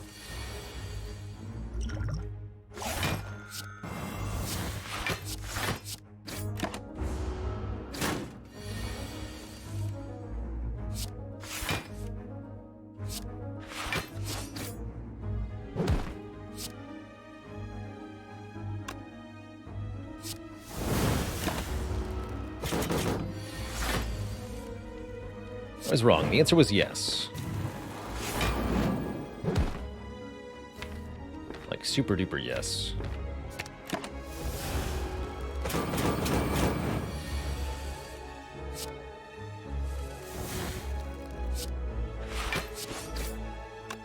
Easy. A Smiling Mask for cheap removes. There's another Fiendfire if we want it. Sure. Take another Fiendfire. And let's go event. Yeah, Red Skull is good. More news at 11. How about Mutagenic Strength Clockwork Souvenir?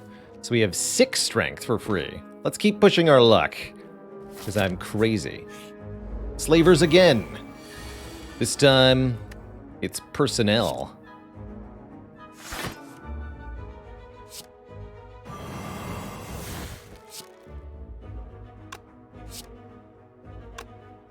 Let's see, 19 by 2. Okay, so headbutt the Shrug. Fiendfire you.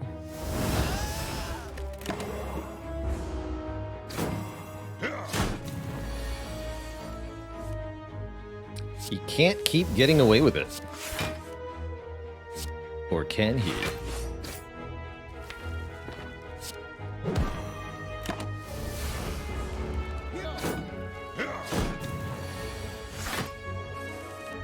Thanks, boot thingy.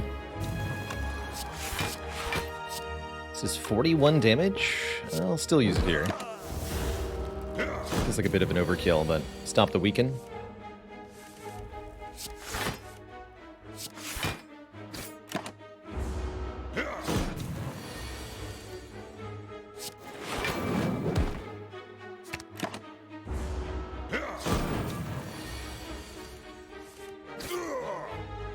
Wow, those fights went really well. I'm kind of surprised that we're alive, actually. But I'm not going to complain. Certainly not going to complain. How do I beat Bronze Automaton? I guess the answer is I keep the strength, right? We just have 6 strength, 9 strength, and we win that way. That'll have to do. We have to upgrade here and keep leaning into the...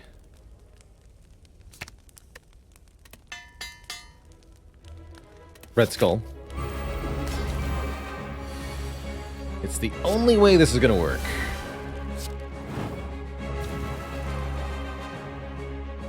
Just go Iron Wave, Fiend Fire. Maybe Skill Potion now? I think we should Skill Potion... Actually, no. If I Skill Potion, I go above half health, actually. That seems bad. Not if I Bloodletting, though.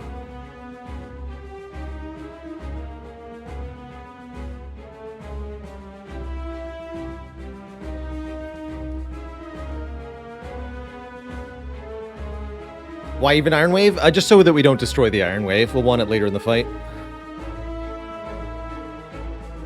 Yeah, actually, check this out. Here's a cool interaction that many of you probably have not seen.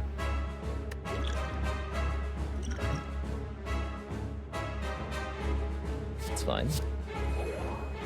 So, we go above half health. We lose the artifact.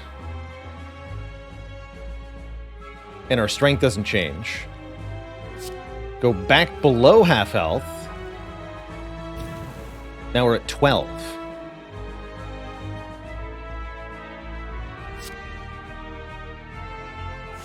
Although we do lose 3 at the end of the turn, so ultimately we're trading the artifact for 3 strength either way, but we get 3 more on this turn.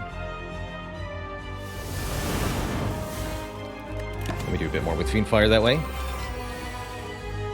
Oof, that is a crap turn. Dang.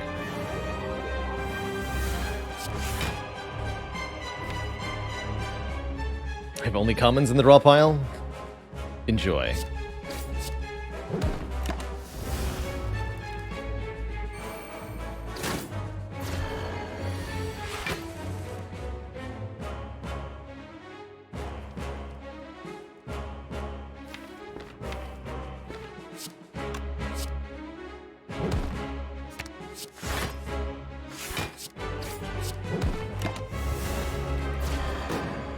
Could be dead on this turn, actually.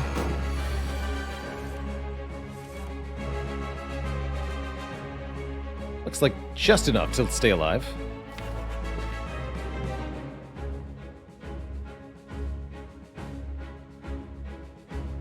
Could also kill you, yeah?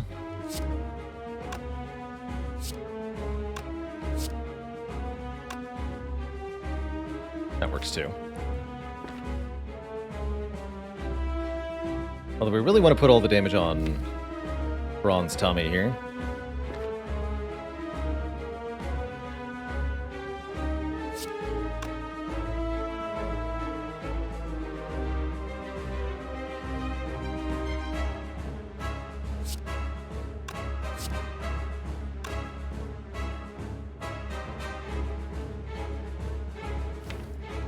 Wish I had one more energy.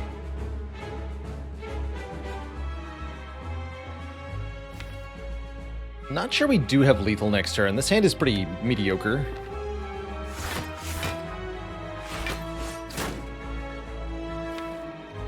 We can maybe apply the bash. Let's try it. Can't even play the bloodletting is another problem. That part's not good.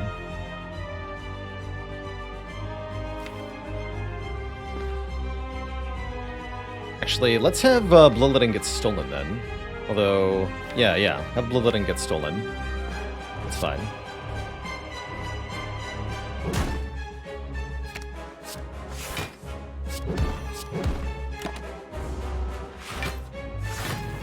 Just have to break through 24 block with 9 strength. Need 2 attacks. Easy. Never didn't have it. Reaper sure looks nice these days. So does Barricade, actually. That Barricade is making me wish we had taken that Entrench. I do like Barricade.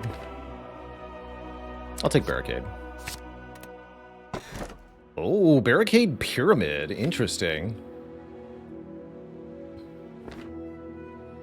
Sure.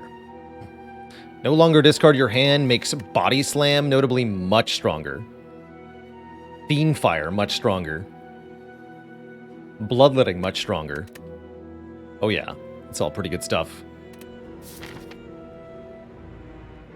Maybe I did want that Reaper.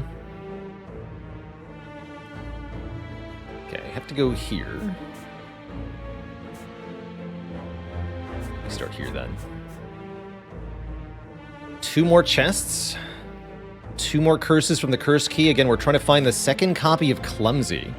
We might find some other stuff we don't want in the process, which we just have to live with.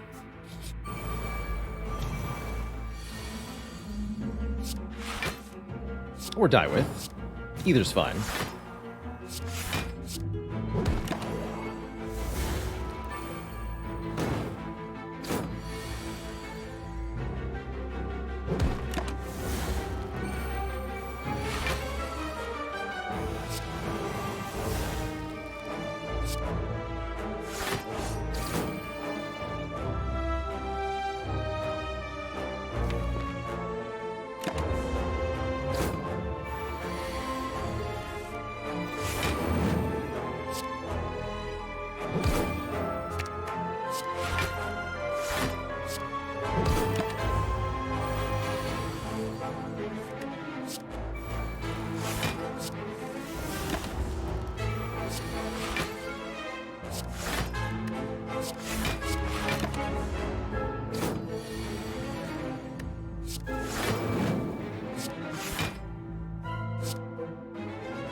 More conditional strength, the Sling of Courage.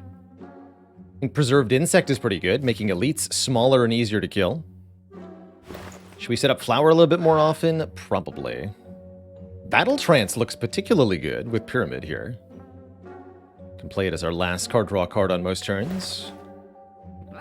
Really like this Battle Trance. True Grit's not bad either.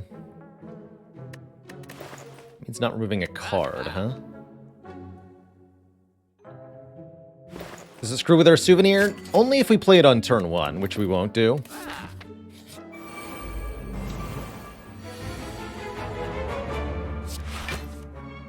We draw it turn 1, we just retain it. Easy.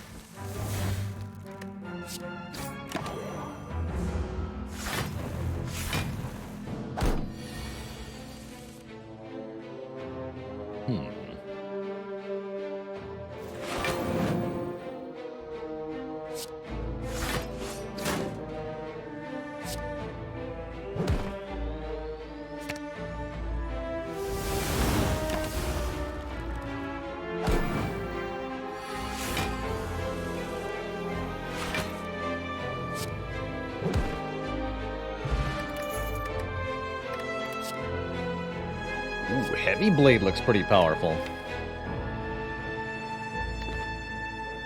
Give me that. Since we have a lot of strength guaranteed. Bonk.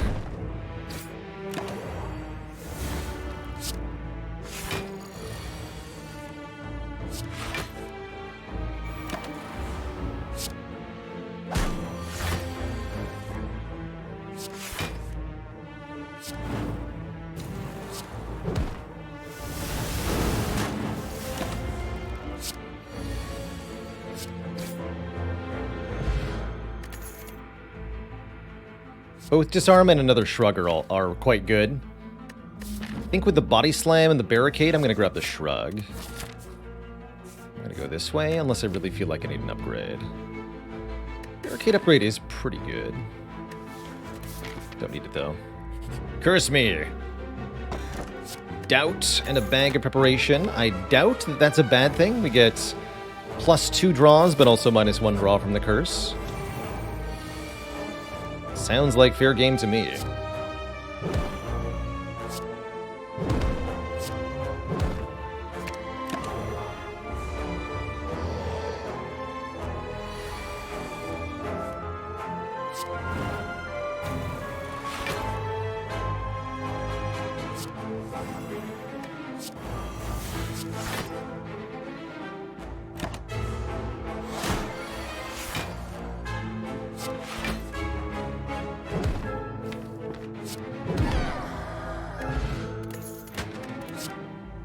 Kremlin Horn is good stuff. We don't need another Iron Wave. Might as well go back to full. No.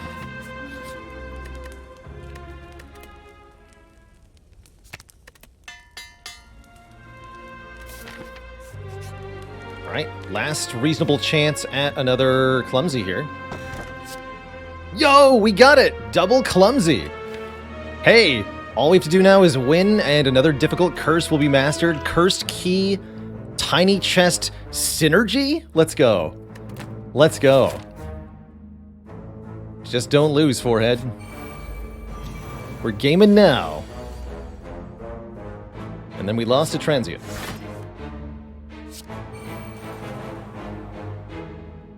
Let's go and Flame... Bloodletting Fiend Fire. What is the Mastery thing? So the Mastery Challenge is a self-imposed challenge for this game, Slay the Spire, where the goal is to master all the different cards in the game by winning a run having 2 or more of that card in the deck. So we need to get cards in duplicate and then win. Much easier said than done.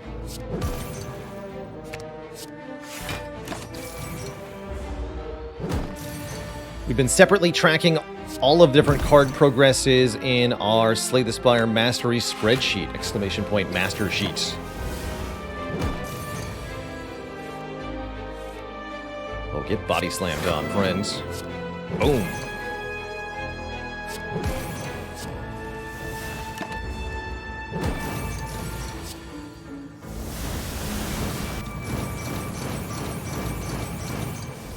This deck's really missing a Dark Embrace. Or a Feel No Pain. Thank you.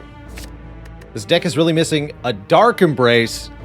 Let me just say that a little louder so this game can hear me.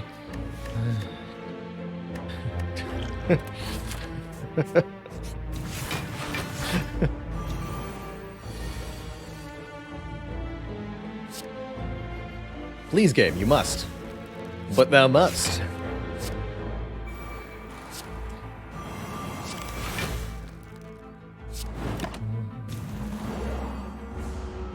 What is the deck missing now? A way to heal like Reaper would be good. An Entrench would be really, really good.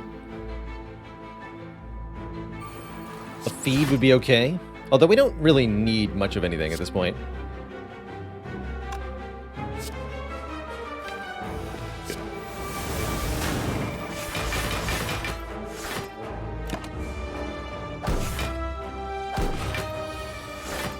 A Dark Embrace? Yeah, a Dark Embrace, of course.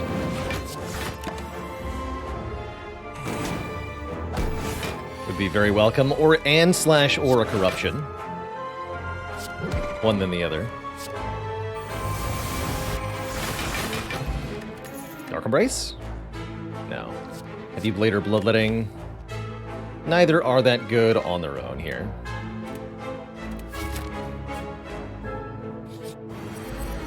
Miniature Giant Head?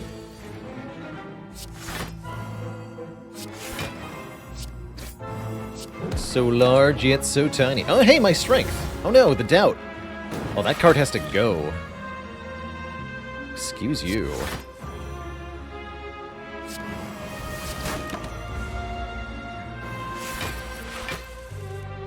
Okay.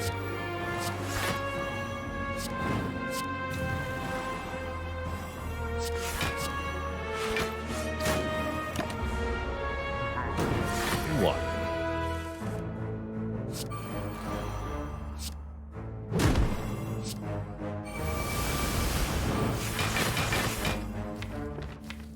Slightly concerning. Now, we definitely lack ways to scale against enemies that can outdamage our blocking power. But we can definitely get up to some creative stuff. Career? Okay, okay. Don't need a headbutt. We already have one headbutt, right? Yeah, we do. Don't curse me.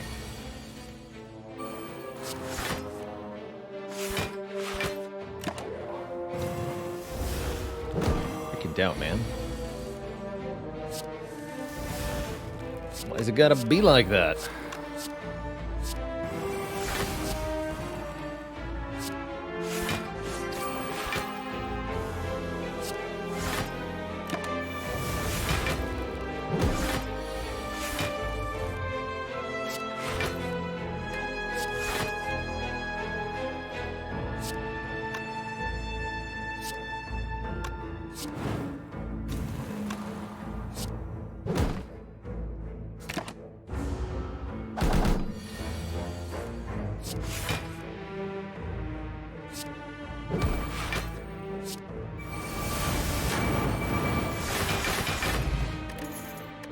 Flex Potion is some temporary strength. I'm definitely going to take Battle Trance as a way to fill up the hand with Pyramid.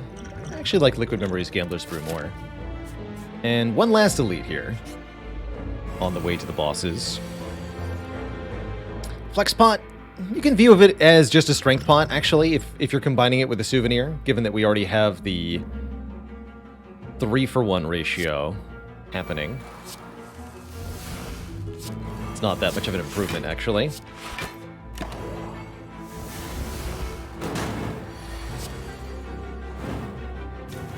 3-for-1 exchange.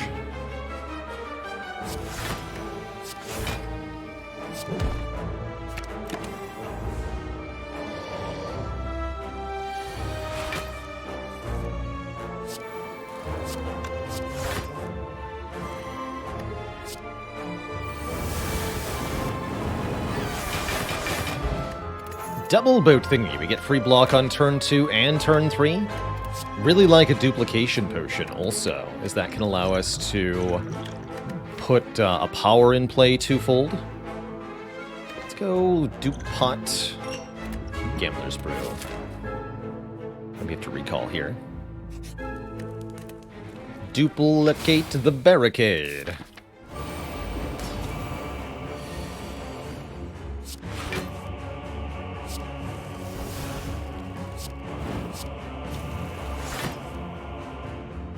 Shockwave doesn't do a whole lot, unfortunately. This fight's actually a little bit difficult. Guess we just played the Shockwave anyway? I guess we do.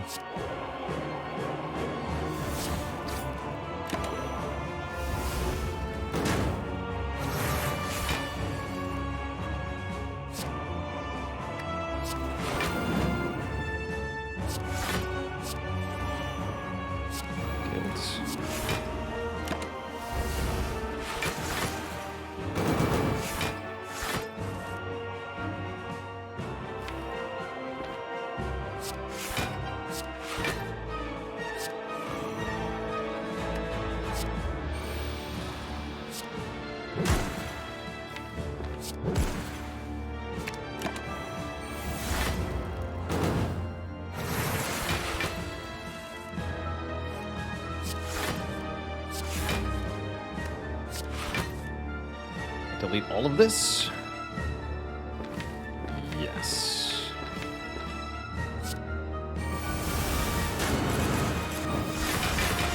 Okay, that builds a ton of block as well.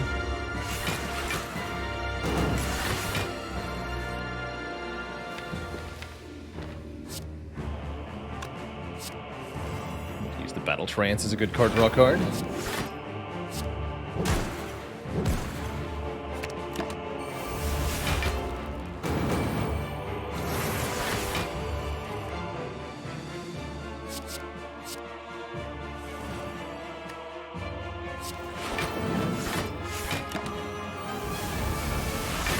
Bad luck. You don't need to die really fast here. Looks like we have it, though, at least. Shrug, shrug, body slam, headbutt the body slam, shrug, body slam. There we go. Okay, now we should be able to outpace Donu's, or just Dekka's damage.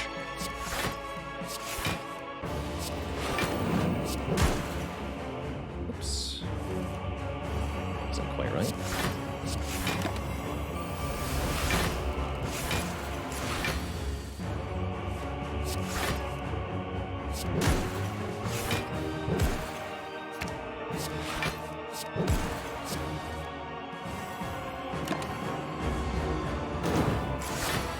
Die Chopper, thanks for 31 months of support. Much love to you. I'm gonna wait on Happy Flower here.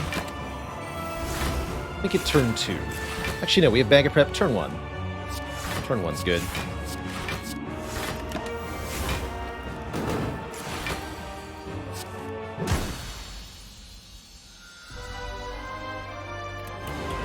Time Eater is up next.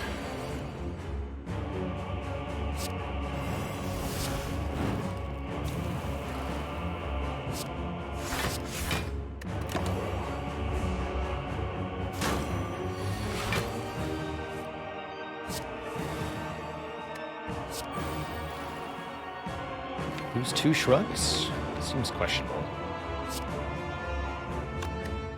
Let's go shrug, shrug. Body slam.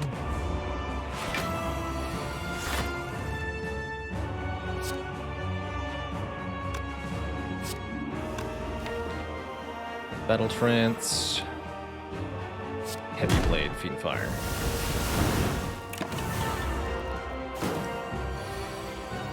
Bring Time Eater below half on this turn at all cost. Work. Very good work.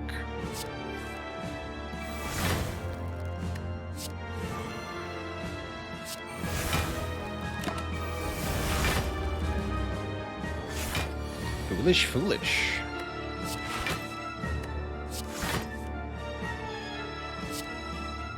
It is you who is foolish, Tim.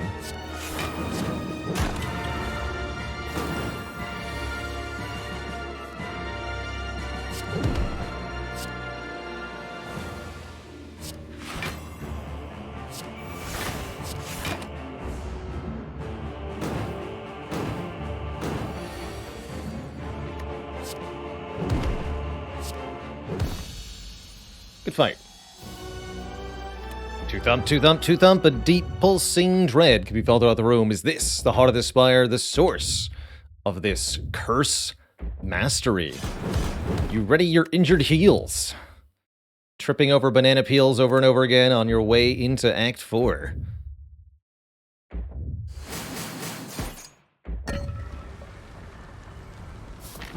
Missing 3 health. I think I upgrade. Yeah, upgrade Feel No Pain. And then dupe it. In the hard fight, seems pretty important. Master of Strategy, number 2. Let's go. Double Master of Strategy, double Clumsy. This could be it. Some other decent options here. Card remove. Double tap. Evolve. Remove the doubt, definitely. I doubt we're going to need that card.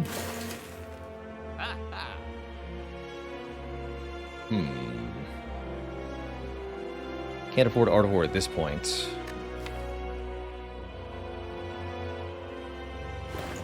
Double tap might be okay. Unupgraded, it's a little weak.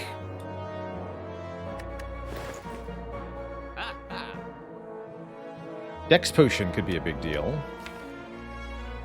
For Heart. Well, we don't have a renewable exhaust, huh? Interesting. We could run out of block in the Heart fight.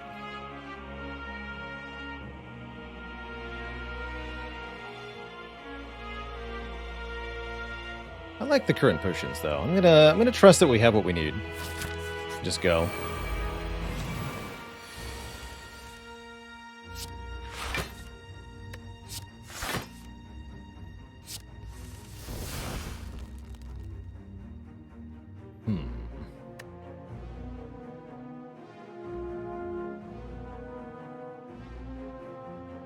Could also potentially use the Dupe Pot or the Gambler's Brew here to make this fight better. This is a pretty good turn to do it.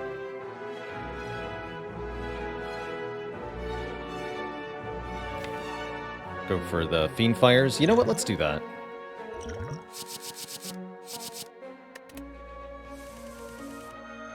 Yeah. We go Shrug, Body Slam, Fiend Fire. And if that's not a solved fight, I don't know what is.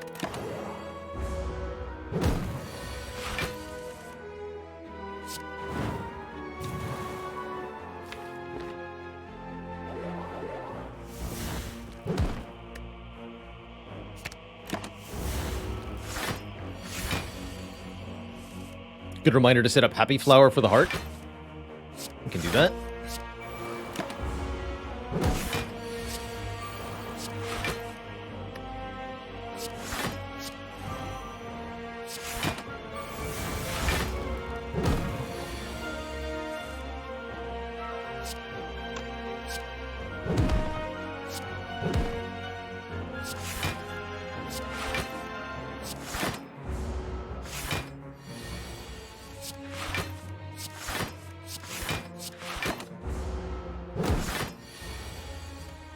How's it going, Glim DP? I have been playing a little bit of BG3 off stream. So far, enjoying the heck out of it. I really like how open-ended the exploration seems to be in particular. Whoops. Hold on. I should not answer questions and play at the same time. But yeah, I've been having a blast.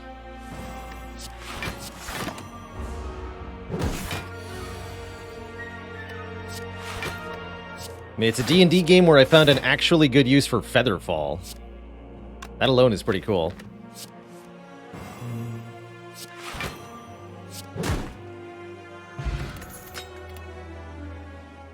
Another Bloodletting. That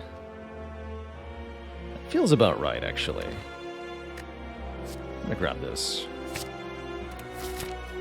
Okay, us versus the Heart with 2 masteries on the line here. Will this deck be enough to beat the Heart? I'm actually not so sure. I'm not completely sure about that, but I do know that we have Feel No Pain to dupe on turn 1. That's pretty exciting.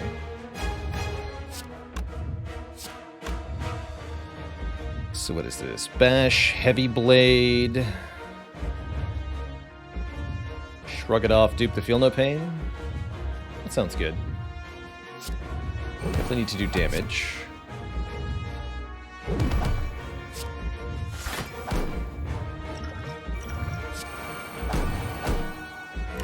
Fortunately, block the strength down rather than the vulnerable, but that's okay. Okay, here's Barricade. Definitely want to play Flame Barrier this turn for the damage. It's okay to let some of our health go.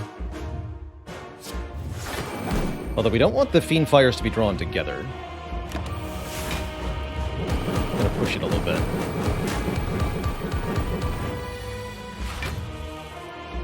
Good. Even better. Okay, yeah, let's not risk it further. We want to Fiend Fire this hand. Although I should play some Bloodletting.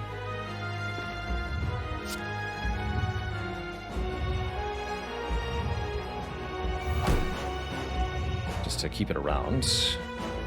Not going to draw with Master Strategy, because it's actually really bad if I draw into Fiend Fire. Really bad if I draw the Fiend Fire. So let's not.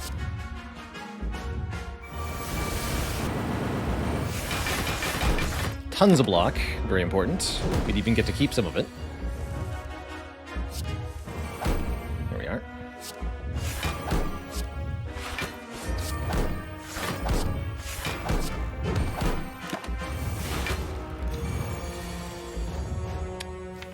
We didn't get to Shockwave before this happened. That's quite bad.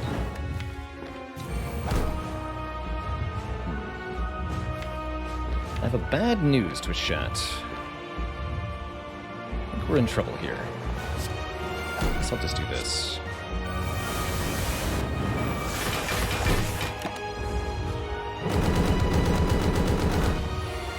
Remember when I said we could run out of block?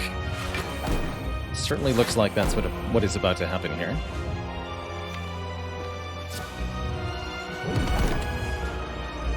Beat of Death about to become 3.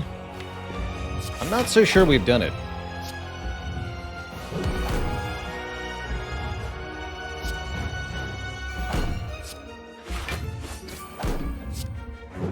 Better do that too.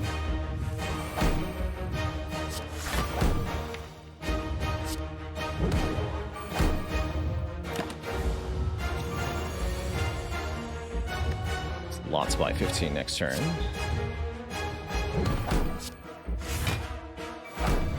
But we might have it.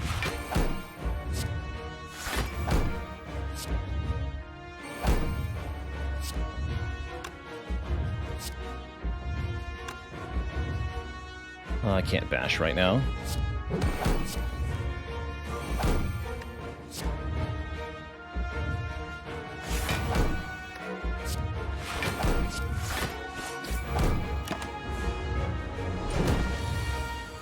That's 90 damage headed our way. The other option is to cap out the damage here, which I don't think I can do.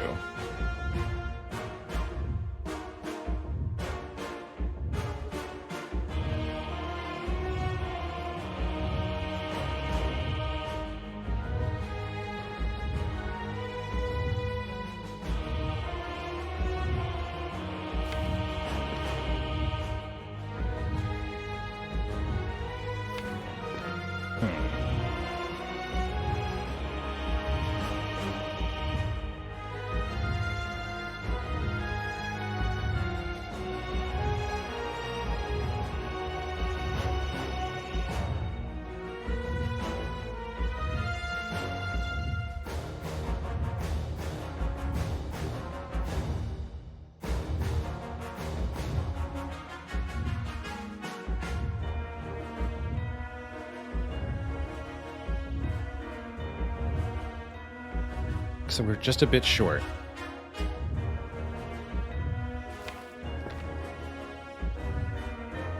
This is too much. I don't see a way to do this. Bloodletting lets us play enough shrugs to survive? I don't think so. Each shrug is only +8 block. Remember, we lose 6 HP for playing Bloodletting because of Beat of Death 3. I don't think we can do it. Battle Trance is also 3 HP to play. I don't see a way to get enough damage here either. Yeah, the late Shockwave draw really did us in. Bummer. I had to play that Master strategy on the turn I didn't. Didn't realize that was going to hose us over so hard. Yeah, that's not enough. Maybe if we redraw into Bloodletting. Maybe. No. GG. No masteries for us. The run is conquered. GG, Twitch chat. Clumsy will have to wait for another day. It's tough. It's tough.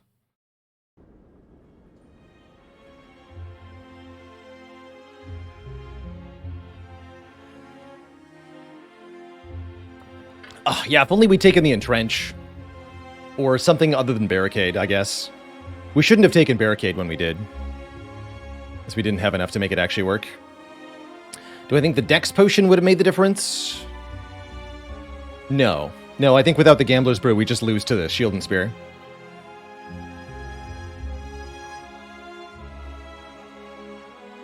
One Dark Embrace away.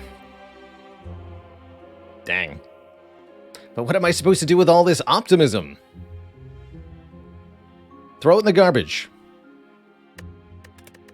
Where it belongs. Cynicism is the only way forward. Or backward, not clear.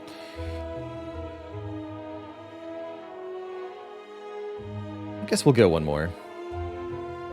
Before we jump into a new run, though, I do need a quick break. Twitch chat, I'm going to refill the legs, stretch the water. And then we climb one more time. BRB, Twitch chat.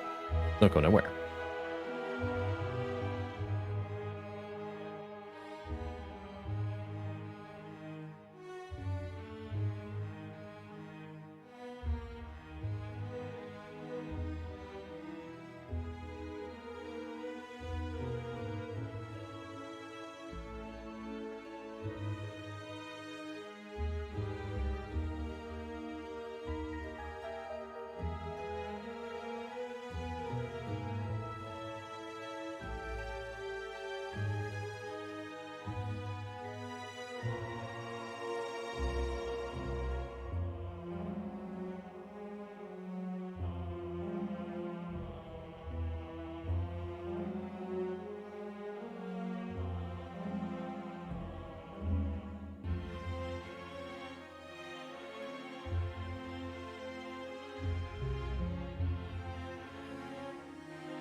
Alrighty, Twitch chat, we are back.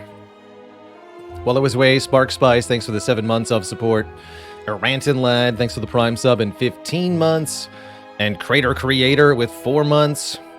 Despite a technically incomplete silent mastery, I am hooked on this stream and will never heal from my addiction. Also, hello, welcome to GGGCCC A7X. You beat the game with all 4 characters, you're pretty good. Do I need any tips? Tips are always appreciated at the donation link below the stream. Yes, give me a tip. Now, if you mean gameplay tips, I think I'm set. Let's play some Silent.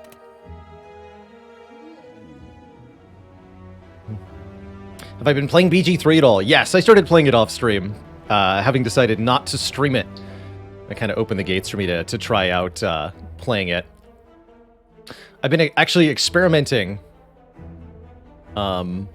I decided to use BG3 as an opportunity to try out NVIDIA's streaming service, which is escaping the name of me at the moment.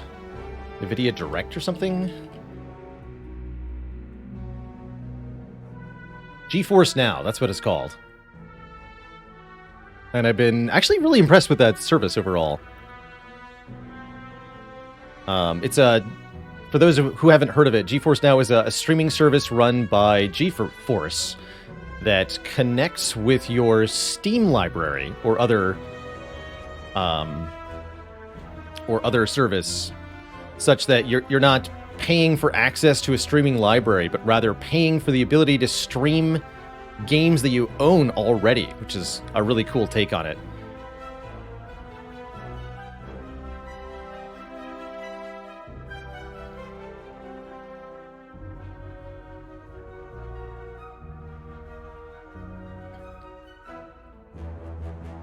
Unfortunately, a lot of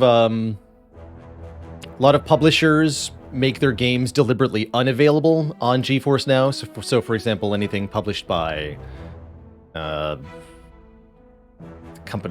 anything published by 2K, such as all the Firaxis games, Civilization, XCOM, these are unavailable through GeForce Now because nonsense. Steam Link can work pretty well also. I have to try out Steam Link. I haven't actually experimented with that.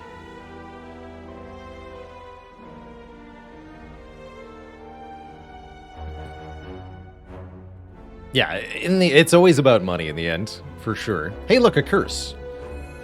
A curse we haven't mastered. Pain. Can we get a second pain and win the run? I will do my best.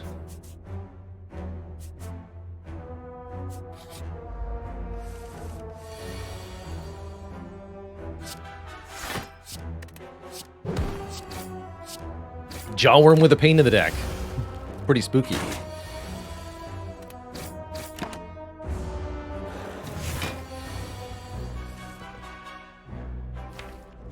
This looks quite painful.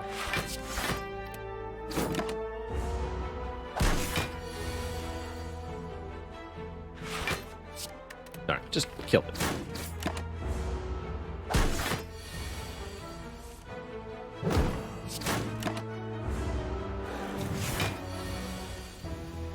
Whew. Not too bad. Dagger throw? Dang it. I'll take a sucker punch. Would have really preferred a dagger throw. So it goes.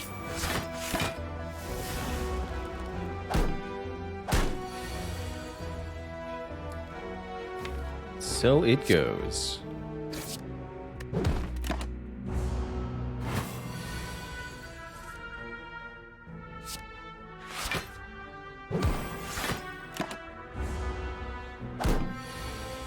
Why do we already have a pain in the deck? Welcome to the Spire Mastery Challenge, where the good plays and the plays that you have to make are completely different things. Oh no.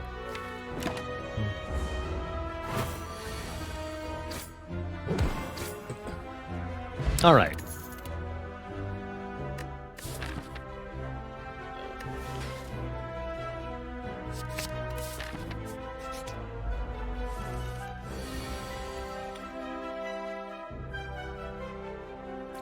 Life is difficult. Life is very difficult. Could have done triple defend neutralize, but I think stalling in a fight where we have pain in the deck is not worth it.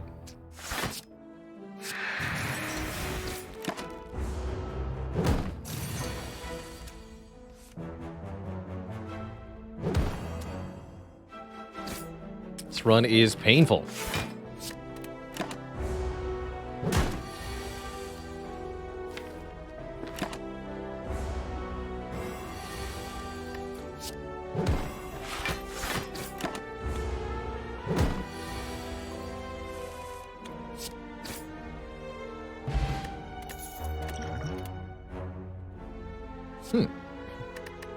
Die is at least a decent attack card that can end fights quickly, which will help us avoid taking too much damage to pain. Sure. Luminescent with 47 months. Pleased to say, after all this time, still my go-to streamer. That's quite the compliment. Thank you. All right, well, I think this run needs a lot of help, so we're just going to believe that this is going to go well, and if it doesn't, then we can start a new run sooner rather than later. Ouch. Ouch. Ouch. Ouch. Ah, sooner it is.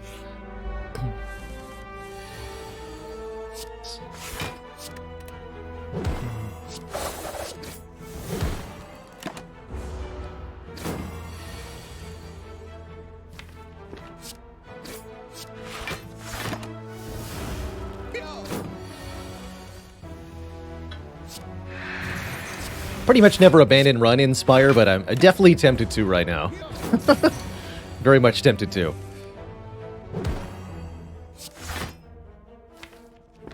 Better take the one. Yeah. Still in it for now. At least a Gambler's Brew can help us out a bit. Well-laid plans is almost helpful. I don't think we're going for that elite.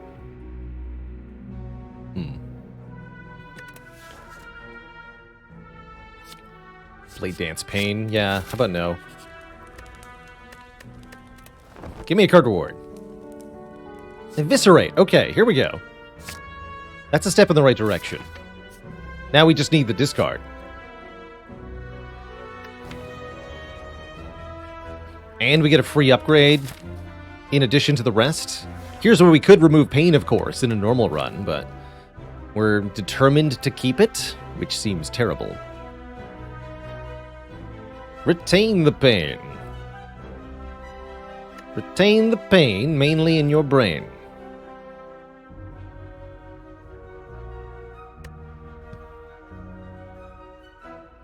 You could also upgrade our damage card. Upgrade Die is pretty good for the next few floors in particular. I think that's what I'm going to do.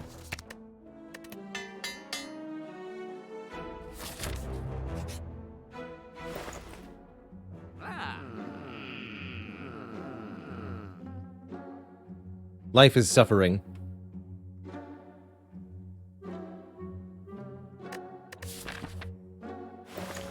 And the Juvu doll too? Dang, man.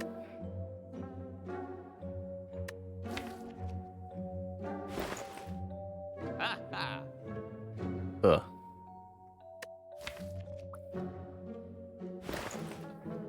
Guess I'll lose a defend? And leave. Okay. Event? No idea. Golden Idol, sure. Do some max health here. And then gain some max health. Yeah. Easy.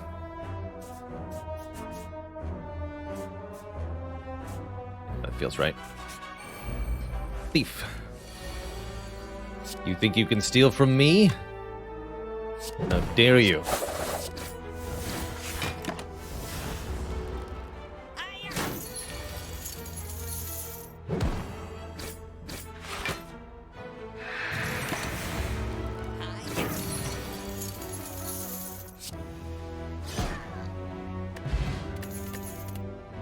There it is, dagger throw. Get in here.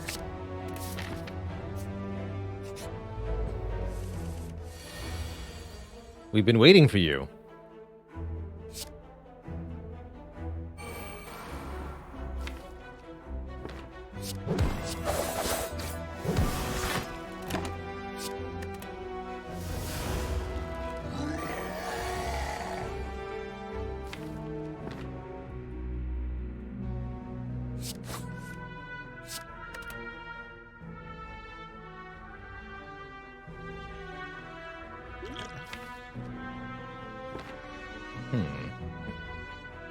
I wonder if I just go strike, strike, retain Eviscerate, Gambler's Brew next turn.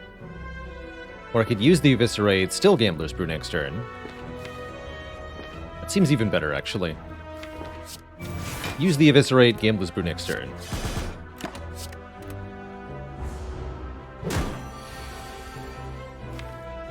Although we could redraw into these, right?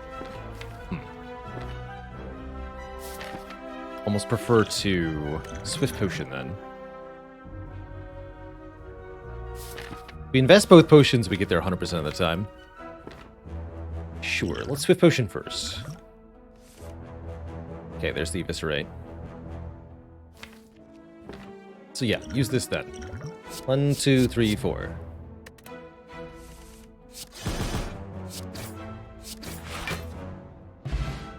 Puddled Flame. Alright. Actually, Bottled Die Plus is kind of good. I'll take that. Accuracy is no good here. Power Potion can help us get past Hexaghost. I guess the run keeps going for now. Sure.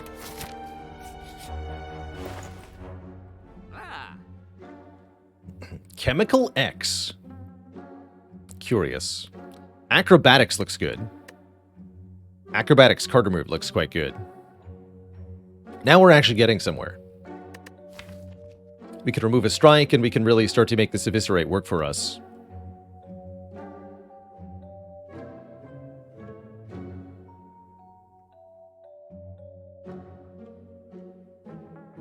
Yeah, acrobatics basically necessary. Super agree. A fairy's not a bad idea. It's a good back pocket item to have.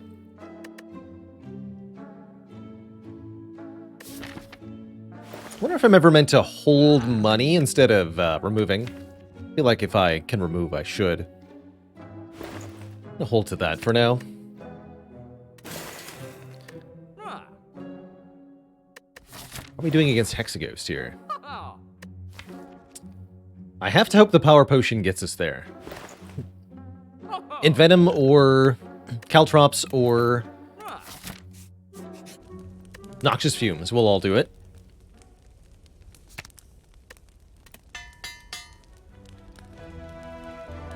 Yeah, you're meant to remove pain, but, you know, you don't have to. You don't have to. Ooh, none of those are damage, huh? Tools the trait is good, though. That means we'll never take damage from the pain. That'll help.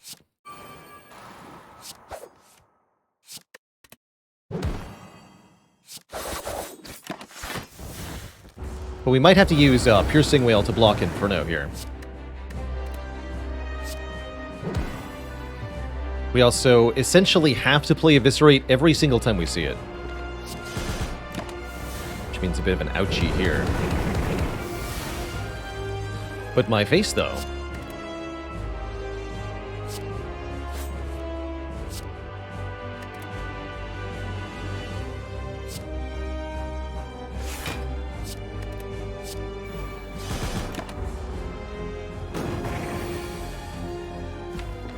I feel like we're still going to be short on block.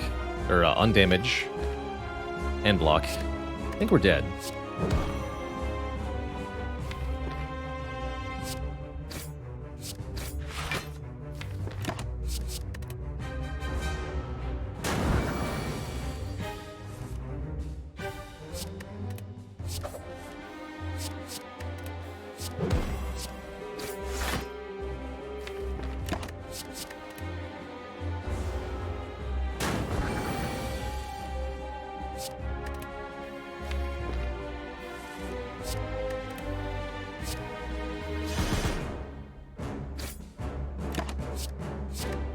Yeah, very short.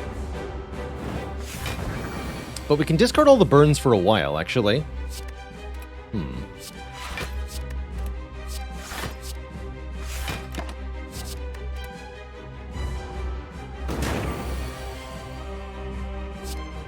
Interesting.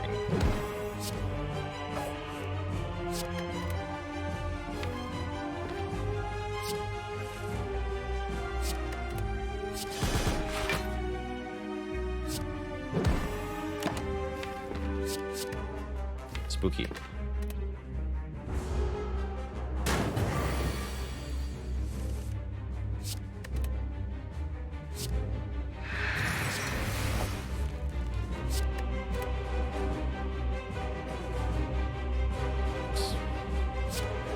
I'll take 2 here.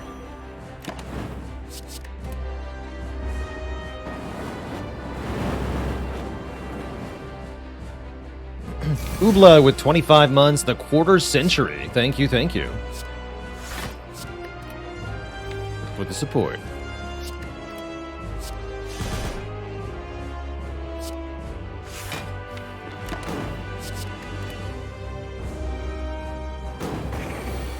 And Pink DB with 4 months. Thank you as well. Uh-oh. Are we alive? We are alive.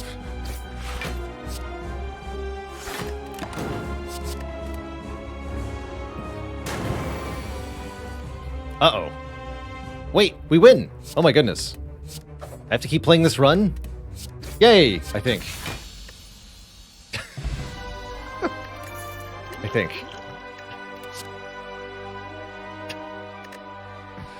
Alright, we're into Act 2. We have the most value of relics possible. Do we want a burst or a bullet time? Do we want a burst or a bullet time? I suppose burst is actually pretty good with discard stuff. Burst acrobatics, burst calculated gamble can be a thing. Yeah, we've got all the bad relics out of the pool. Surely there's nothing but Juzu bracelets and tiny chests ahead for us. Can't wait.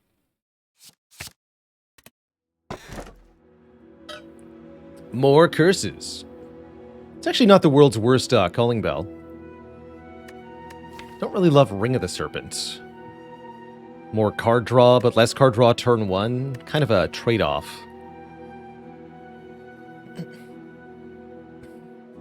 This will give us more relics immediately. We can find out if they're good or bad. Let's find out. Let's find out. Ah, Gambling Chip. Here we go. Gambling Chip, Art of War, Mummified Hands. That's more like it. That's much more like it. That's stuff we can work with. Gambling Chips, up to 7 card draw on turn 1. Which is very, very good.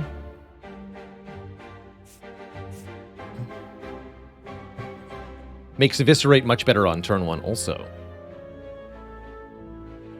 That said, we're still lacking a bit of oomph in the deck. We need more upgrades, and actually, with Die Bottled, we don't always want to discard that. Mummy Hand is indeed an uncommon relic, not a rare relic.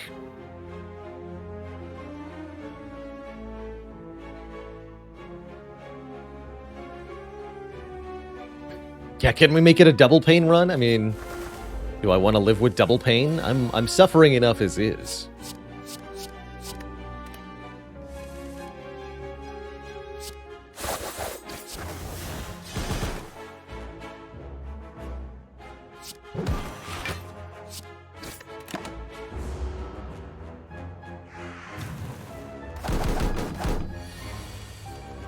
Hey. You can't do that. That's illegal.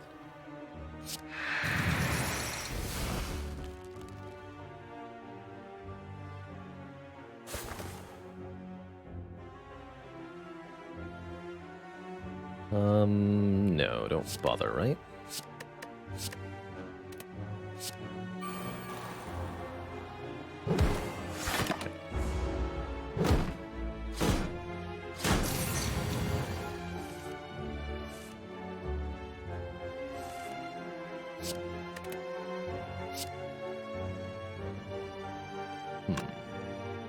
First Survivor Eviscerate.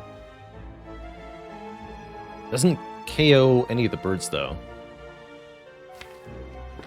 Guess we should probably kill the one that's gonna get up.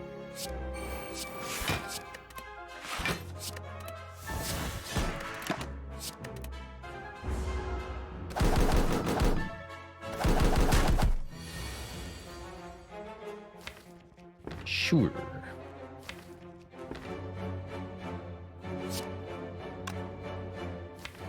Can do 4 attacks next turn. Okay. I retain this.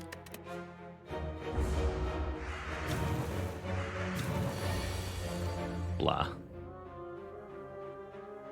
Take 11 more.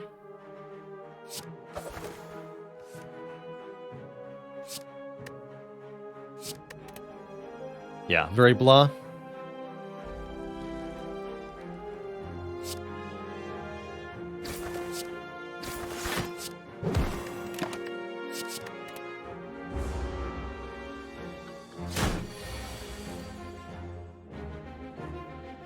Shockingly, this deck seems to be struggling.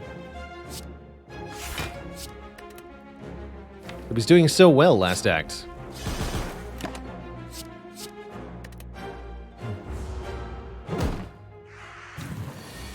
Killy Papa says, what's a good high score? The highest I usually see is somewhere around 3,500. Anything above that is really, really good. And above 3,000 is pretty good.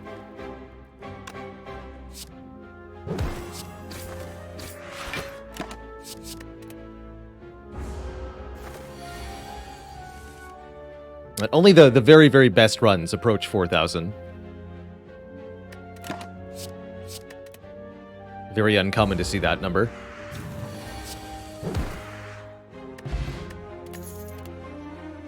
Oh boy. More stuff. Not inspiring stuff either. I don't think we take any of it. If you're hoping the next fight is a little more gentle, let's take an event. Maybe that'll be something. It'll be money. Guess we go to this shop then. I'll take it. Gotta get something here.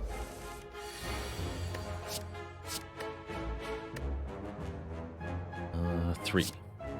And then 1, 2, 3 attacks plus Piercing Wail. Good. I could even burst Piercing Wail.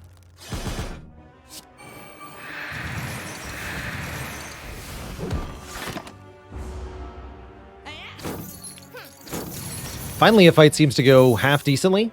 Half decently. But only half.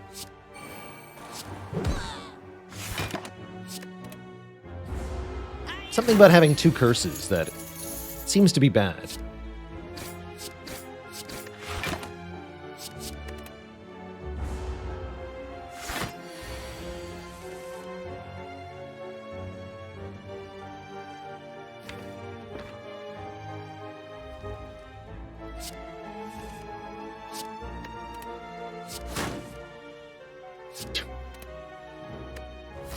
Ah! Why, though? Why? Why? Why you do this?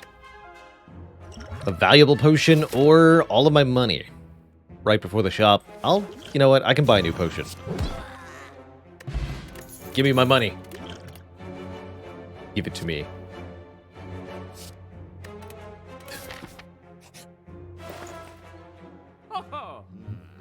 Second Eviscerate. Okay. And a Sneaky Strike. I think we take them both. And our potion back.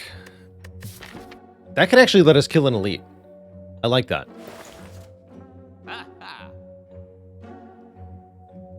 $7 gold profit. Easy. How do I feel about footwork? It's vague. With Mummy Hand, it's a little bit better. It's medium. Medium vague.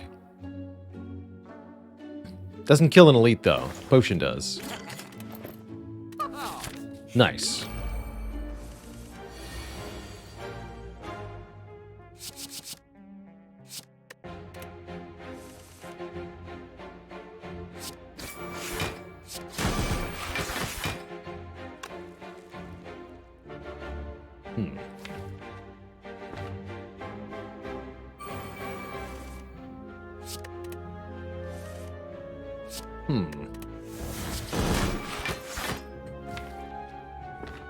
Guess we get Piercing Wail next turn.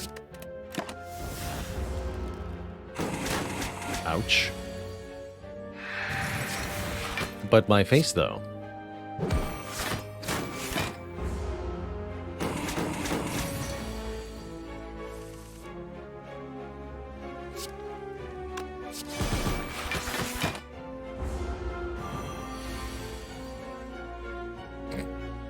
Well, glad we had the potion.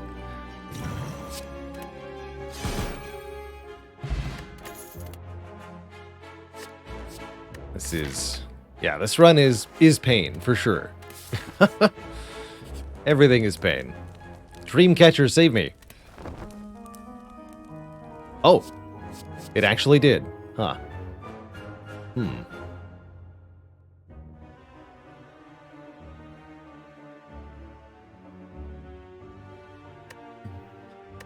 Gamble and Reflex, both pretty strong here. We have enough targeted discard that the Reflex is potent, although the pain makes it a bit awkward. Let's take Gamble. Gamble first, then Reflex next.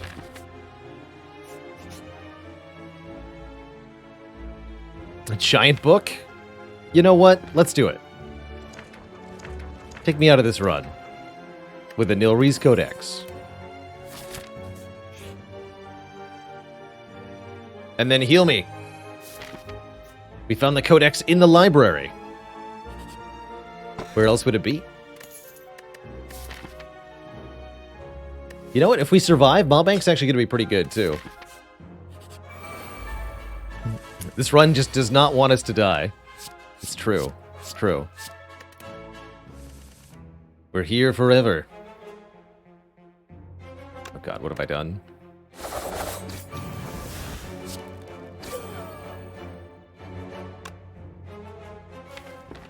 Ugh. Ooh.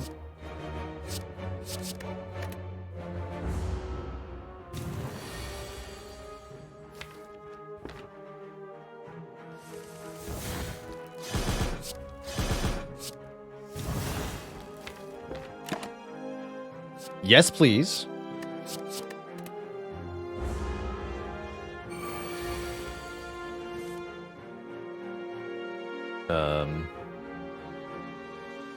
But why, though?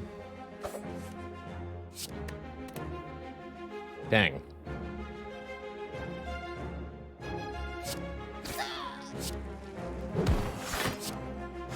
Ugh.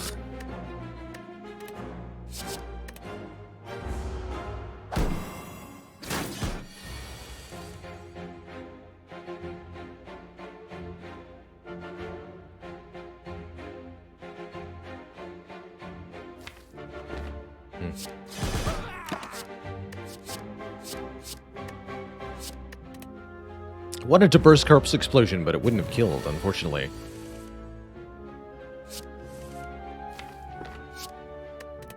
I think what we want is to Art of War for this turn, actually. Keep Burst Corpse. Probably die? Probably die. Better at that.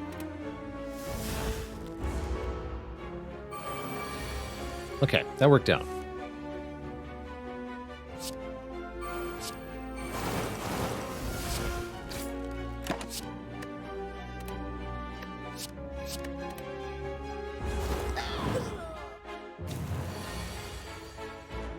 Did it, though? Wraithform. Dang it. Well, it seems our run has finally come to an end. And you know what? I'm kind of relieved. Quite frankly. Sweet, sweet release of death.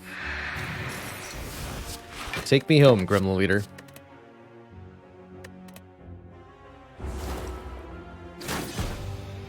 Well, that was a bit demoralizing, but at least it's done. It's done. That indeed was not the run. I'm gonna do a defect run. We're gonna see what happens. We might have a similarly enjoyable run, or we might have something that gets really good really quickly. Let's just go. We're not... no, we are missing rares on Defect, right? We are. We totally are. Choose a rare. Ooh. My choice. I actually think Rainbow is a pretty good early game card for Defect. 1 Lightning, 1 Frost, 1 Dark. 3 orbs for the price of 2, effectively. And that's not bad at all. It's really not that bad. Looks like we're going to have an elite heavy act, and you know what? I'm all for it. Bring him on. That's what I say. Oop. No cheating. P and Echo Chan, thanks for the 10 months. After a hard run through the Spire, the Silent takes a break. Putting up her legs in her well-played pants. Oof. Oof, I say. Looks like we dual cast first, then we probably strike the front one to kill it. Yeah. Take 6 here.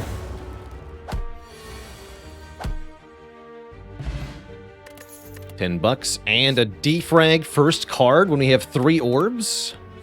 Easy. It's one of those runs, I think. Give me loop heatsinks, next 2 card rewards. Let's do it. In that order, please.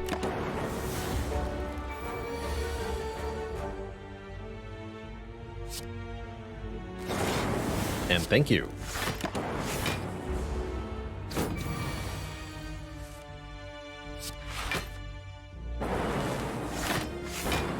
You're doomed.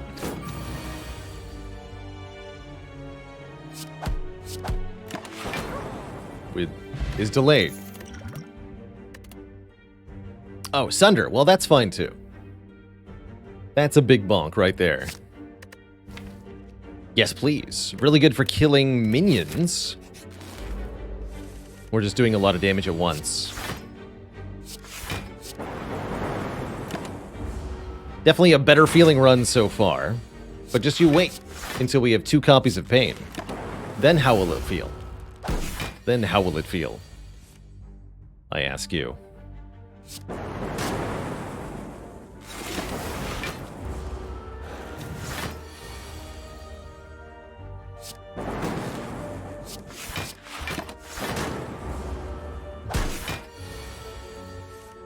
Bonk. Gambler's Brew is pretty good, with several expensive cards already. Turbo is pretty good.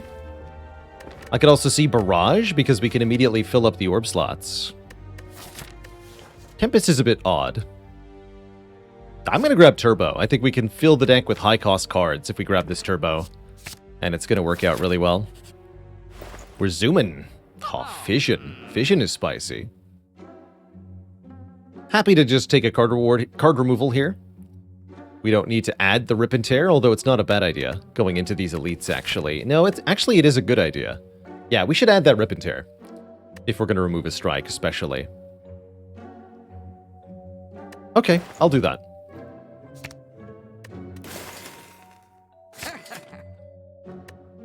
That will substantially improve our output for, most importantly, this fight.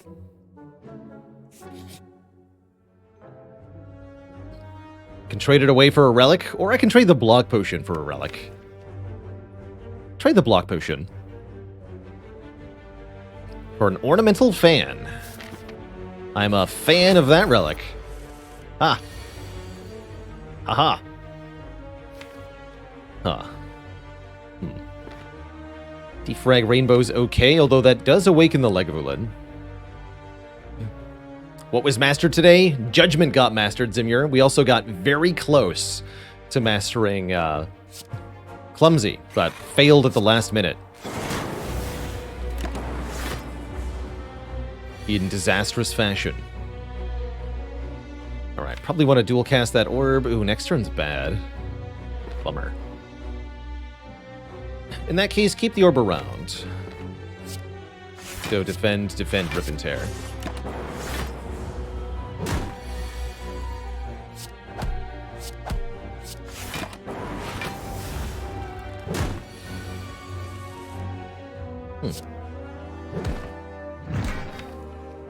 Oh, there's no way to get the Dark Orb to the front. I really needed to play Zap.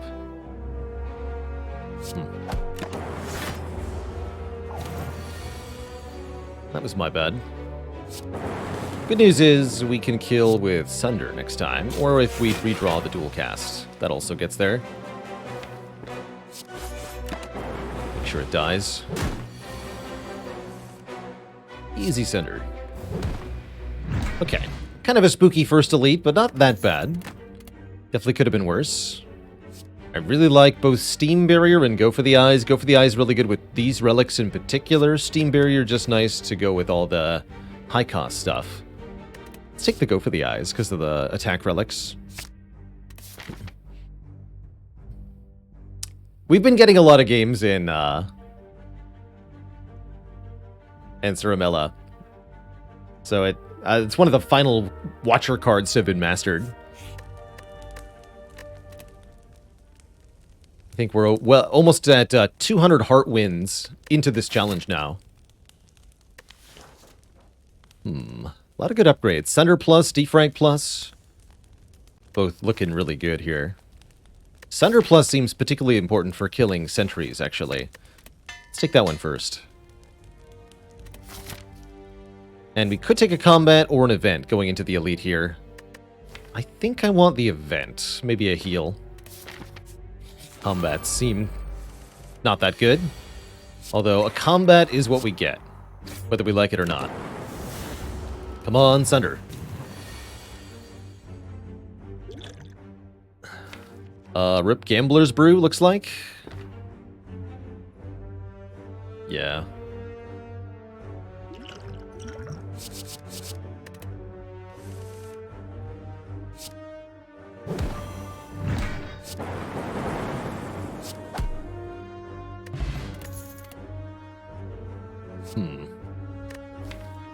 Not the world's worst sweeping beam, but we are fighting Slime Boss. Alright, I'll take it. A little bit of extra damage to every enemy. Always welcome. +1 focus, also always welcome. Here we go. Things are starting to look up.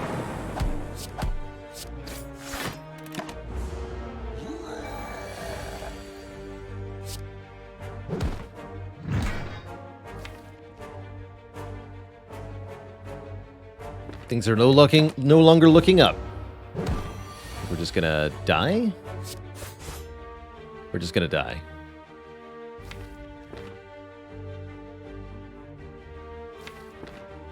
Good talk.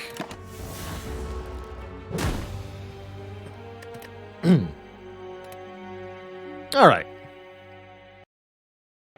Guess I'll die.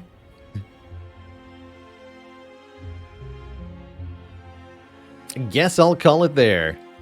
The Gremlin Ob strikes once again. Thank you all for joining me for today's stream, Twitch chat. It was a delight getting one more card crossed off the list, although it could have been 3. I really sad about that Ironclad run. We will, of course, be back at it tomorrow, not later than noon Eastern time. Hoping to catch many of you there, Twitch chat. I'm off to get some dinner. See you later, Nip Nibbler, Just Blake, Wookie Nipple, Schmamarin, Gokaka, Mr. Zorag, a lot of bees, Zavern, Cam Guy, Koryui Up, Miskatonic Blue, Oobla, and everybody else. Thank you so much for watching. Don't forget to vote in this month's game vote if you haven't. Help me pick a game to play live on stream this month. The month of August. See you later, Darluck, Corduroy Pant, Sockon Bofa, and everyone else. Till next time, my friends, toodaloo. Stay cozy.